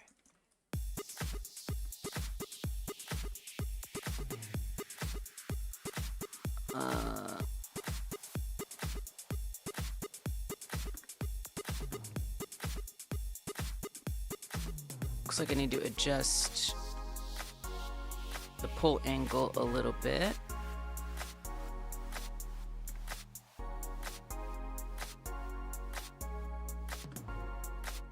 Sure, -67, and this one we'll just do Okay, something else. Would it be like the subtraction from 180? What the hell would that be? I think, right?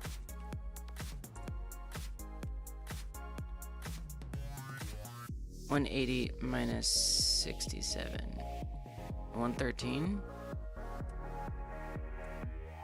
Negative 113? Nope. I'll just eyeball it. Oh, it's 180.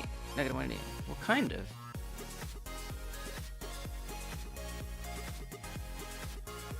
How do you stand? Yeah, you kind of stand like that. It doesn't have to be perfect. It doesn't really matter. Oh, what if I do... There we go. Apparently. I mean... It's different. I'm mostly inclined not to care, though. If I'm being honest. Oh, that's a good view. I just kind of wish that I could set this and forget it, and it would just be right. Okay, negative 60 looks pretty good. Okay, we're gonna go with negative 60.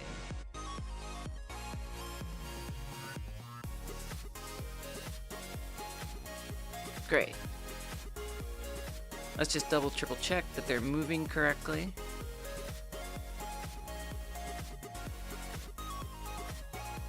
I will say the foot is kind of doing a lot of bending that I don't really want it to do.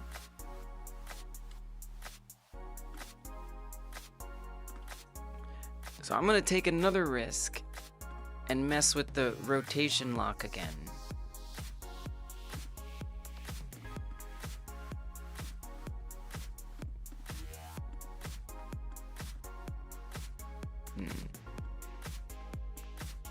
I just kind of like don't want it to bend like that. Like I want the foot to stay a little flatter.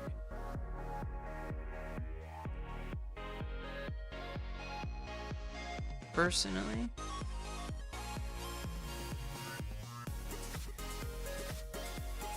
See, I don't think you want to go back to that. See, now that one does, it does put it that way, but, you know, then we're back to the original problem. So don't do that. I guess these, you know, you just have to, you know, because the idea of doing this is to make animating easier, right? So you don't have to super carefully animate every single thing. But this isn't that bad. Look, you just pull that up. It's fine. I mean, it's a little weird. It is a little weird. If it could not do that.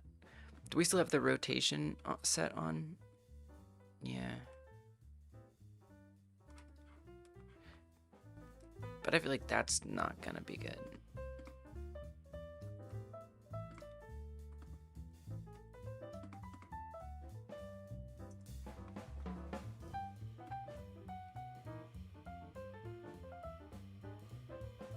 It's actually kind of slightly more like I would expect it to be. Other than the foot pointing in a strange way there.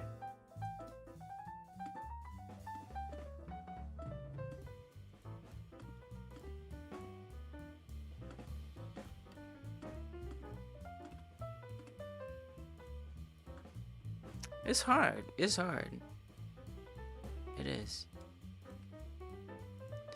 I know.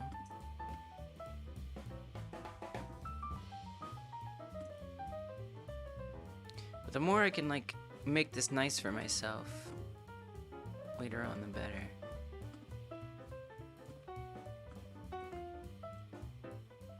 So I guess I just have to, like, rotate that. I feel like there's a way. I feel like there's a way to do this. What if you, I don't think limiting that bone... I mean, that does a little bit. That does help a little bit, doesn't it?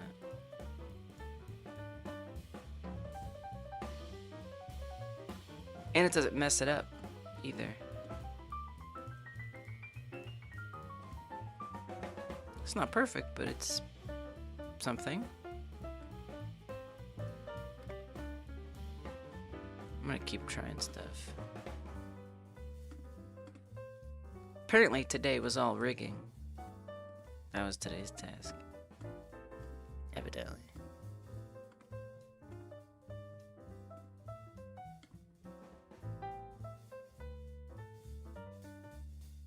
What is it? This bone? Is this the bone that's twisting so much? It's gotta be this one.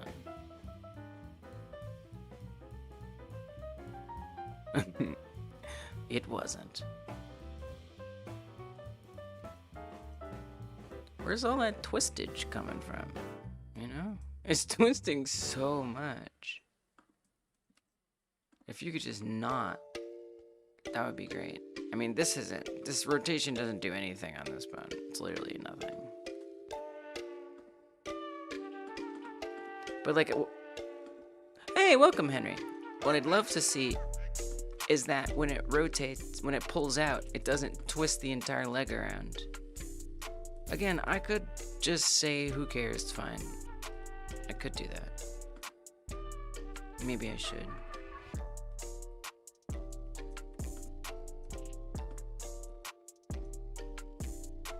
Okay, we don't want to do all that.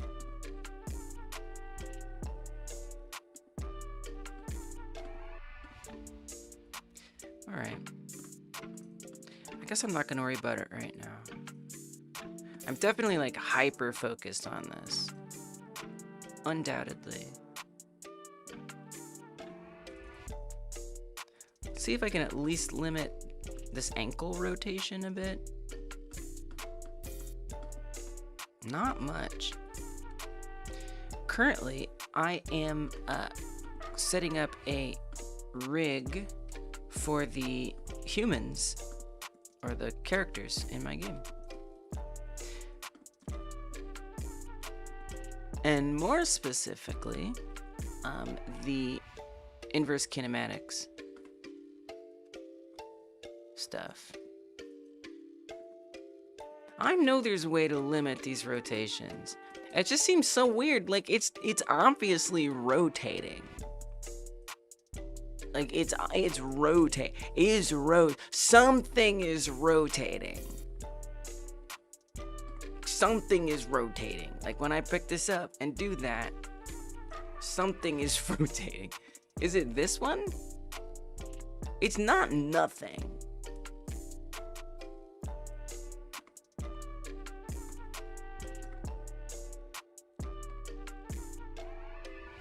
It's not that. Like, what is it? What is it? It has to be something. Something is rotating.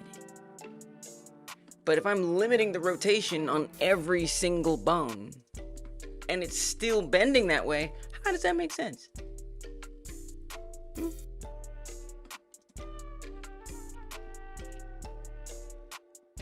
Basically, what I'm trying to do is keep it from being able to flip around. Is it the end of the world? Not really. Please, what if, okay, hold on. What if you need to adjust some of these values? Huh? Okay. Adjust the numbers. Okay. Okay. Well, that looks terrible. Don't do that. Okay, alright. So that didn't exactly go as planned. Sure, it worked from that one position, but everywhere else it looks terrible. Well, it was an idea. Bam. What about this one? Okay, try this one.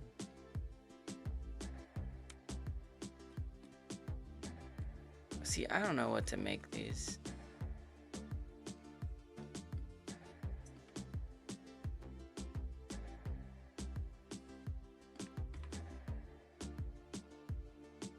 Hey Zayden, thanks for hanging out. Goodbye for now. Satan says, I accidentally nested gradients and it looks quite 1993.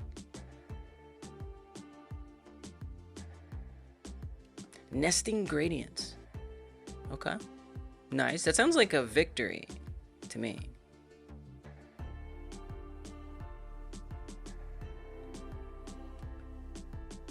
Thanks for hanging out, though. Bye for now.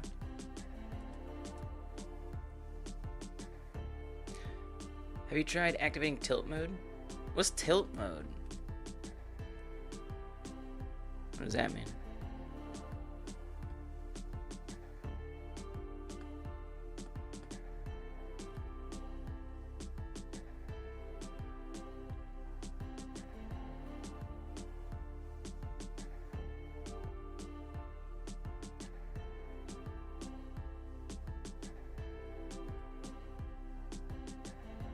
Yeah, it's better, I guess. I just don't really understand like what I'm doing. Yeah, so I'm just like clicking things. And then when it gets to the least terrible, you know, then when I switch back to everything being normal, it's all wacky. It's actually not that bad.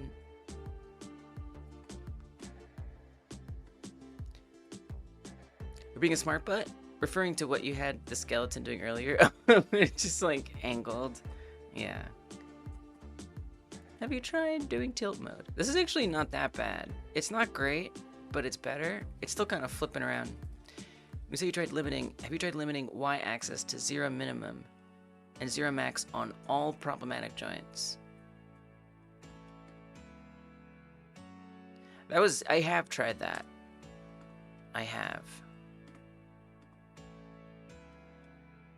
But you said all, so let me try all. Maybe, I don't know if I've tried it on all. Actually. Okay, let's see.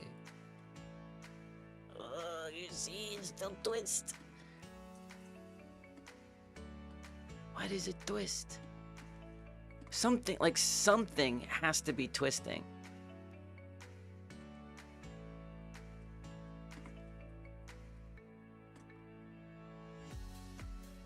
Is that the y-axis though? It looks like the x-axis to me, actually.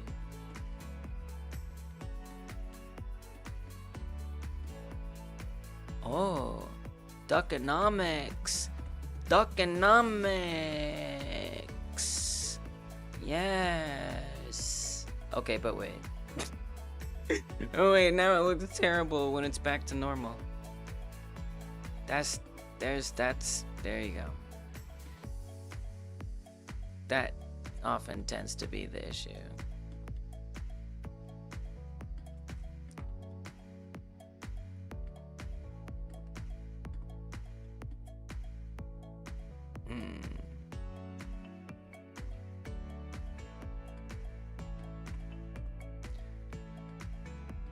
But there, you're definitely. I definitely believed you were on to something. I mean, the Y, I did do the Y, and it didn't make it worse. But I really wanted setting the X to also look good. Okay, wait, try that. Try this. Okay, hold on. Oh, it twist. It twist! But if I do this one, things get really weird.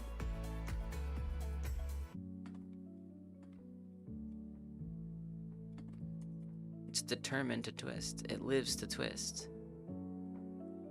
I mean, that is actually something. I mean, it's pretty bad, obviously.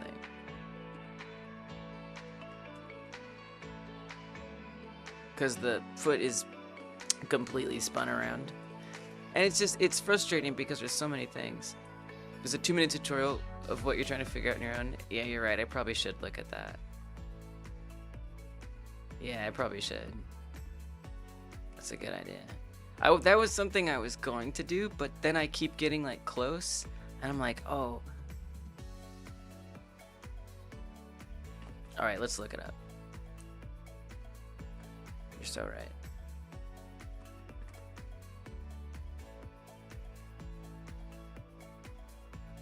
DMV. Why do you hate the DMV?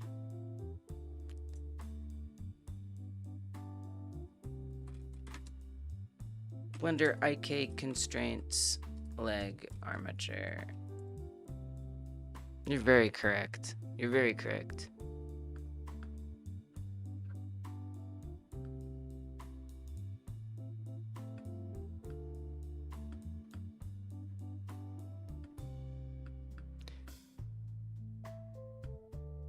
Sometimes I just vibe a little too hard on the hyperfocus.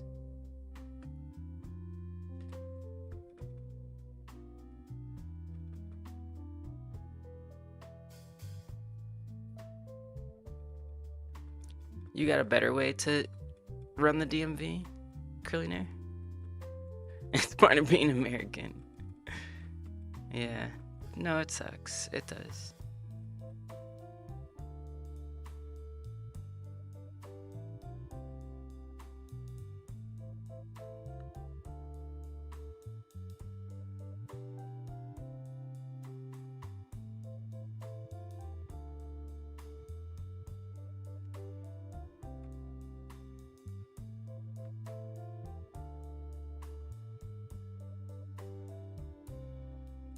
See, that's beautiful. That's beautiful. That's perfection. Copy location. Whoa. Oh.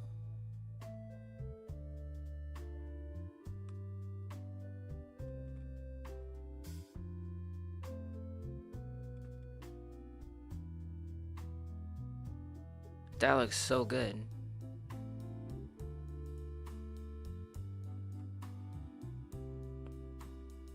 Thanks for the sub, Louise.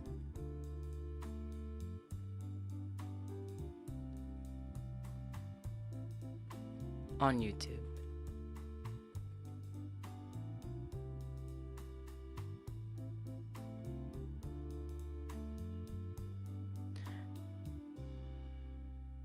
I mean, this is definitely different. So it would require some doing a few things differently. But that result was so good. Like, so they're not putting on the foot. And that's kind of what Vinge was saying, where they have two. I feel like I put my, okay, let me try something. I feel like I put this too low. You know? I shouldn't have put the IK on the foot. I should have put it on the shin. At least. At the very least. Okay, let's try.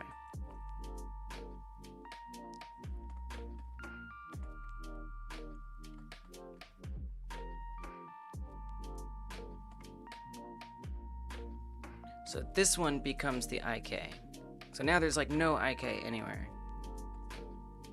Nothing happens. So on this one,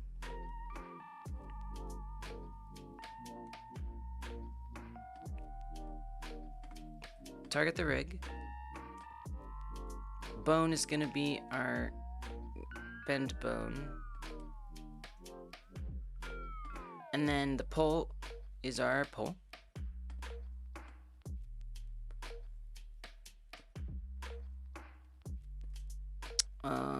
And then we set the chain length to 2. Rotate. Yo, this is definitely gotta be big part of what I was doing wrong. Okay, let's just at least see what this is like.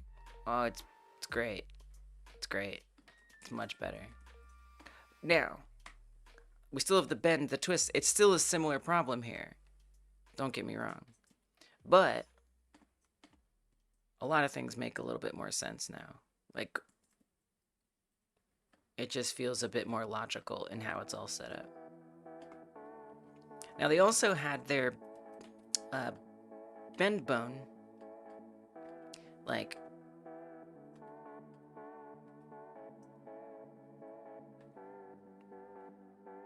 Over this way? I mean, that's gonna mess up all types of things. Trust. But it's okay.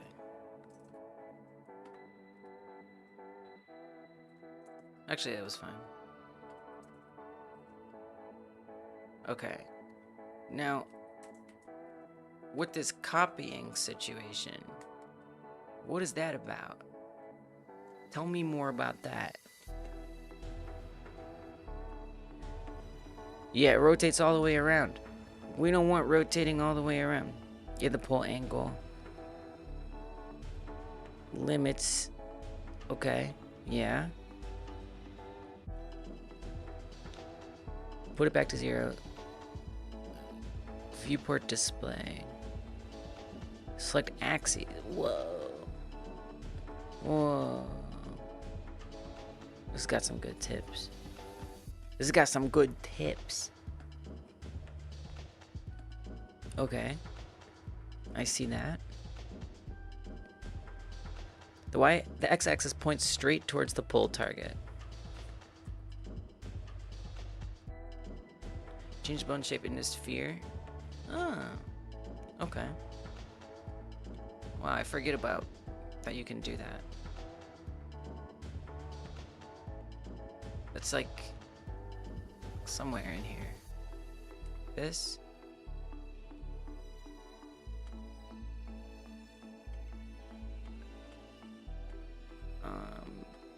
I got a cube. I got a tube.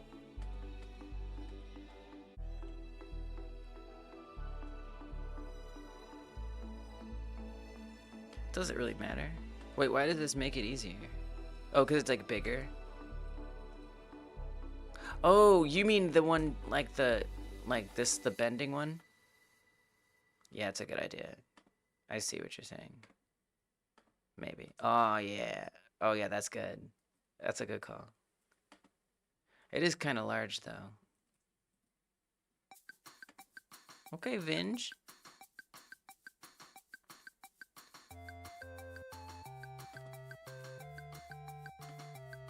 X-axis point towards the pull target.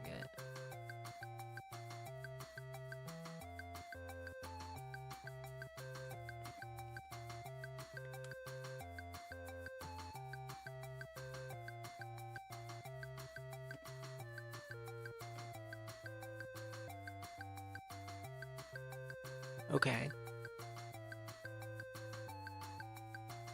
Oh yeah, fix it in edit mode. Yeah. Oh, this one you're talking about. I see. This one. But is that how mine is set up too? That seems... This doesn't seem... I feel like they've done other things, probably, that make this not be my situation. Right? Like, this seems different. This seems different. I think the setup is different there.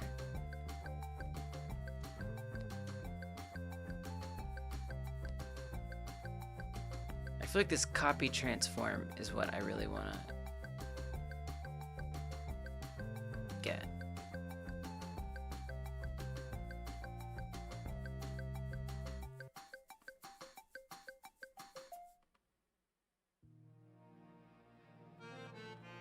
So the foot will follow the bending bone.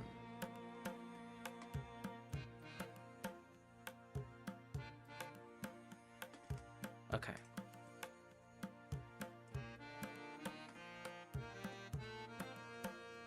Or something. Pose mode.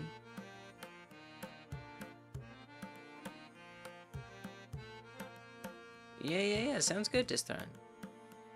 Good luck. Thanks for hanging out and chatting. Which one did they put on there?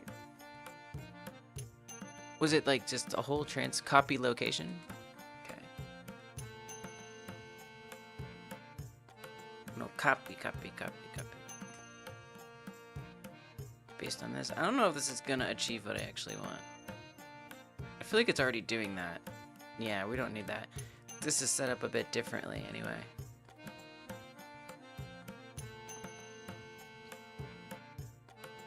But I wonder if they're not...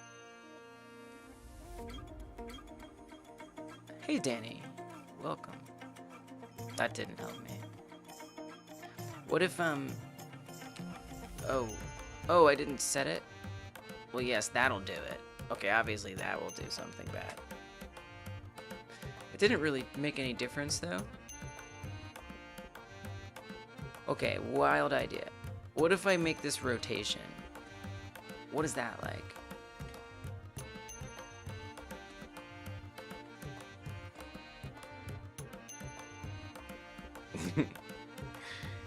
Okay. I'm just gonna bear with it here. It's honestly not that bad. Yes, it's rotated weirdly, but let's go to edit mode and make sure that this is facing the right direction. Somehow. Actually, I think the sphere made it worse. I hate that idea. No, I think this sphere is gonna be good like after I finish it. Then it'll be awesome. But like while I'm setting this up right now, it's kind of in my way. But yeah, I think that will be good, ultimately. Definitely a good tip. But for now, I'm gonna keep it like this. So I can like see its direction a little better. So it looks like the Z is the forward, which is not the case here. It's just like, the orb was covering up all these things. Okay. Is that different? It's different. Yes. Here, before you do that, rotate it in pose mode. And then I just kind of use that as my reference for how I'll do it in edit mode. Right? So I'll grab my bend bone and then just rotate it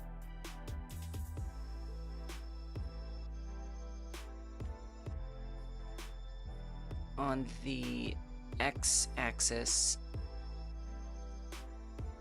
-150. This is rigging, and specifically as it relates to inverse kinematics. Okay, -150. I've definitely been spending a massive hyperfocus amount of time on it, but I'm okay with that. It's something that the inverse kinematics specifically, I don't do as often as some other things. So I want to like get this painful practice in.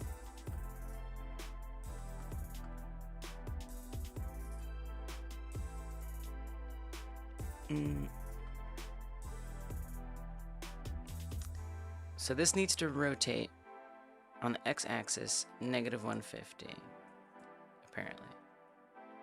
Now if I come to pose mode, it's flatter. And what are things like when I move it? Oh, it's better. Now we do have some weird bending on the knee. It's bending inward, but I feel like this is pretty fixable. But it's not twisting all over the place anymore. Kind of. Okay, it kind of is actually. Actually, what if I set... Okay, this is a little weird. I'm gonna go ahead and tell you I think this is a little weird. But I don't know if it is. What if I put a copy rotation on this as well?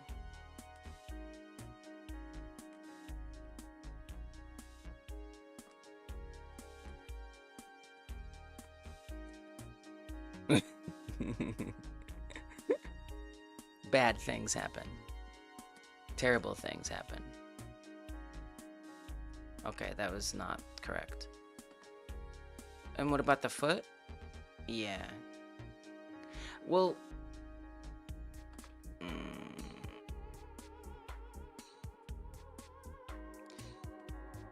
And the IK? Put it at 90. But now it's... Wait, this doesn't look right. Wait, does it? Wait. Okay, come here. Set of the foot. Set it to the bend. Okay. Grab my bend bone. Oh, try not to fall.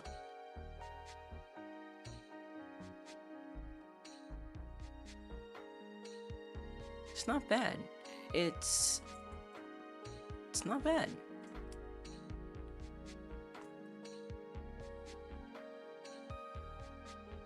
I feel like something really weird is happening with the foot. Look. Wait a minute. Wait a minute. Everything's flipped the wrong way. Which kind of makes sense if you look at this. It looks like it's flipped exactly the wrong way.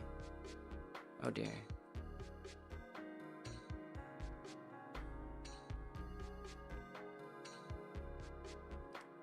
Oh dear.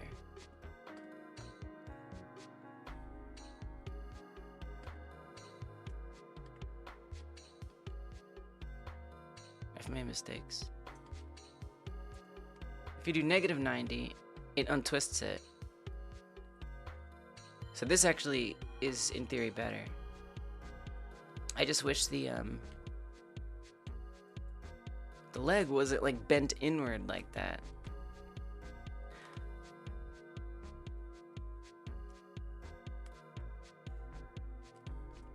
The x-axis, is that the one that I...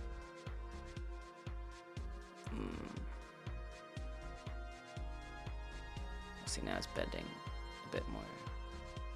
The x-axis is the one I need it to be limited on.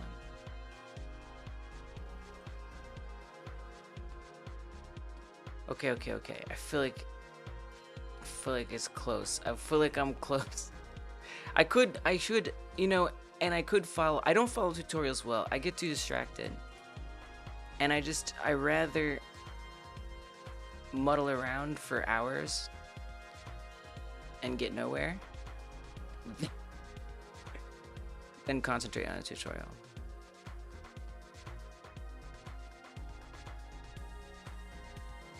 I never said I was here to be perfect.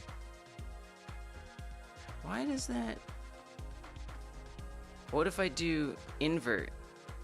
What was that like? That is an option there. Okay. I don't know what that did. What does that do? Invert the X rotation. What does that do? It certainly sounds like it would be nice. I didn't do anything. Man. Alright.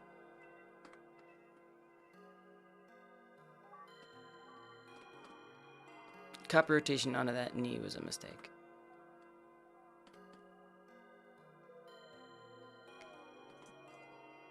You know, I'm kind of inclined to just stop worrying about it for right now and just come back to it later. I feel like I'm burned out on it. You know? Feels like something that separation is going to give me the most success on. Isn't that the most obvious thing I could say, Finch? I feel like it's the most logical thing.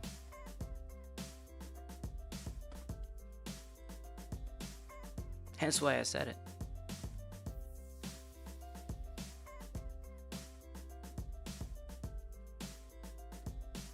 Before I get the actual game? Well... You mean today? I mean, this is what I'm doing. I got the character in there. We sized it up. And... ended up having to make the rig because the one that it came with, it seems like it didn't actually have the license to use it. It was a Mixamo rig, and I don't want that, so I had to remake the rig, which I wasn't upset about. But I've actually never done IK. I have, but I'm doing it a different way. It's just the IK. It's literally only the IK.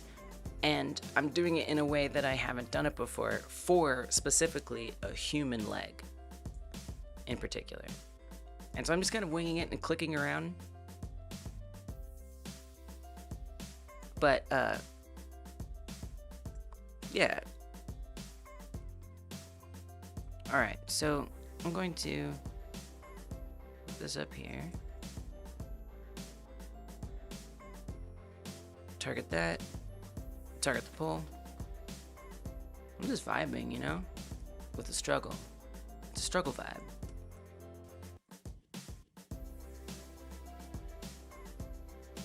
Bones hurt. They can hurt, yeah. Whoa, they're moving each other. It's interesting. Whoa, oh, is it? I know why. We need to set this to 2. Okay. Your bones hurt. You're not the first person to say that today. Actually.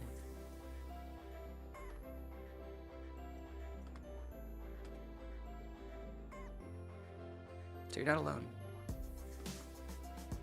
You're not alone.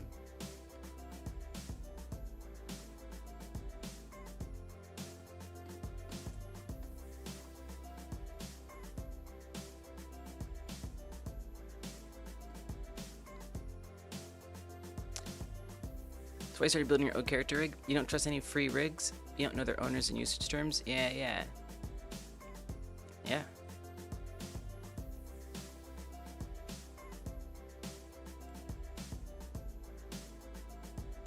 Well, to be fair, this is using metarig, but I know that that one's safe.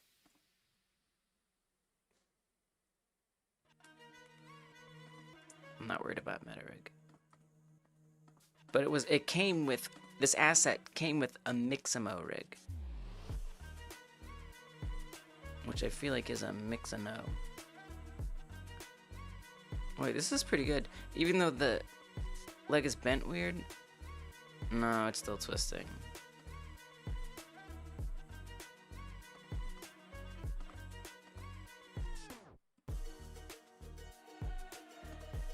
No, it's weird.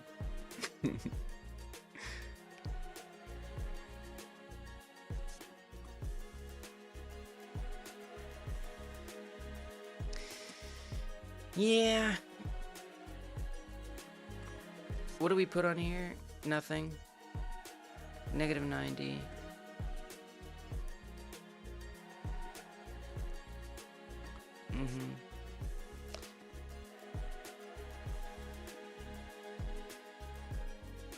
Yeah, I'm definitely feeling like I'm just going to leave it.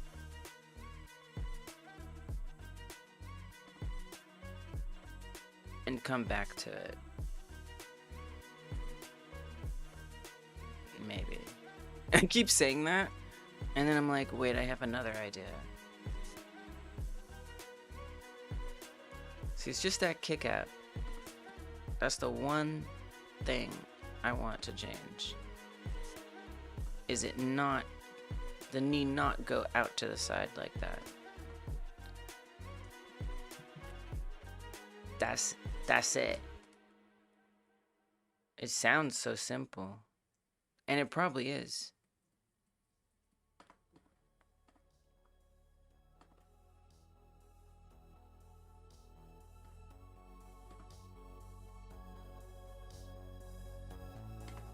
I wish copying the rotation was like the magic bullet I was hoping it would be.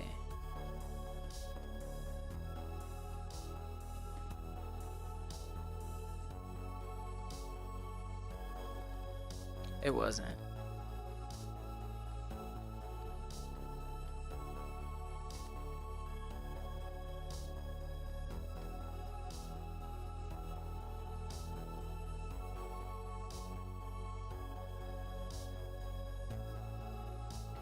And so then this, like, seems okay. It gets, like, so close to seeming okay.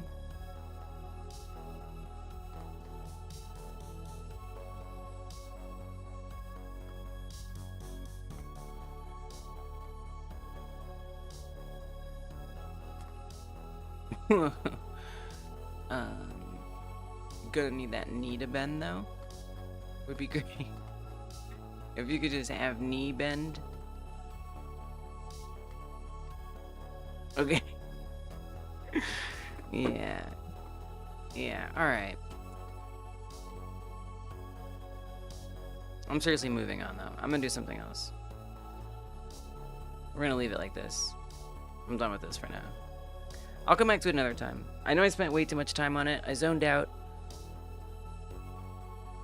I gave 0 cares about being entertaining. It'd be like that sometimes. Alright, so we got the character. I'm not going to worry about setting up that rig right now. What I am going to do is pivot entirely what my task is. And I'm going to set up getting these characters actually detected by the camera. That's what I'd rather do. I gotta set that aside. That was brutal.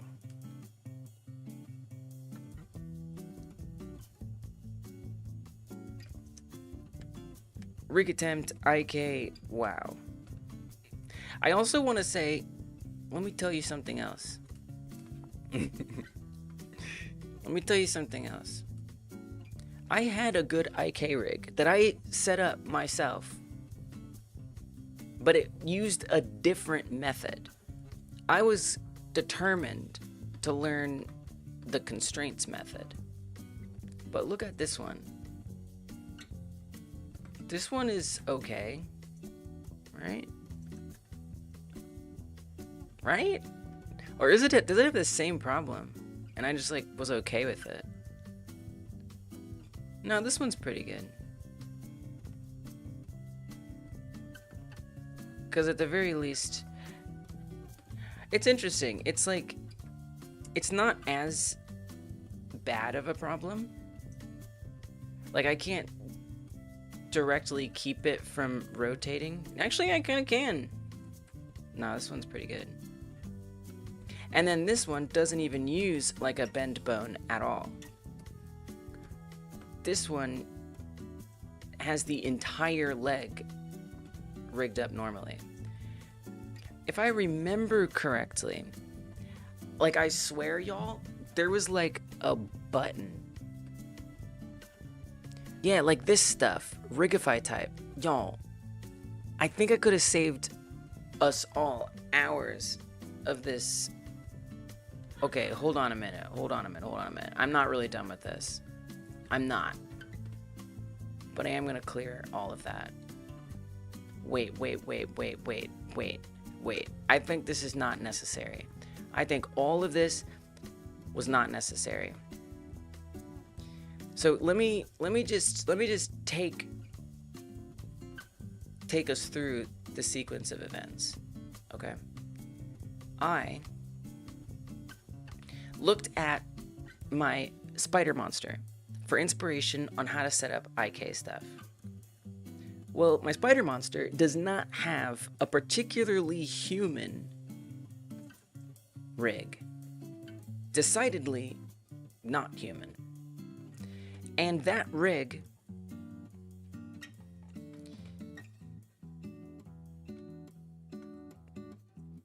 I can pull it up. That rig uses constraints, bone constraints, to make it work well.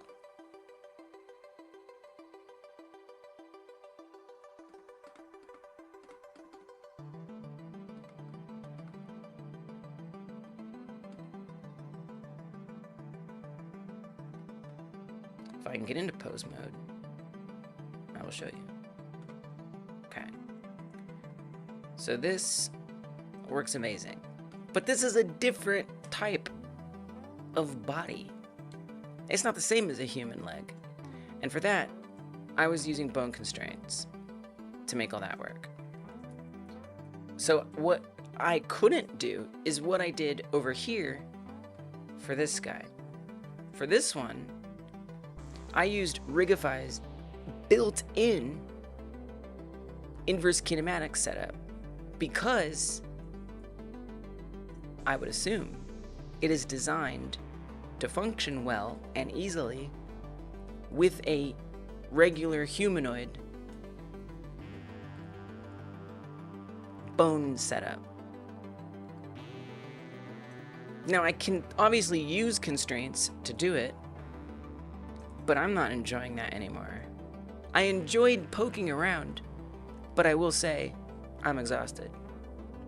So I'm gonna see if I can't just use this built-in Rigify stuff like I did for an actual human-style leg and not have to suffer through all the wackiness.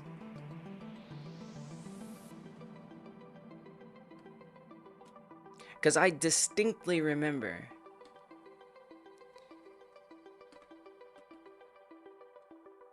like accidentally stumbling into, oh, I click a couple things and bam, it's rigged as inverse kinematics. Okay, looks like I'm doing this top leg up here. Limbs.leg. What was that? Go to bone. Rig type, limbs.leg. Okay, that's already there. So actually, I didn't change any of that. That's already built into the rig. I feel like there's like a checkbox. There's like literally an IK checkbox.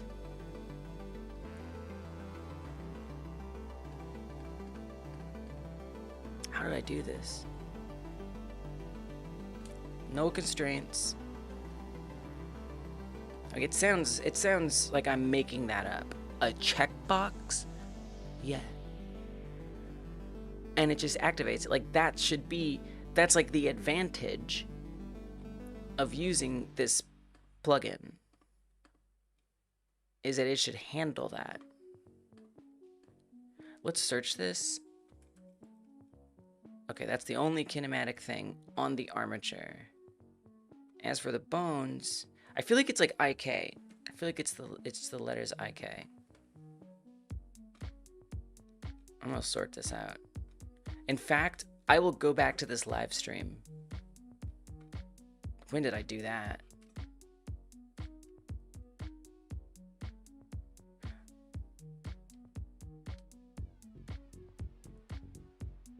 UI layout. Okay, look at this.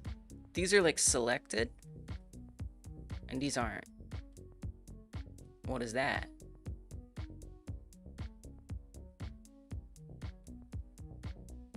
I don't know.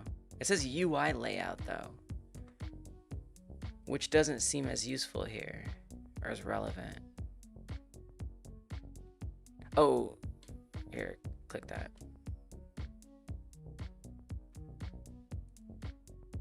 Okay, we're not, I don't think we're doing anything here, actually. Dang, because it was like grayed out differently. I don't know, I'm gonna look at the stream. I'm doing it. Can't stop me, I won't give up. I won't give up. I'm gonna do it, I'm gonna do it my weird ass way.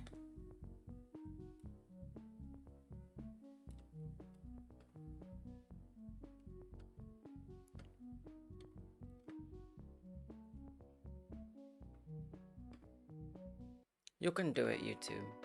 You got this. Come on. You got this, YouTube. Thank you. Okay, so this would have been one of the more recent Alien streams of them.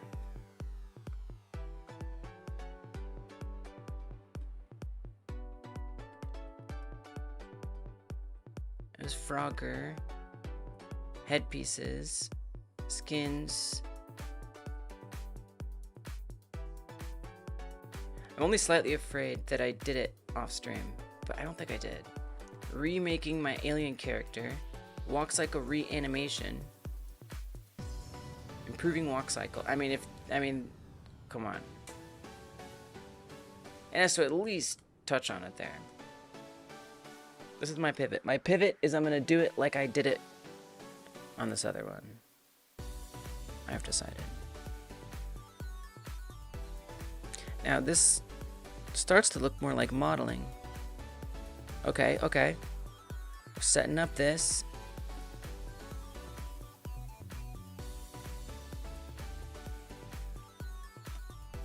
Adjusting the bones.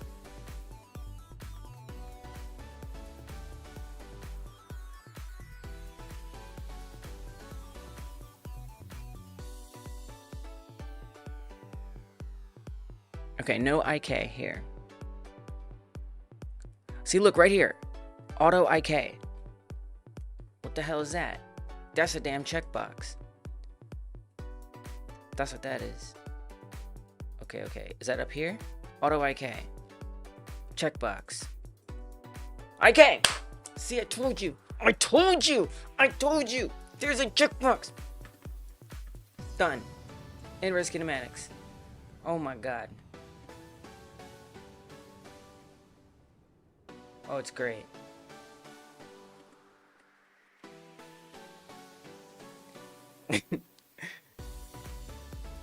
Imagine going back to Lee's 3 hours ago and being like, have you tried checking the inverse kinematics checkbox? I would have been like, LOL. Good one. Thanks, Danny. Oh my gosh. Just a freaking checkbox! Alright. Well, now that I've checked the checkbox, I feel like I have to kind of undo a couple things. We still have this weird bendy bone thing. Don't really need that.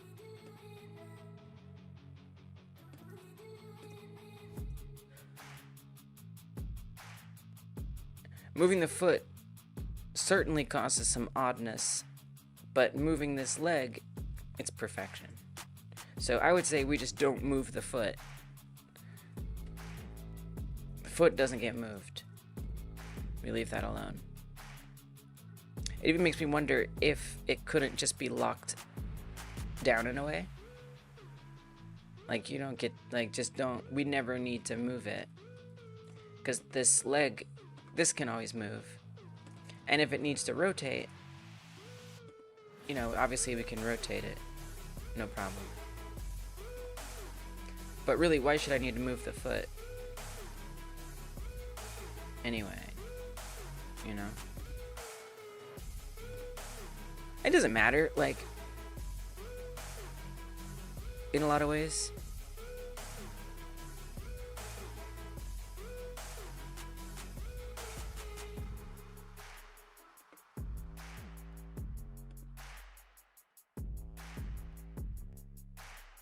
It would kind of be nice, though. I'm not exactly sure.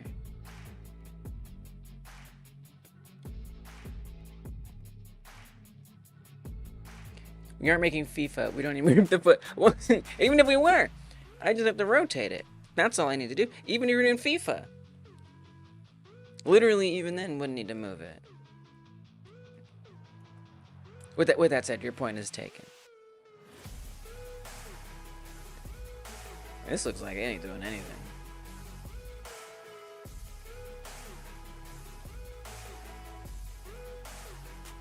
What happens if this follows the leg? Bad things, probably. Why does nothing happen? Also.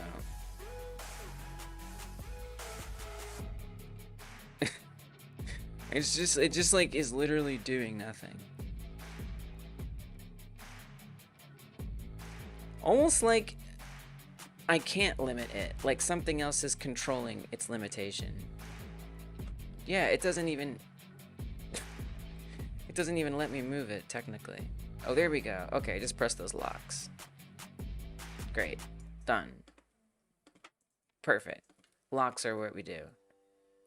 So now I can't accidentally grab the foot and do something ridiculous.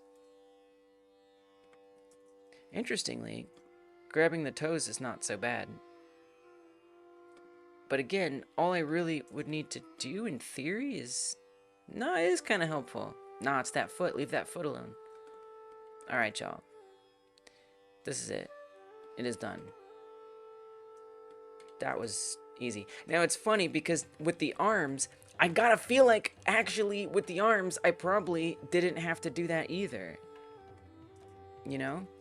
I feel like with the arms, the auto IK is probably also applying to that.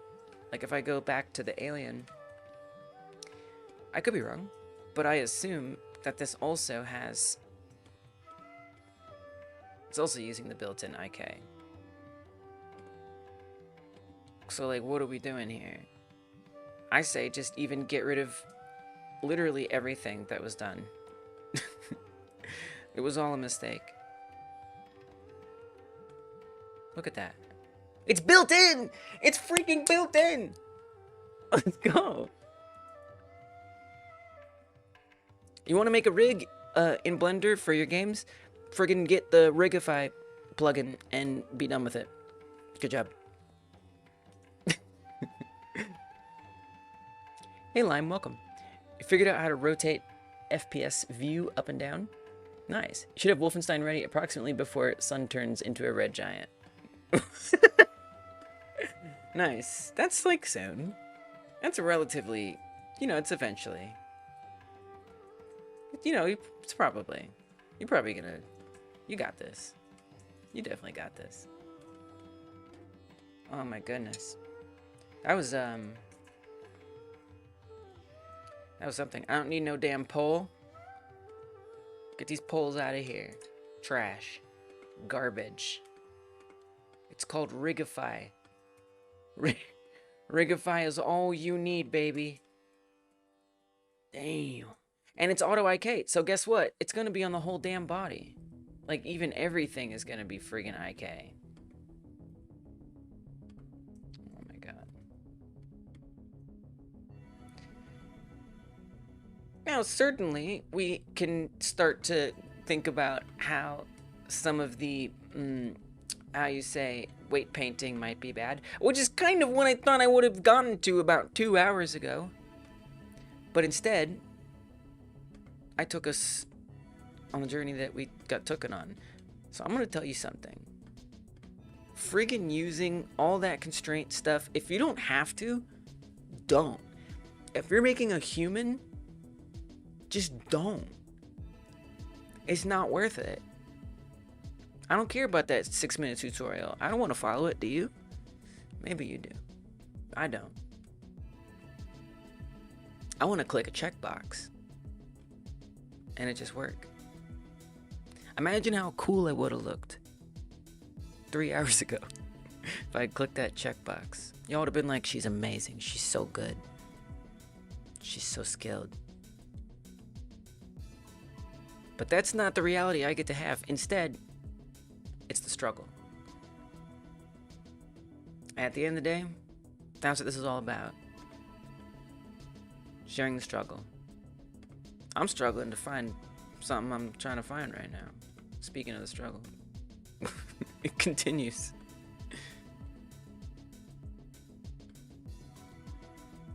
Oh, I know why. Because we're in wireframe. There we go. You know, it actually doesn't look that bad. Weight painting wise. It looked weird before the textures were there. But with the texture, it's not that bad.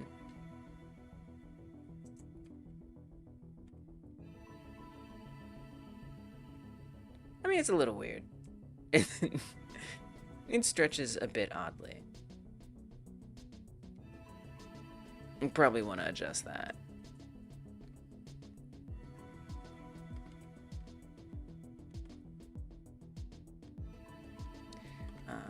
And doing that... Oh, is that messing with the head? No, it's not. Nice.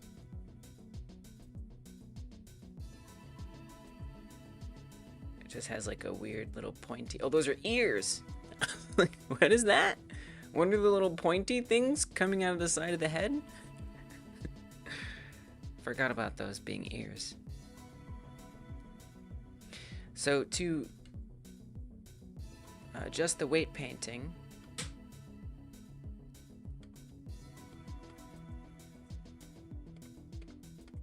You want to go to object mode, select the model, switch to weight paint. Then we go to these different vertices, vertex groups.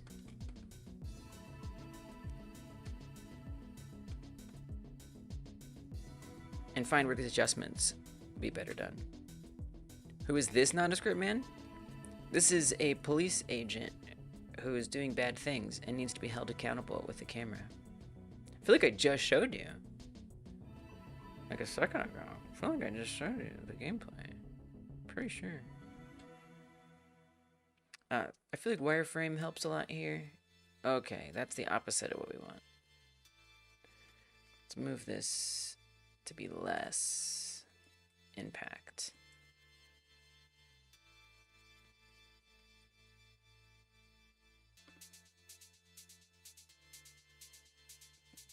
Now I get to do all this stuff.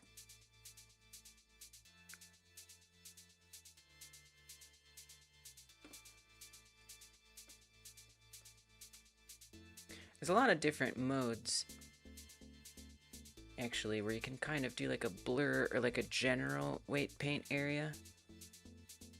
I feel like I should use those more often.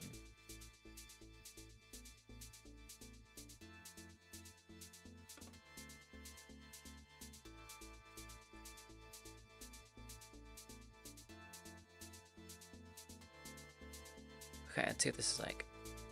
Yeah, weight painting sucks.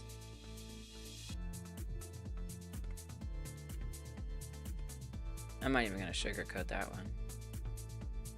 Weight painting sucks.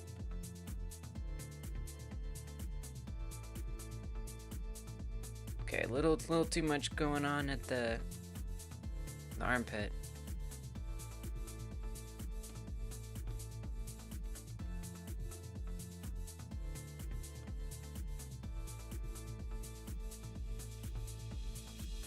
Luckily, we only have to do it for one side, and we can mirror it to the other side.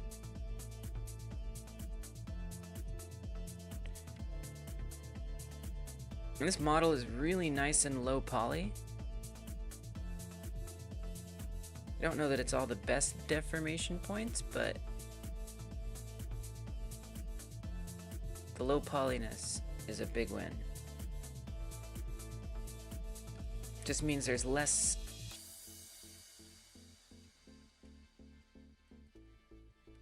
potential tiny little things that'll bend in the wrong way. Just hopefully the model was, you know, made well enough that it still deforms nicely. But I think it's gonna be good.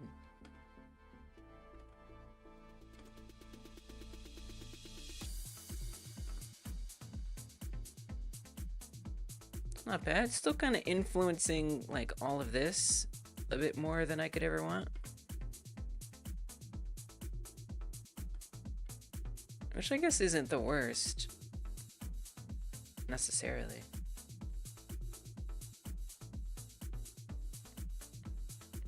It's a little weird. Oh my gosh.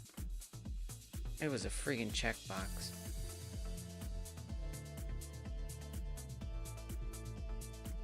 It's okay.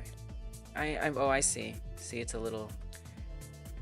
It's okay. Like, I'm glad and I have no regrets for what I did.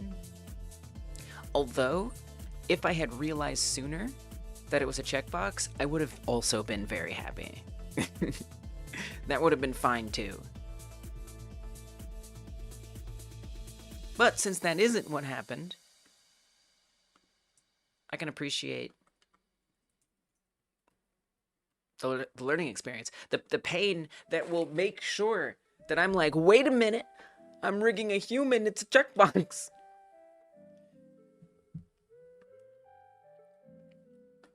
And, you know, the next time I need to rig something that's not human and the restraints are useful, I'm a little more familiar with them. If I need to do restraints for something else, some other creative application, I'm a little more familiar with them. Look, I love a nice bit of cope. Okay? I gotta punctuate what happened for myself. so I can carry the lesson with me effectively, healthfully.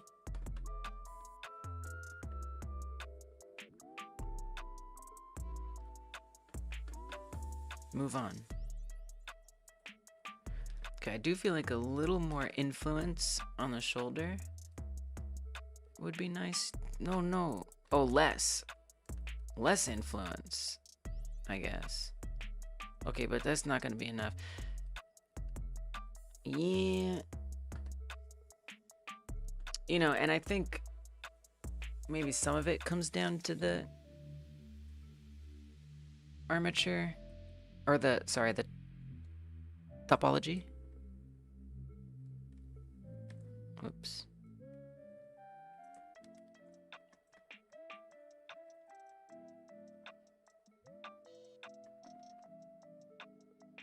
Here, do very slight.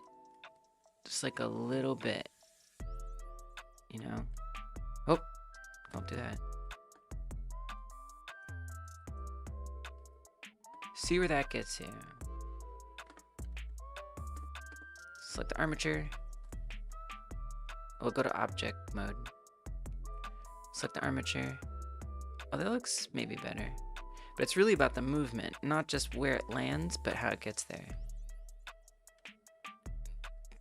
Yeah, it's definitely a little weird that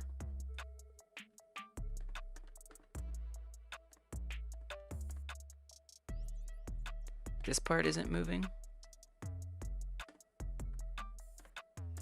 Object mode, rig, pose mode. It's better. Obviously, like, the muscle tissue strangely vanishes. But, I mean, for a game like this, I don't think that's really a big deal. Is my opinion.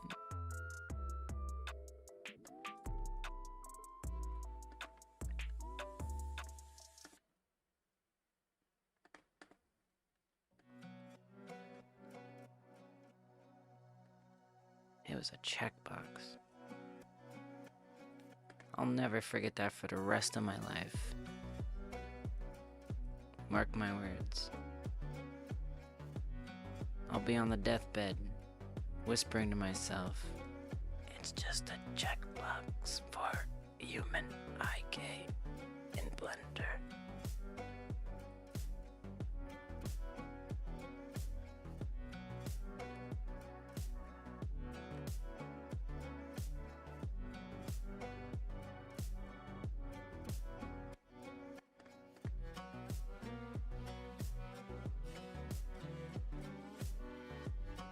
Pose mode.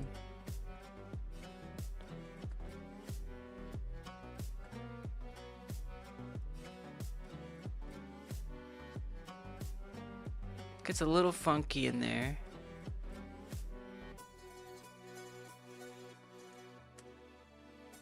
Do we have face orientation stuff? Yeah.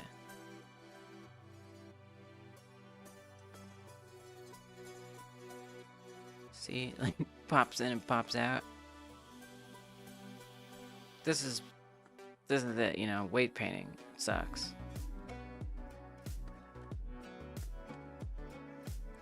But at least it's kind of like a touch and feel sort of thing.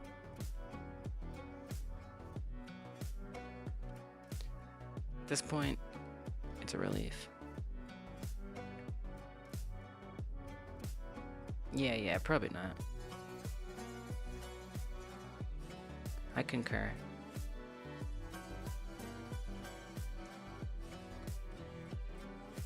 Oh wait, I'm a single person.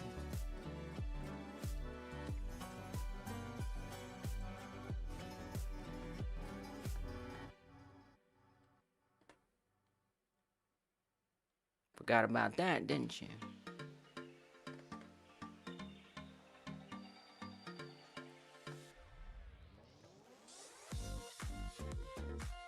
But it's not like it's a hard thing to fix.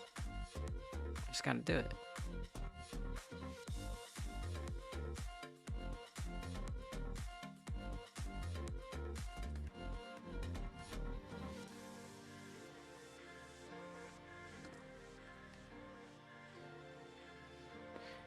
And it's much better to get it out of the way now. Oh, look at that. Before I start making a bunch of animations, and adjusting this causes everything to fall apart. At least that's what I tell myself.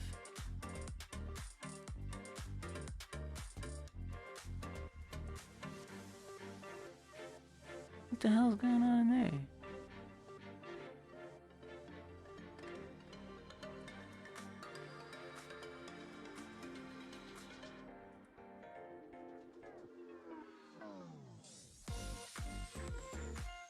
I'm not exactly sure I understand what I'm looking at, if I'm being honest. Okay. That's better.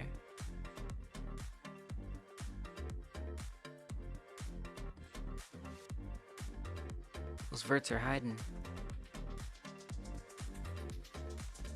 Yeah, I'm definitely thinking about like these animations because, you know, I don't want to get too complicated with the animations, but I'll definitely want oh gosh.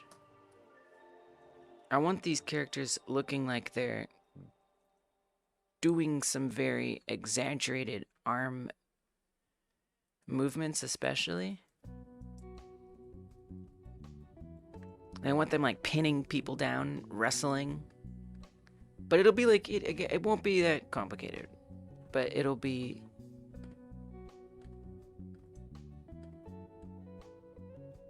Oof. Oh my gosh.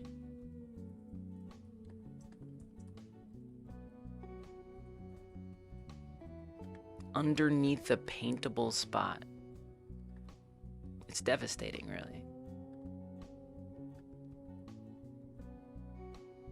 It's like the worst.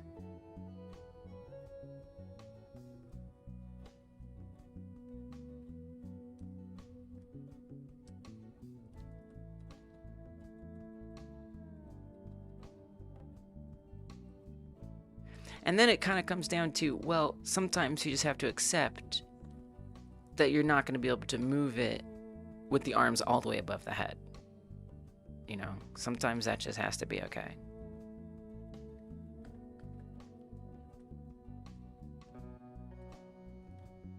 But it's nice to like know those limitations and then make that choice. Because where this red is not good. It means it's gonna look invisible in the game.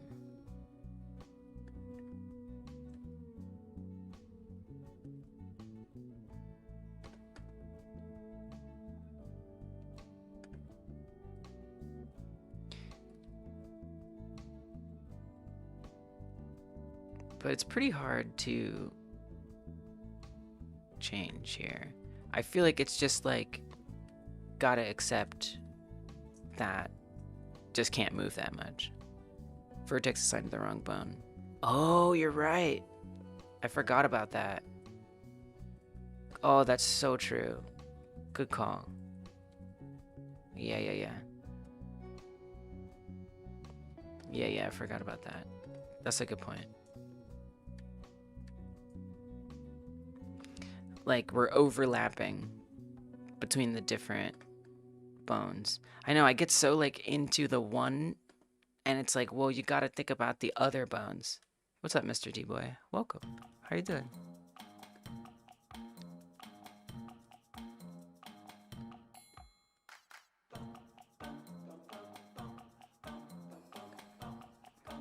So, like, then there's the shoulder. And if both of them are impacting it, things can get real messy.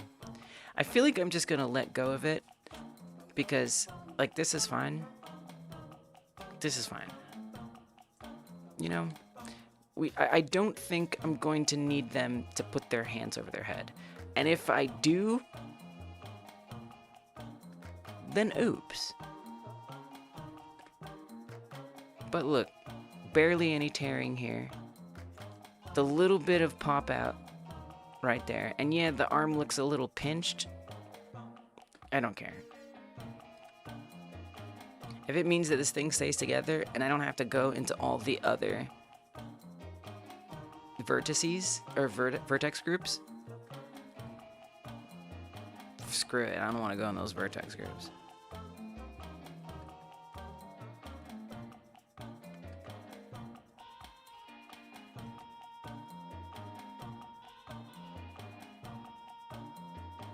This is actually not bad. An appropriate hand gesture for a fascist.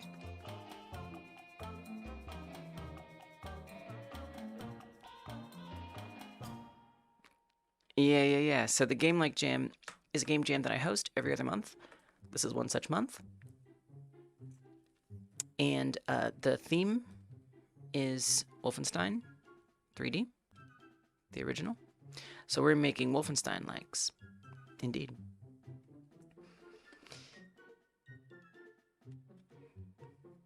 You know, really, it's also an excuse to just make first-person shooters, because there's not really going to be a lot of those that are within a small scope that fit with this jam.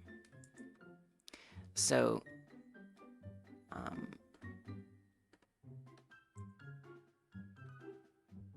that's the other motivation. It's just like, hey, now we have an excuse to make whatever first-person shooter we really want to make at the end of the day. But truly, the more, thanks for the follow, Seshov? The more it's like Wolfenstein, the better one will score in the jam. Thanks for the follow,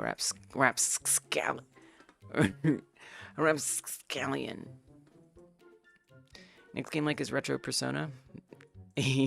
Does it?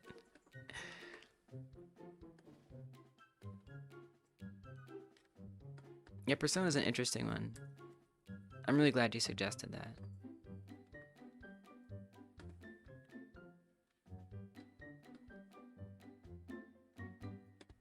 Really? Wow. Alright, this seems pretty good. So now I want to get that to the other side. I know you can do it. I just have to remember how you do it. It's been a while since I did it, but it's very doable. I feel like I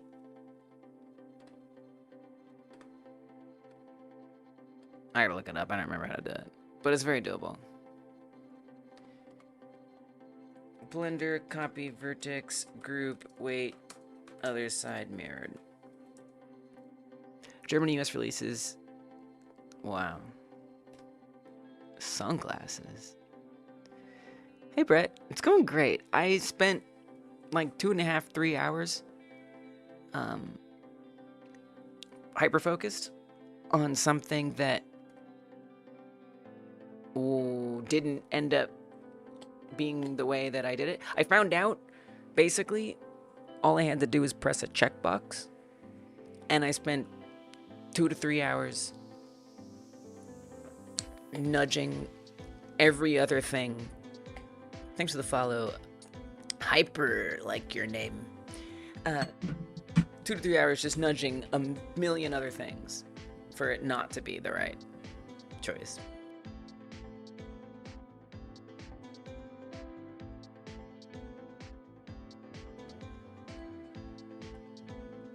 Copy your vertex group, mirror your vertex group. Oh, that's easy. And then merge them together. Do the script? What the hell are you talking about? Doesn't seem necessary. Why would you merge it? I mean, that must be relative to their issue. Welcome, welcome, welcome. Right this way. Okay, so that was upper arm, I want to say. Yes.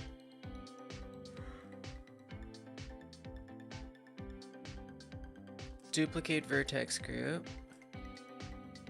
Mirror vertex group. Okay, that failed. Ah! Ha! Nice. So then this is upper arm left, which already exists. So I'll just have to delete the other one.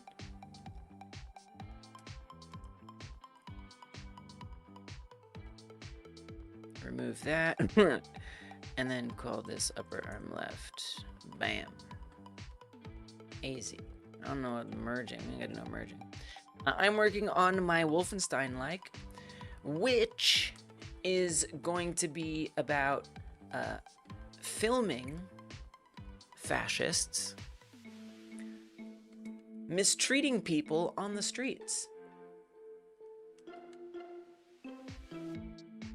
Instead of using a gun as the weapon, you'll be using a camera. The reason I don't have that curly hair is because it doesn't work, and I don't know why it doesn't work. I'm probably going to set it up manually using StreamerBot, but one of the other stream tools that I use had just a switch that was supposed to just make it work. But it only works on YouTube. Yeah, I'll fix it. Basically, I just have to set it up manually. It'll be fine. Because today was the first day I tested it. Because I can't do like a private Twitch stream. So it worked fine on YouTube when I tested it. But like, because when I had 2 YouTube live streams and it was relaying them back between the 2 YouTube live streams. But for whatever reason, it's not doing it on Twitch. This is Blender, yeah. Think better Twitch, not YouTube. I don't know what you mean, but it sounds funny. All right, so I feel like I've got this all rigged. I'm not gonna super worry about. I guess I'll look at a few more of these. I'm not gonna super worry about setting up animations today at all whatsoever. But I just wanted to make sure I kind of had this task done. I could check it off and say, great, I've rigged. Today I have rigged. No more rigging is needed. All this looks totally fine. It's just those arms, those were a problem. But this looks much better. We got good IK. It was literally a freaking checkbox. A checkbox. Hungry. Hungry in my tummy. Okay. Now, I guess I'll just... I mean, there's not much to do with that. I'm not gonna make a whole animation right now. But I'll show you where I'm at. I would love to have, like, more gameplay in here. So we've got a phone. New character mesh every day. Garden State, I'm gonna need a lot more context. What are you talking about? Like, it depends. Like, is it a simple low poly mesh? Hell yeah. Is it, you know, friggin' Keanu Reeves in the Matrix demo of Unreal Engine 5? Probably not. Tried to create a house in Blender using Home Builder add-on. It was a failure. What rig technique did you use? House using a Home Builder add-on. I think those are 2 separate thoughts, right? Number 1, you're saying create a house. Number 2, you're saying what rig technique, right? I mean, I guess with a house, you could have like door hinges and stuff. So the rig technique, it's so easy. It's ridiculous. Despite the time I spent doing the not easy thing. Simply, it's something called Rigify. Does it come default? I don't even know if it comes... I've been using my same Blender settings for so long. I don't even know anymore. But I believe it's an extension. Oh, I guess not. Is it an add-on? Add-on? Rigify. Okay, it's an add-on. Okay. But it says it's core. So maybe it's already... It comes default. Built-in. Okay, built-in. Great. So we use Blender's built-in Rigify. And you just create an armature, Rigify metarigs, basic human, and it gives you an armature. And then, this is what I wish I would have known 3 hours ago. If I want inverse kinematics, that is to say, when these limbs move, I want it to affect the others, right? So if I move this, I want the whole arm to do all the bendy things. together? Well, you just click on this little person, green person. No, wrong. You click on this. See, that's what's confusing. Why isn't it in the skeleton? I don't know. You click on, no, you click on these, the tools. Click on the little screwdriver and the wrench. Click on that, hit auto IK, you're done. Now, when I move this, inverse kinematics. Like, I was trying to set up my own custom inverse kinematics when it was a damn checkbox. And then from there, you take your mesh, and this is pretty simple stuff. You take your mesh, put it on top of it, click on the mesh, click on the armature, Control P, automatic weights. These are the steps. It's really simple. I would show you, but, you know, I don't feel like it. But maybe, I honestly, at this point, I could make a short about it. It's so simple. With the checkbox, with the freaking checkbox. I'm telling you all, like, I would have been done with this in 5 seconds.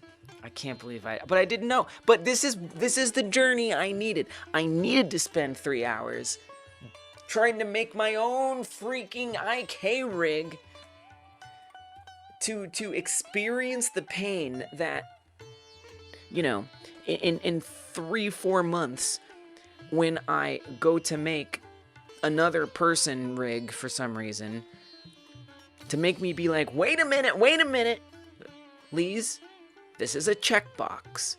You have to find the checkbox.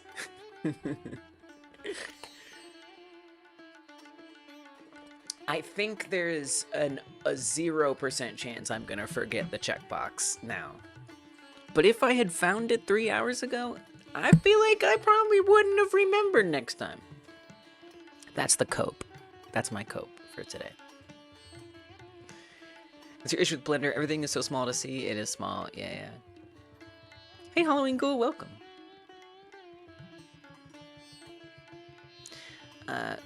Try creating a house using a home builder add-on. I like making things in Blender. I like making houses. They're kind of hard. They're deceptively... To me, they were harder than I thought they'd be. But I never used an add-on for that. I bet there's good add-ons. Blender has good add-ons. Okay, wait, let me catch up. I feel like I missed... Crillionaire asked me to do like 13 things. I don't know if I'm going to do them, though. Okay, Crillionaire says, the idea for my game was/is, depends if you can remember how to do a 3D character controller. A less accurate Wolfenstein game, but a cool idea, I think. Basically, you're Sorrel Ratman's ancestor with a sword going after guys who destroyed your corn.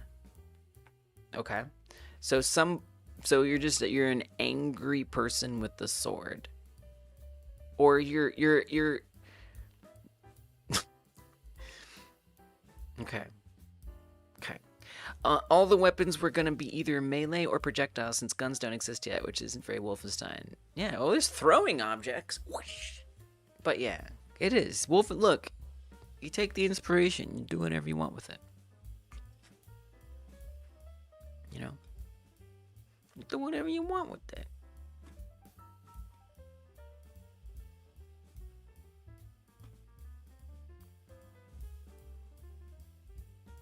Oh, you wanted me to look? No, I'm not going to look that up. You don't care for social commentaries. Okay. Well, you don't have to. That's the thing. And that's why on the jam page, and you're saying that, but I'm punctuating it for anybody else. That's why on the jam page I've offered other inspirations that are completely apolitical. Because, you know, it's really about... The game jam is just about here. You know, if you get a game jam theme that's like upside down, health is damage, you know, whatever, typical jam themes. Cat, right? It's a seed for you to take and do what you want. Same thing here, except the seed is a game. And if you really want to maximize certain skills like finishing things or managing scope, then the more influence you take from that themed game, potentially the more you can learn. It just depends on where you're at in your journey and what you're interested in focusing on. But that doesn't mean you have to make thematically the same. It's honestly, I feel like the most benefit that you get from taking inspiration from the game isn't theme, it's mechanics, you know? I feel like putting your own theme on it is the right option. Yeah, you should really look at the jam page. I tell people all the time who are trying to participate in the jam, like, there's a page with literally every question almost anybody ever asks answered. But I understand. It's, you know, it's whatever. Archimesh is a good one, is a good add-on. Home Builder helped you build a kitchen. Nice. That's really cool. I love that you're making 3D stuff. Let's go. And whatever makes it easier, go for it. And are you bringing that stuff like into Godot for game purposes? All right, characters made. Weight painting is done. You know, I could make other people. I could make another person. If, you know, if there's anything, because like I do, like what I would like to be doing is setting up, you know, getting points. And if you film somebody, I want to set up the phone movement, the zooming of the camera, all that kind of stuff. But you know what would be good? I feel like if we just make another person. I mean, literally, that's clearly what today's entire day has been, is making a person. So why don't I make a different person? A person who is not the enemy, but the person who you're rescuing from the enemy. So this pack came with a bunch of people. Let's see how much of what I've done, the rig, I can just transplant. And then I can actually show you how the rig stuff works, if you're curious. It's really simple. It's so simple. Oh, what a bit. It is. Look, there's cope, and then there's realizing how much time I could have saved if I had done something differently. They live together. They live together.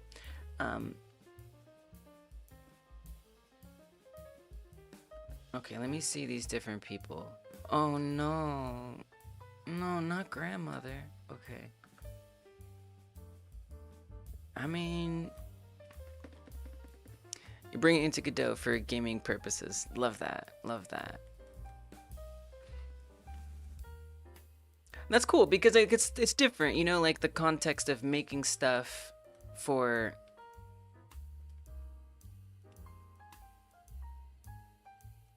a game engine versus not. It's like a regular looking person. Okay, that is 2. So what we're gonna do is create. You're gonna open it in Blender. That's what I'm gonna do. I'm gonna open it up in Blender. Let's open a new Blender. I'm gonna close my other Blenders. I got a lot of Blenders open right now. So many Blenders. This is what I tried to base my rig on. This is why it took me so long today. Because I made this for the granny-like game-like jam. And it obviously isn't a human. So it just had very, very specific needs. So I had to make a custom inverse kinematics rig to get this to work. Well, it's a checkbox for a human. It's just, we'll get over that for a while. Okay, we're gonna open a general project. I'm going to import a FBX, and I'm gonna go to my project, get the asset. Which person did I say it was? 22? 16? 2. Okay. People, models. Female 2. Import. Alright. Great. Let's just go ahead and save it right away. I'm gonna go to the... Well, we're already here, actually. Oh, yeah, this is where we want to be. Person 1. And For the texture, I'm just go ahead and get that as well.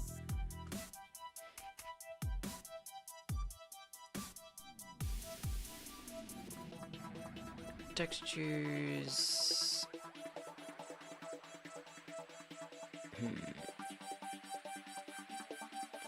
Sure where that texture is. Which one is it? Let's open up that.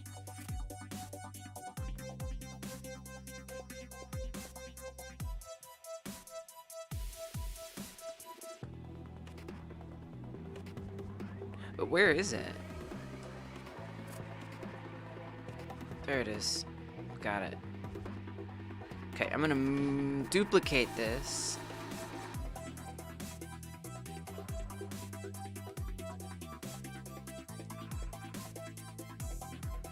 To textures people. And then in there, I'm gonna rename this to person 1. All right, in Blender, I'm gonna apply that texture to my model.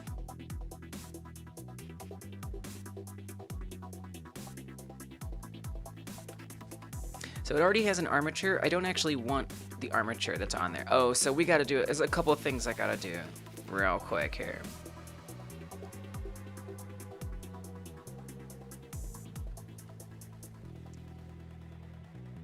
Welcome, Jonas. Thank you for the hydrate.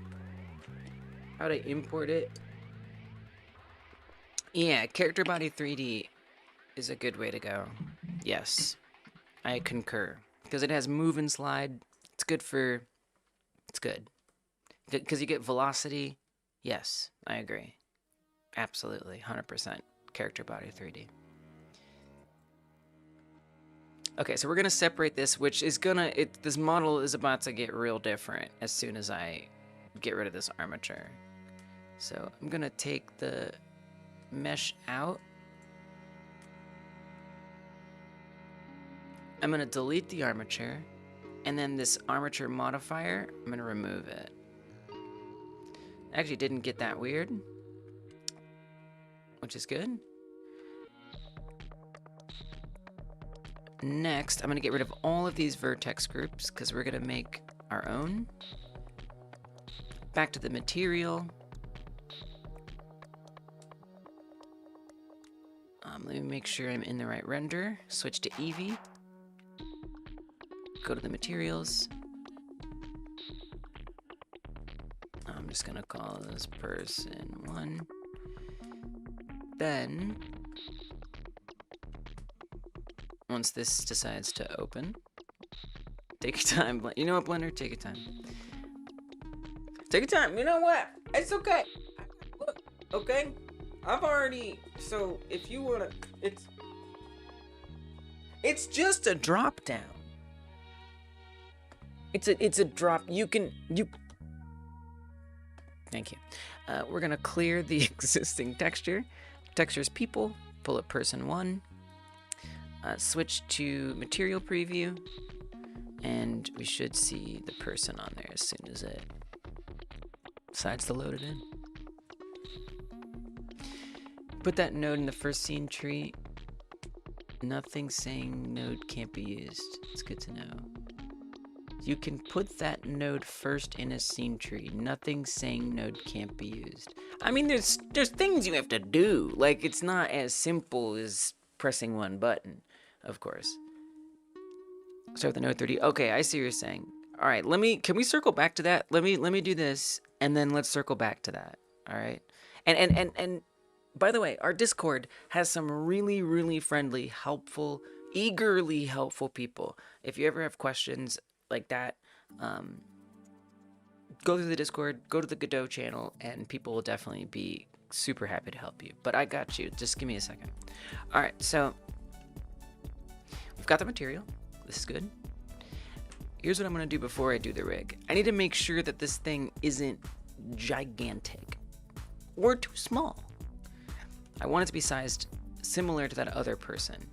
So let's find that which I just made. That's person1.blend. Going to create a new inherited scene. Looks like it might be a little tall. I'm gonna rename the file here person 1. The mesh, like to be as consistent across the board as possible. Save that. That'll update right here on the left. Okay, save that scene.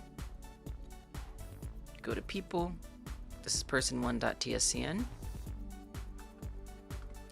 Okay, so now that we've got that, I'm gonna put this person into the game. A little bit on the large side, so we're not going to have that be the size. And this is where the Blender Godot integration becomes very useful. So I'm gonna come in here, select everything. Oh, okay. Let's make sure that we are transform pivoting to the cursor. I'm gonna shrink it down, save it, come here. Too tiny. A little bigger. So this integration lets me just quickly change it and see the updates right away.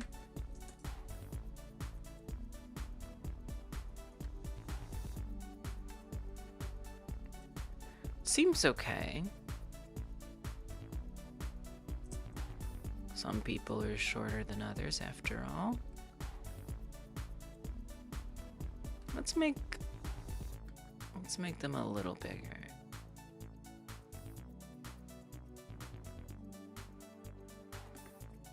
Because I wanna set it and forget it. I don't wanna make animations and rigs and then need to resize things, because that's annoying.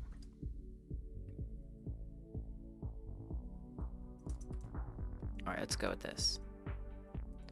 Okay, so now that we have that, let's put the rig in there. I'm going to attempt to use the same rig as before. Now, this model definitely has the arms in a slightly different position, so we'll have to see. But I'm going to use append here. I'm gonna go get the other person, specifically grab the metarig. Oh, we want to rotate them around, so let's do that.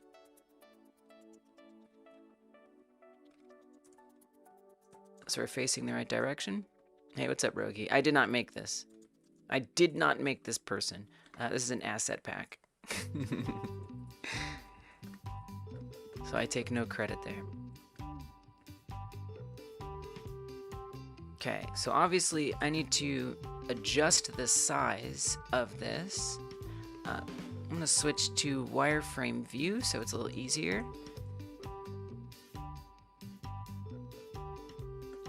Shrinks pretty well. Love that.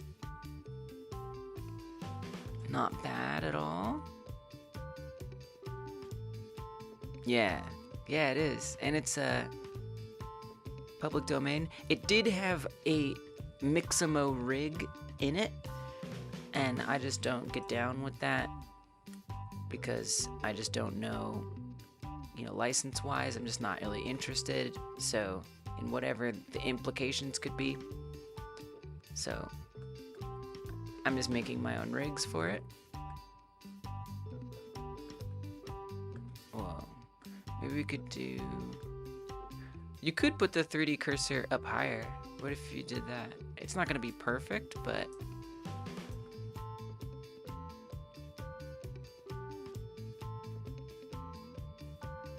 Here, put that in the center.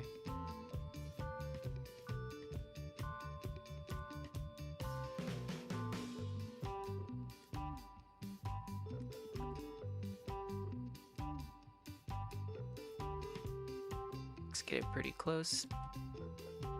And then I'll move these from the 3D cursor. It's just a little easier that way. Okay. Bring these down. Rotate.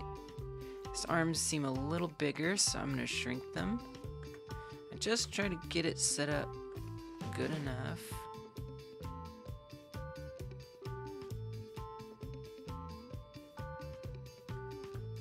so it kind of moves with it.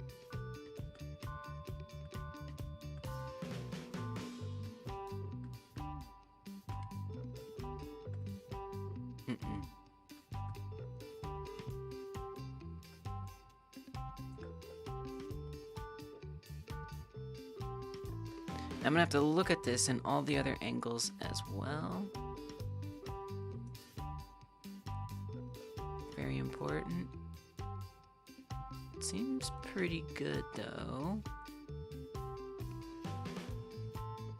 Can maybe bring those shoulders up just a bit.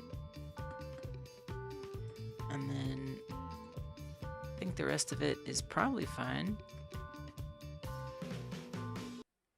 You bring the legs down a touch. Alright, let's say that that's good enough. Maybe I could move the head up a bit. What I want to make sure is that these ball joints are actually on, like, the joints. At least. So just double check that that's good.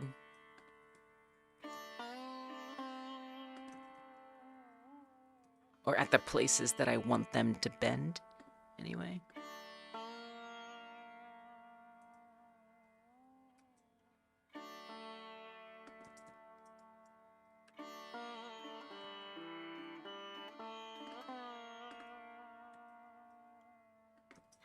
Seems pretty fine.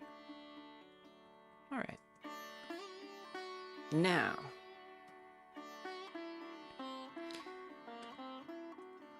let's click on the mesh, then the armature, Control P, automatic weights, and the thing that would have saved me hours and hours and hours of work, click on this tool button here, and then, well, when you're clicking on the rig, click on the rig.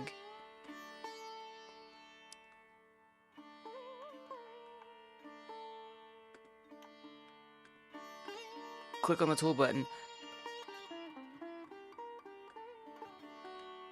Wait, where is it? Oh, this one. No? Wait a minute, where is it?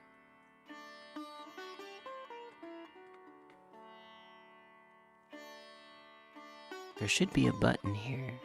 I'm telling you, there's a button here. Where's the button?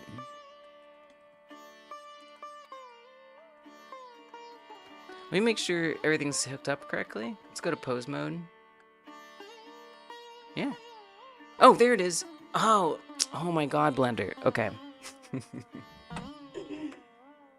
We have to be in pose mode for this to appear. So you do click on tools. This is why everyone gets confused by Blender. You do have to click on the tool button. But then you have to make sure that you're in pose mode. That's critical.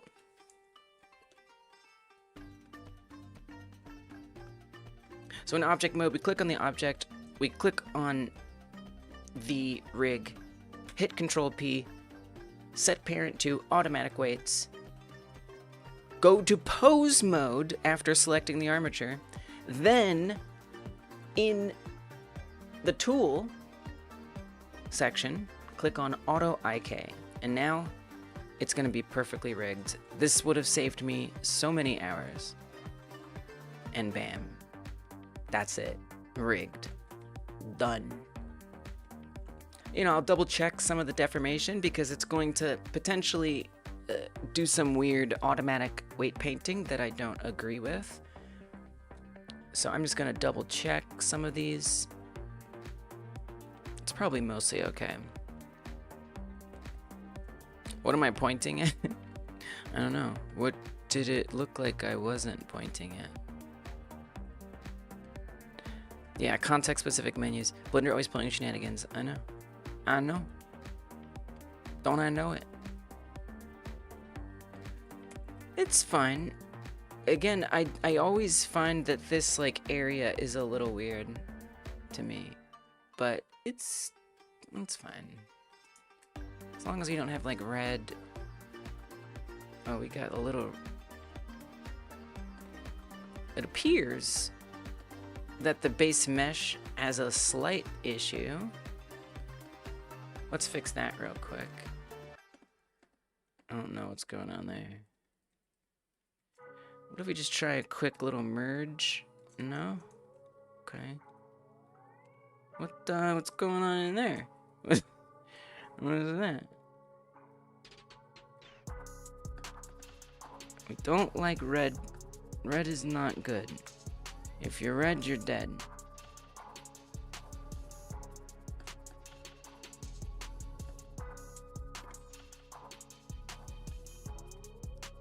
Oh, it's sticking through from the other side? Gotcha. Okay. So, we're just gonna pull it out a little bit. Red is not good. Red means it's gonna show up invisible in the game engine, and we don't like that. Alright. Perfect. I think this looks fine. So there you go. Rigged person. Save it. Now it's ready to go for animating whenever I get there.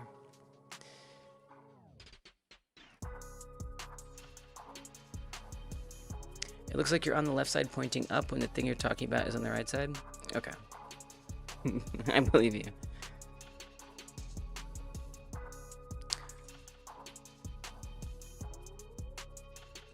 Well, I don't particularly want this person in a T-pose, if I'm being honest. See if we can move them out of a T-pose real fast.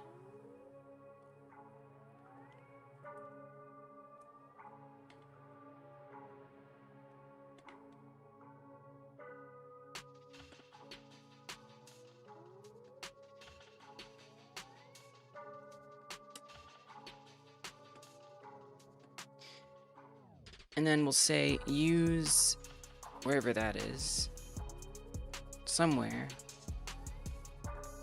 about using the current pose as the rest position.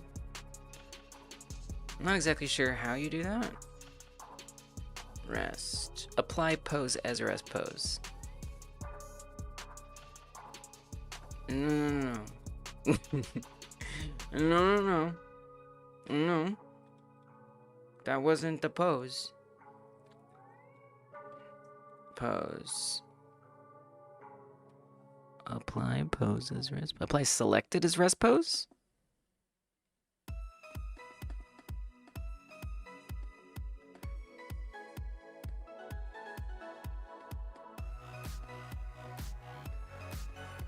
Okay. Alright, yeah, totally. No, I mean, cause like, why would that be what I meant? You know, when I wanted something as rest, why would it be that I meant that? You know, like, obviously, it's not what I meant. How the hell do you do this? Does anyone know how I do this? Backseat this. Come on, backseaters. Sometimes when using apply pose as rest pose, it helps to go into edit mode and back into pose mode. It's bugged? Yeah, it's not me. Yeah, it's not me. It's Blender. It's bugged. It's bugged. That didn't fix it. But wait.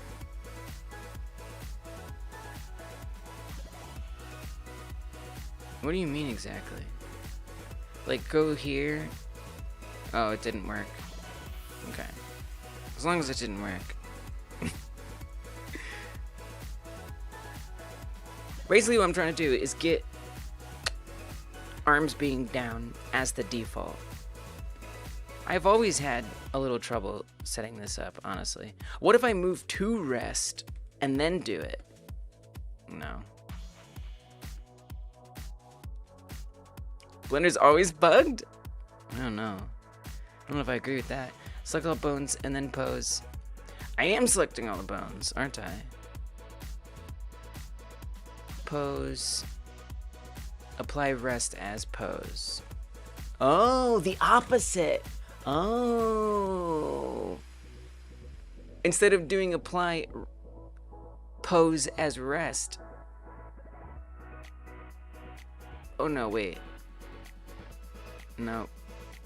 That didn't do it either. I thought maybe there's gonna be like another way around. Visual trans. Bartz, you know the answer. Bartz, you know this. I know you know this. Backseat it. I demand, if you want to, and you know, to backseat it. Be in pose position on the right. Pose it, then do this.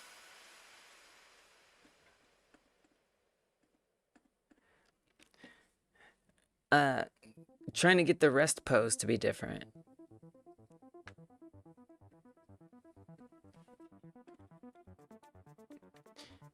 I feel like every time I've done this, I've been really confused. And then like once we figured it out, it was just weird. The armature modifier got messed up. That did it? Did it do it though? Did it?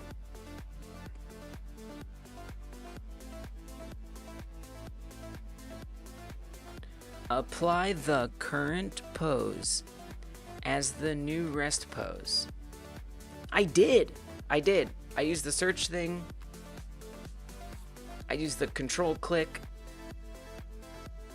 Apply. Yes. Right. Right. Yes.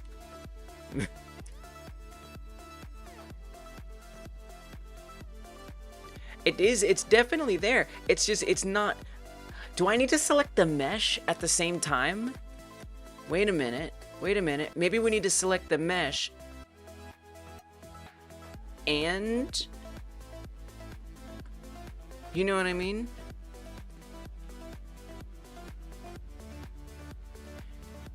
And then go into pose mode. And then try to do it. No. No.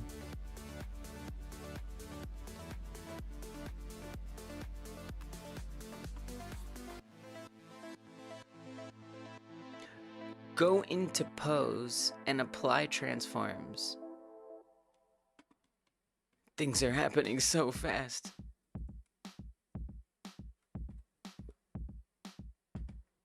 Oh, apply visual transform to pose.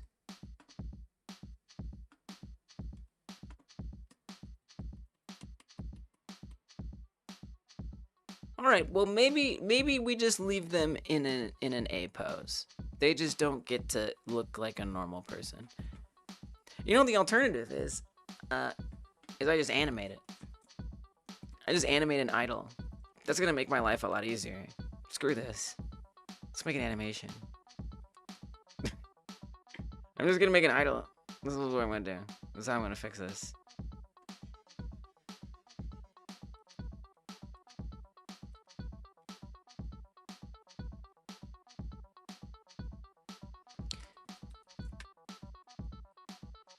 It would be nice. It would be nice to know. Yeah, if you look into it, let me know. I'm curious. I'm sure looking it up, I'm sure we could look it up, but that would be way, way, way too easy. We're just gonna animate it. It's gonna be great. It's gonna be amazing. Can't think of a better way to deal with this. Could even do like a little breathing animation. We animating.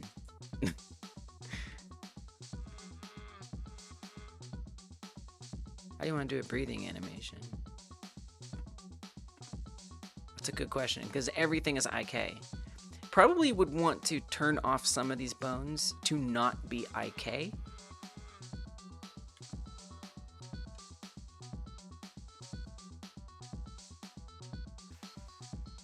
Somehow.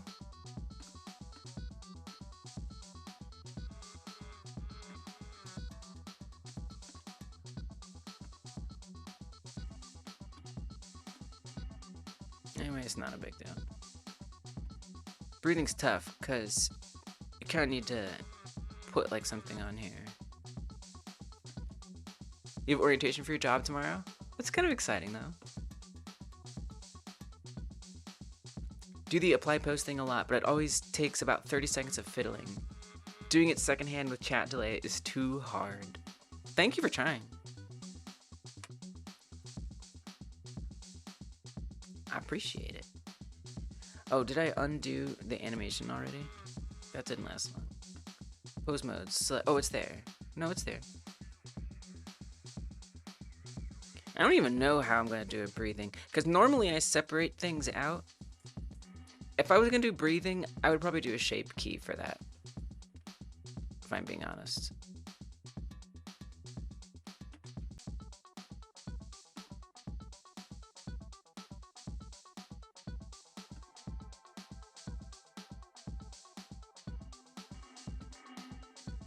Maybe take like the top half.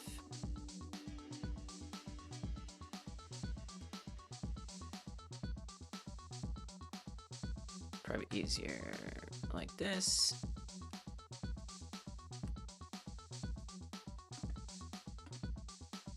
It's kind of weird with the arms. Arms don't feel right for this.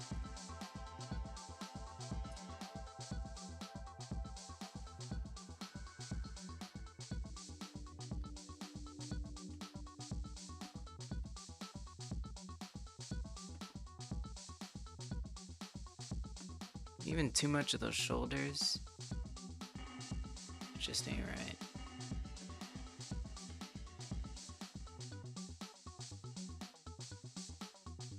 Okay. And then I believe we can just animate that shape key as well. Hey, welcome back, Flip. How did it go? I kind of feel like the arms should totally move a little bit, actually.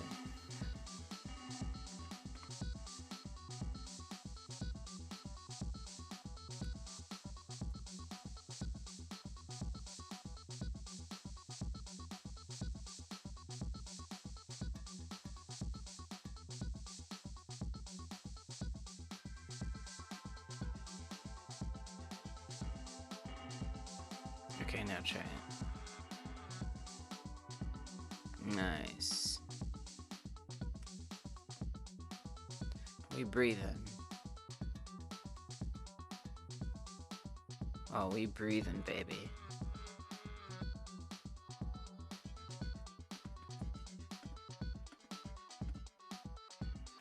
It's a little weird, because there's like one part on here that isn't moving.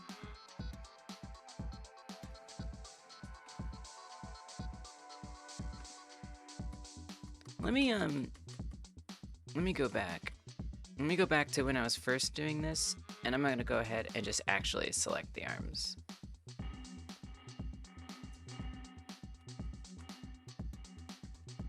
I feel like it just makes more sense.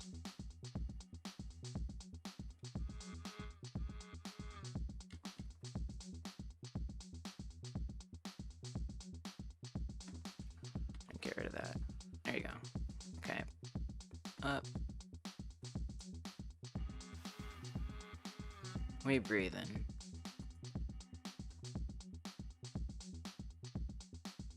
It's kind of a bit extreme, isn't it? A little more subtle. Cool. Okay. Then, in the animation,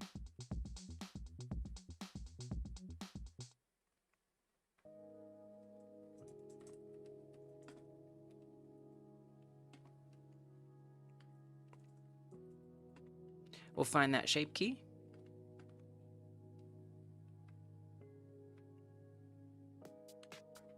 Here. And we'll keyframe it empty. And then full. Keyframe that. I'm gonna put all of these over by one frame. so we can get a nice perfect loop.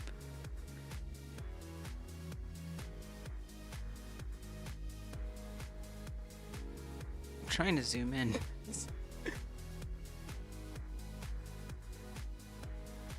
Keep losing my place.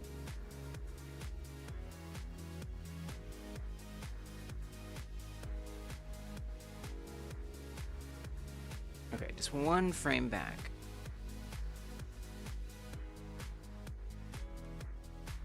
Maybe a little faster. And then back down right there. So, open this back up. Manual frame range. This is a plugin that lets you do that, but it's not that important. It's just convenient.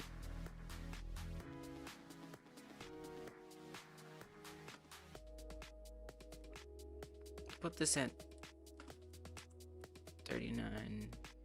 Put this at 41. Let's put it at 41. Right there. So it's a little outside of the loop space.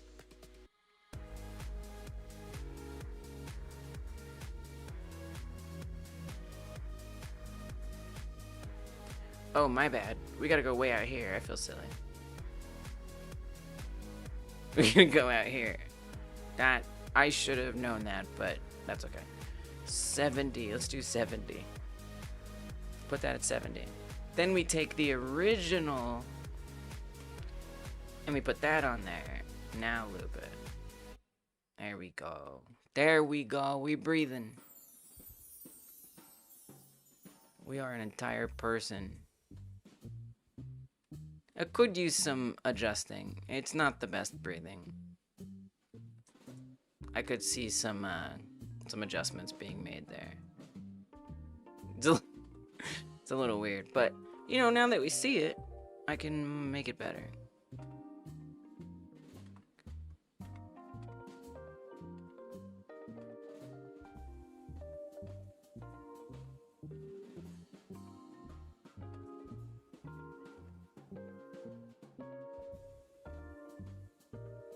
Hold on, stop animating.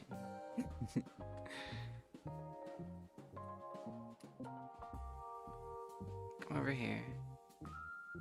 Put it full.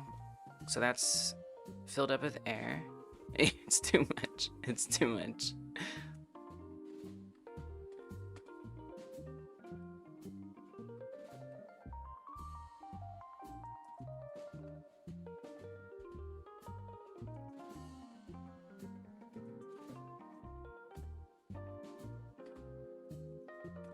Okay, let's try that. Still a bit much there.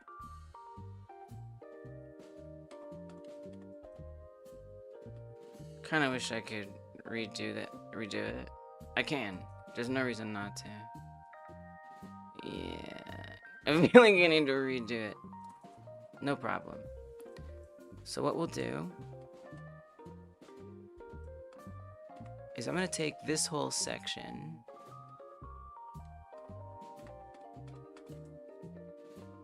Maybe not.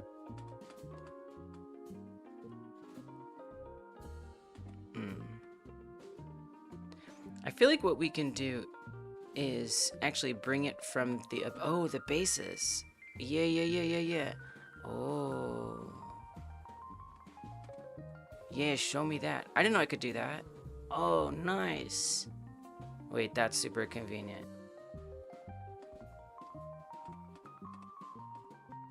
Yeah, we gotta redo this. This was a mistake. Do over. Is there like an easy way to do that? Make bases. Let's do that. So it should still be animating it. Now if I come in, oh wait, that made it the bases. Copy from objects. Copy the active shape key of another selected object to this one. What I'd like to do, you know what, I can just reanimate it. Let's create a new one. Do over. It's easy, it's easy. Right? Okay, let's grab this and then the arm. Make sure we're on X-ray so we're not missing any parts. Would be optimal.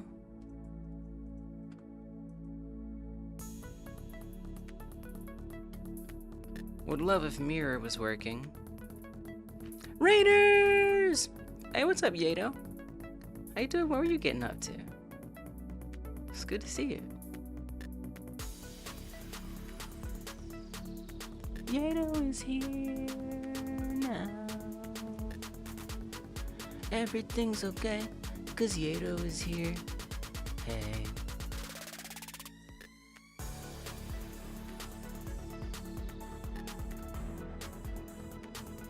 Select a little less over there.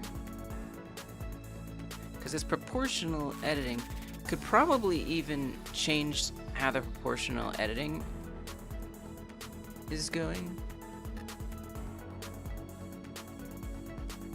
Let's get rid of that. And then I'm gonna, oh, it's not even proportional. Well, oh, interesting. Oh, we weren't even doing proportional editing. Wild. This is better. Okay. Subtle, just a little. Okay, check it. Can we see it animated? Let me go reanimate it. I just want to see it before I start doing the belly.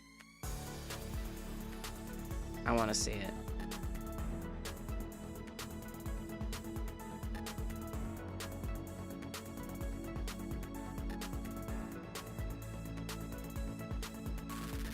Okay, we're gonna get rid of the old shape key.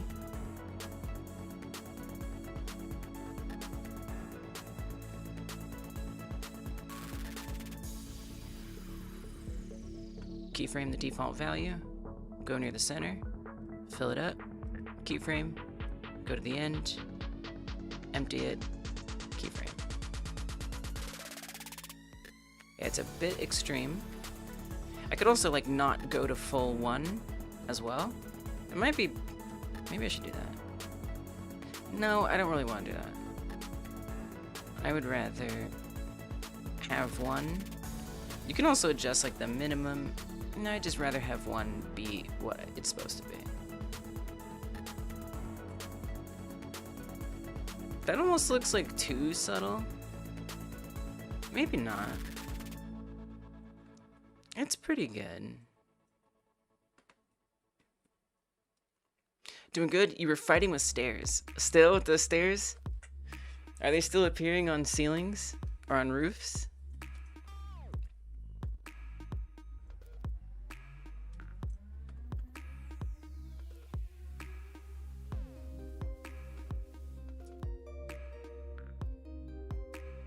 Okay, great. Now I'm gonna do the belly. Separate, one at a time.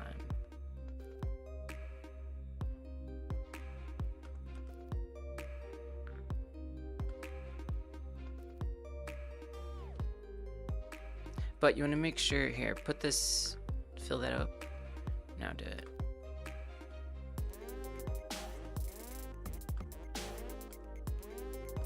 Okay. Let's see what that's like. It's a bit much. I don't know, it just looks like too much. Try a little less. Well, now it doesn't look like anything. Wait, did I do that wrong?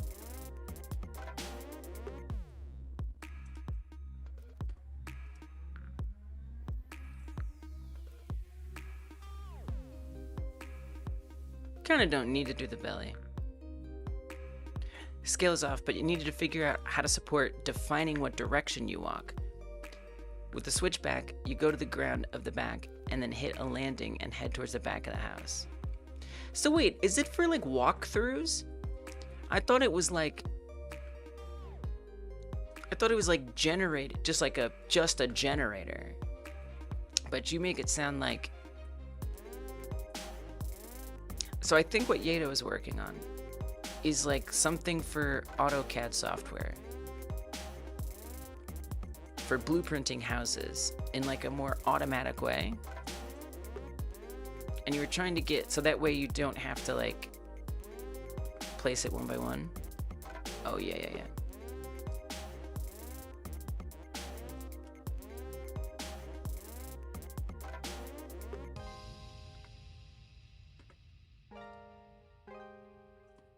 This is better. Subtle.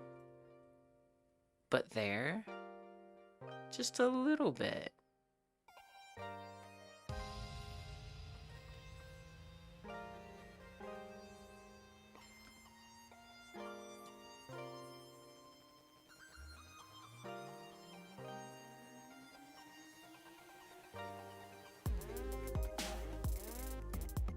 Okay, I feel like the chest should move a bit, just not a lot.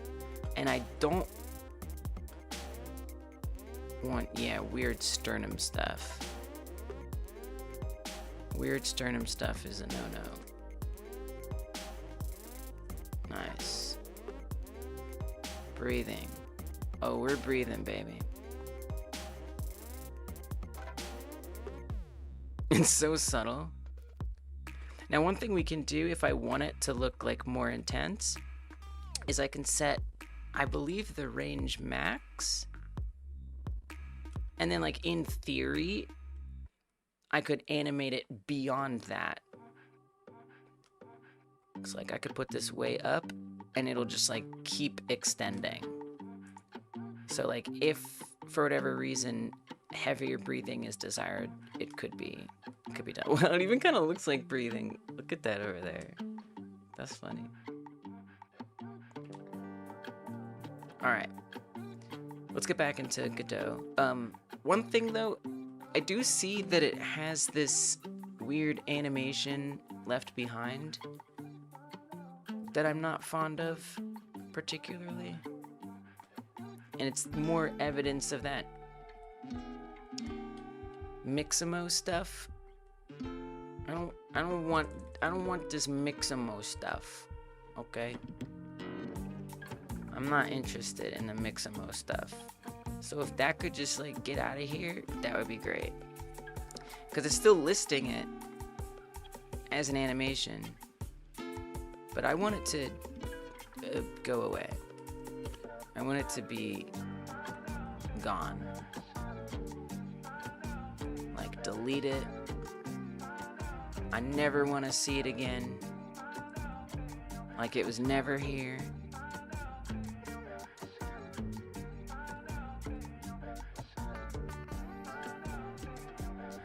I'm not sure why it isn't making it 0 or orphaned. But I wish it would.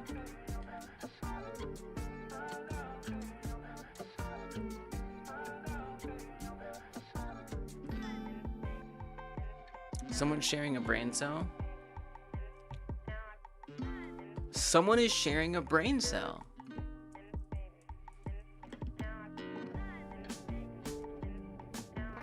Right.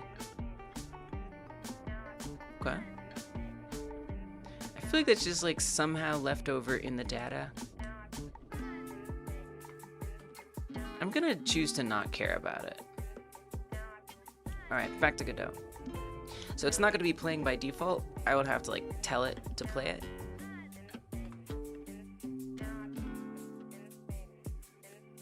We can even just add... Oh, it's not even exporting the animation player. Whoa. By the way, I'm in the wrong version of Blender. Let me update that real fast. Now, Brett, I don't know if you're still here. But if you are, I'll show you a little character body stuff. You and Flip made the same joke at the same time. Well, mix a no-no? Mix a no stuff? Nice.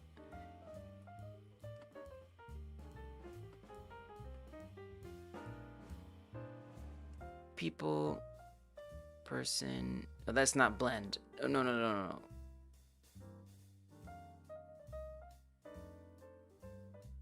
Here we go. Yep, scene is right there.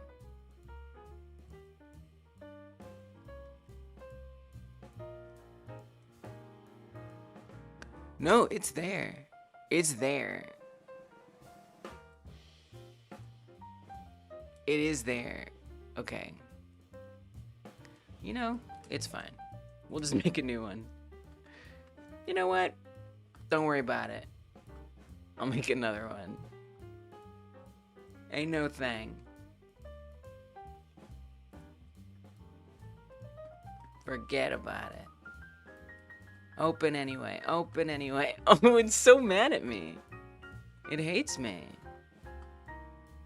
Here, open this then. It got... She got corrupted. Okay.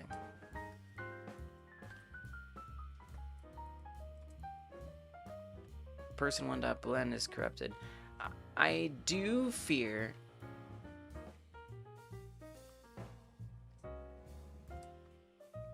Let's re-import it. Oh, I know why. You know why? I know why. It's because there are disallowed NLA tracks set up. It's always something like that. Remove empty animation data. Let's try that.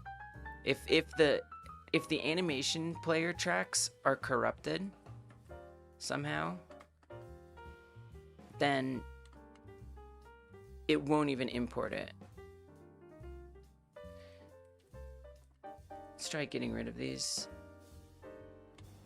altogether. No tracks. Save. See if that brings it back in. Okay, now it's back in. Then we'll push down idle. Come to the rig.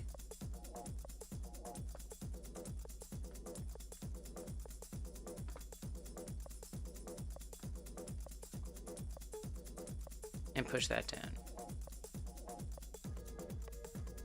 Let's see if that fixes it. Okay. We're so back. I do have to put them back in here. Oh. Yeah. Okay, let's delete this. Go to the blend file. Create a new scene from it. Save it as person1. In scenes, people, person1. Close this. Then save it. It'd be weird. Sometimes you gotta do weird things. It's just like that. Okay, now we're gonna put the person back in there for real. Is it that the... Let me make sure this person is right here.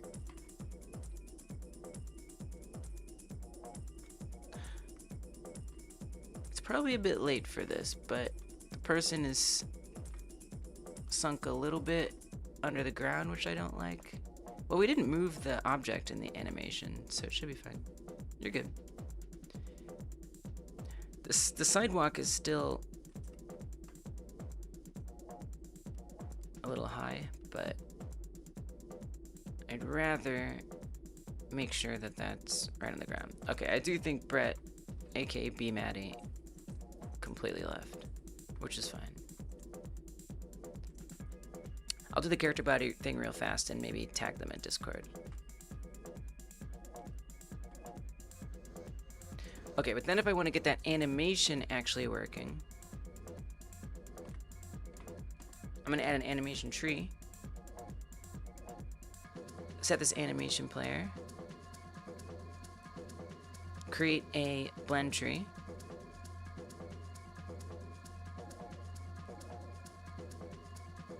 And we're going to keep it super simple.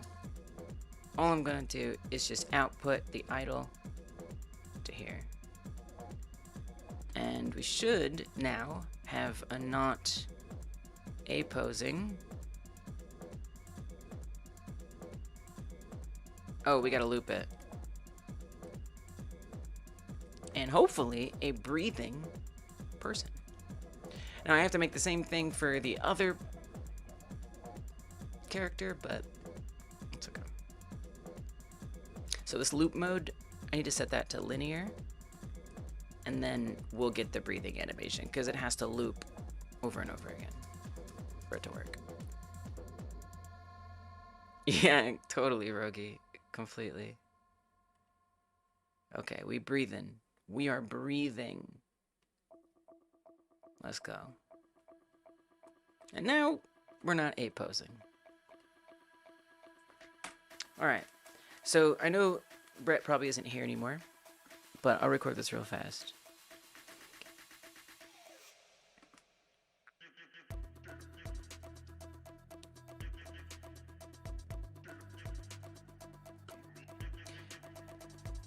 Okay, Brett, B Maddie, here's how I would do this. Create a 3D scene. Yes, node 3D at the top. I would add in my model. In this case, that person. Drop it in. Then add a character body 3D. Now it's gonna have a little little warning there. All that means is it wants a collision shape. So give it a collision shape. Let's make it like a box. Now that it has a collision shape, it's happy. And you can do movement stuff with it. Now to get that started a little quickly without having to make everything from scratch, let's tuck that up just a bit. What you're gonna do is you're gonna right click on the character body and go down to attach script. Then it'll actually already have a template. Make sure it's checked, but it's probably already checked. Template, character body 3D basic movement. Then create it, and it's already gonna have all the stuff in it. So you can set up your controls and make it move. It actually, I don't think I still have UI left up and down. Obnoxiously enough, I could make this, I could make this left. This is gonna be really silly, but at least it'll show you the movement. Right. Forward. Backward. This is gonna be really weird. So that's just gonna have to be okay. Oh. Right, I gotta save my character scene. Don't forget to save the scene. That's pretty important. I'm gonna put it in... Sure, that's fine. We'll put it there. So now I'm gonna move this into the level. That new scene we created. Because that's not what this is. This is just the person on their own. So let's add that in there. And then we're gonna run it. It's gonna be weird. It's gonna be very weird. Okay, actually nothing happened at all. I thought we'd be able to control it, but it didn't listen. It did no such thing.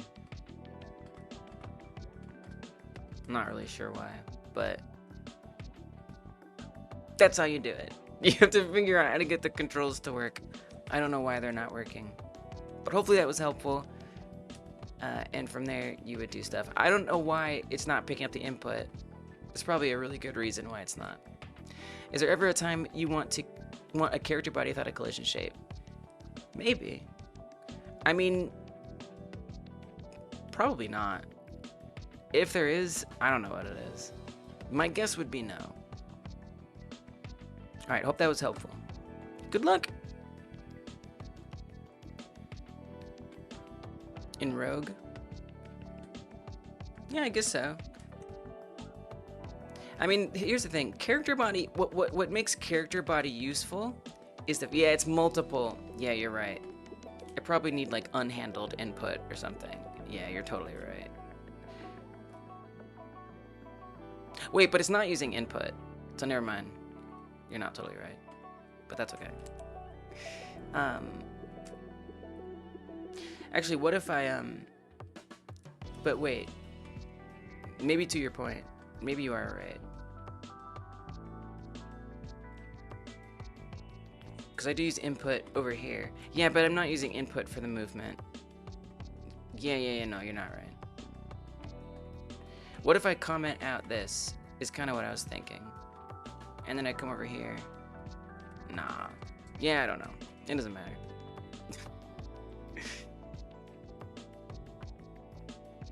Okay, sorry I missed all that stuff.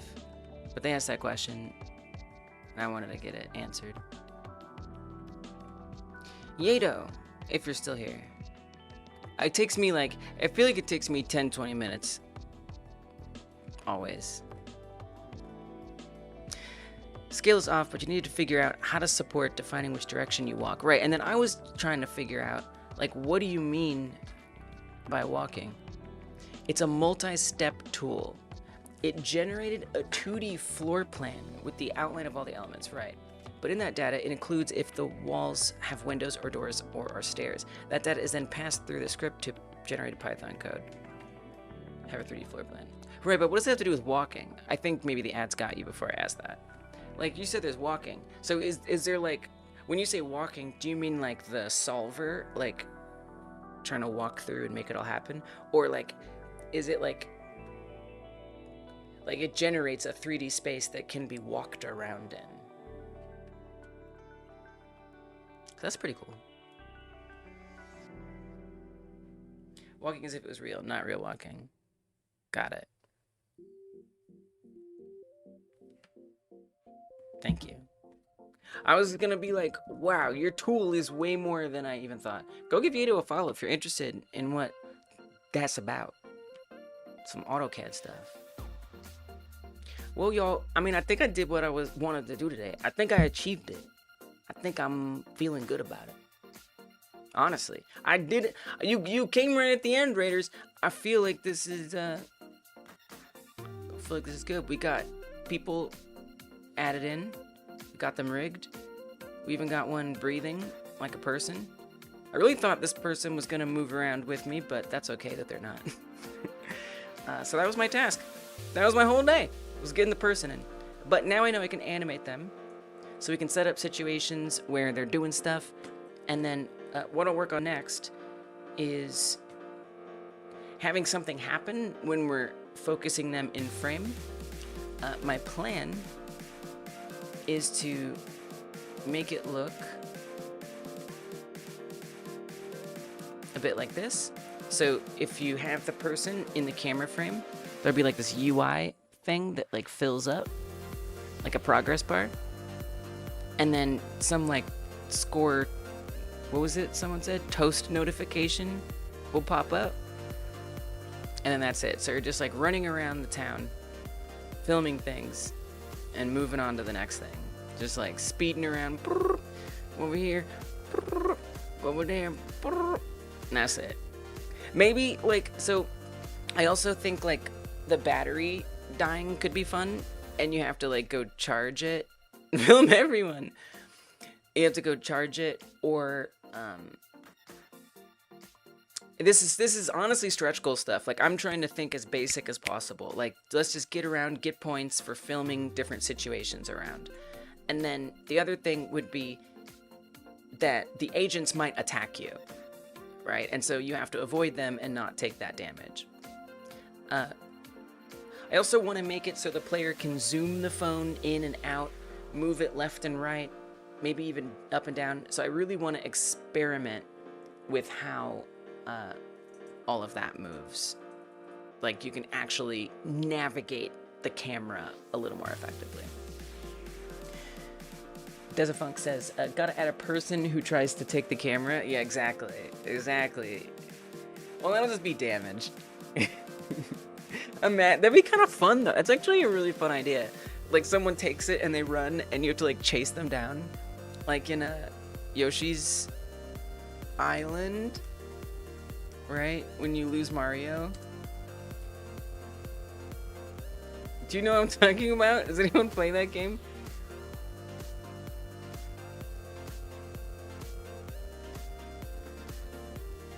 And like Mario is just like crying and you have to like chase after him. Like there he goes, like the little like arrow, and you have to like go get him. It's not showing the full collection of Mario, but basically he's on your back as Yoshi and you run around, and whenever you take damage, Mario starts floating away in a bubble for some reason, and then and then you go and you touch him and you get him back. That would actually be kind of cool. Because I want it to feel arcadey. You know, I want it to be kind of silly. Like, you don't have to go, like, fight or anything. You just go, like, touch them and you get it back. It's a fun idea.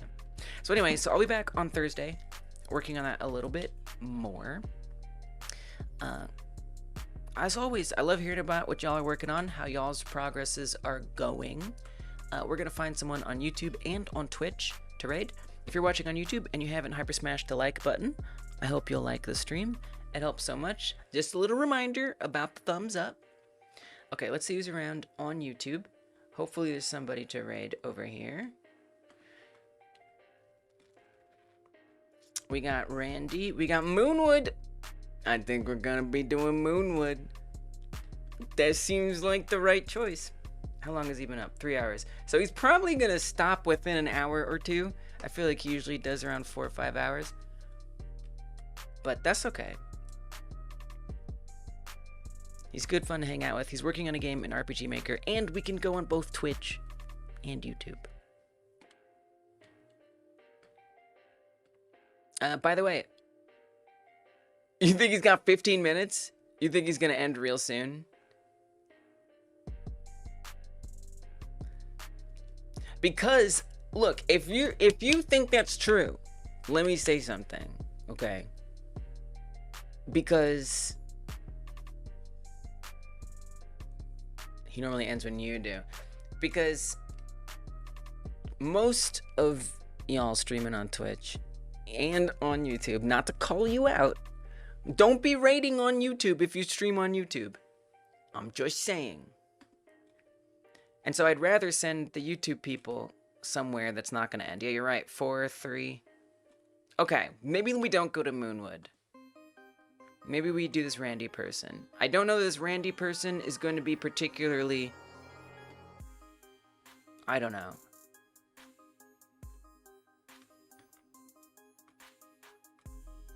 It's a different vibe. Let's put it that way. But let's go make it happen. Let's go there anyway. But wait. I need to see if they allow YouTube raids. Okay, I'll show you how to do raids on YouTube if you don't know how to do it. Yeah, Randy's cool. Randy's cool. I've never really been in his streams. Someone raided him the other day, and I was like, oh, here's this person. Okay, so first what you'll do, to do a raid on YouTube, go to create, go live. Alright?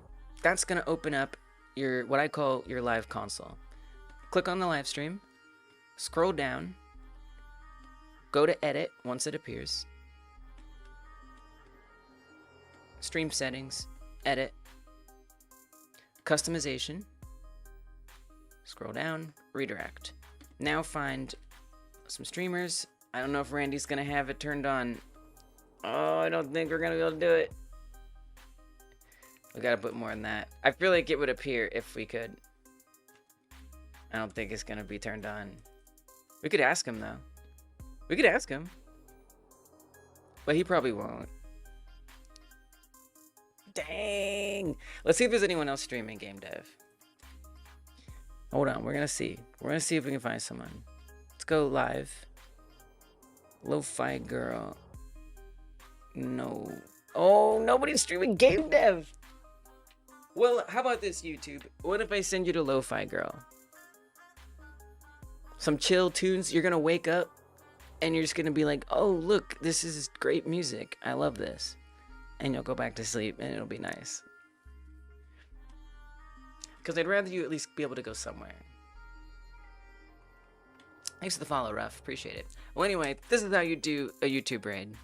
So let's just do Lo-Fi Girl, call it a day. Sorry, YouTube, I tried. But like Moonwood, if I send you to Moonwood, you know, it's gonna be the end of the line. So, it's a good call. I will think nothing of it, Krillionaire. Alright, YouTube. I'll see you later. Hit the like button. I'll be back on Thursday.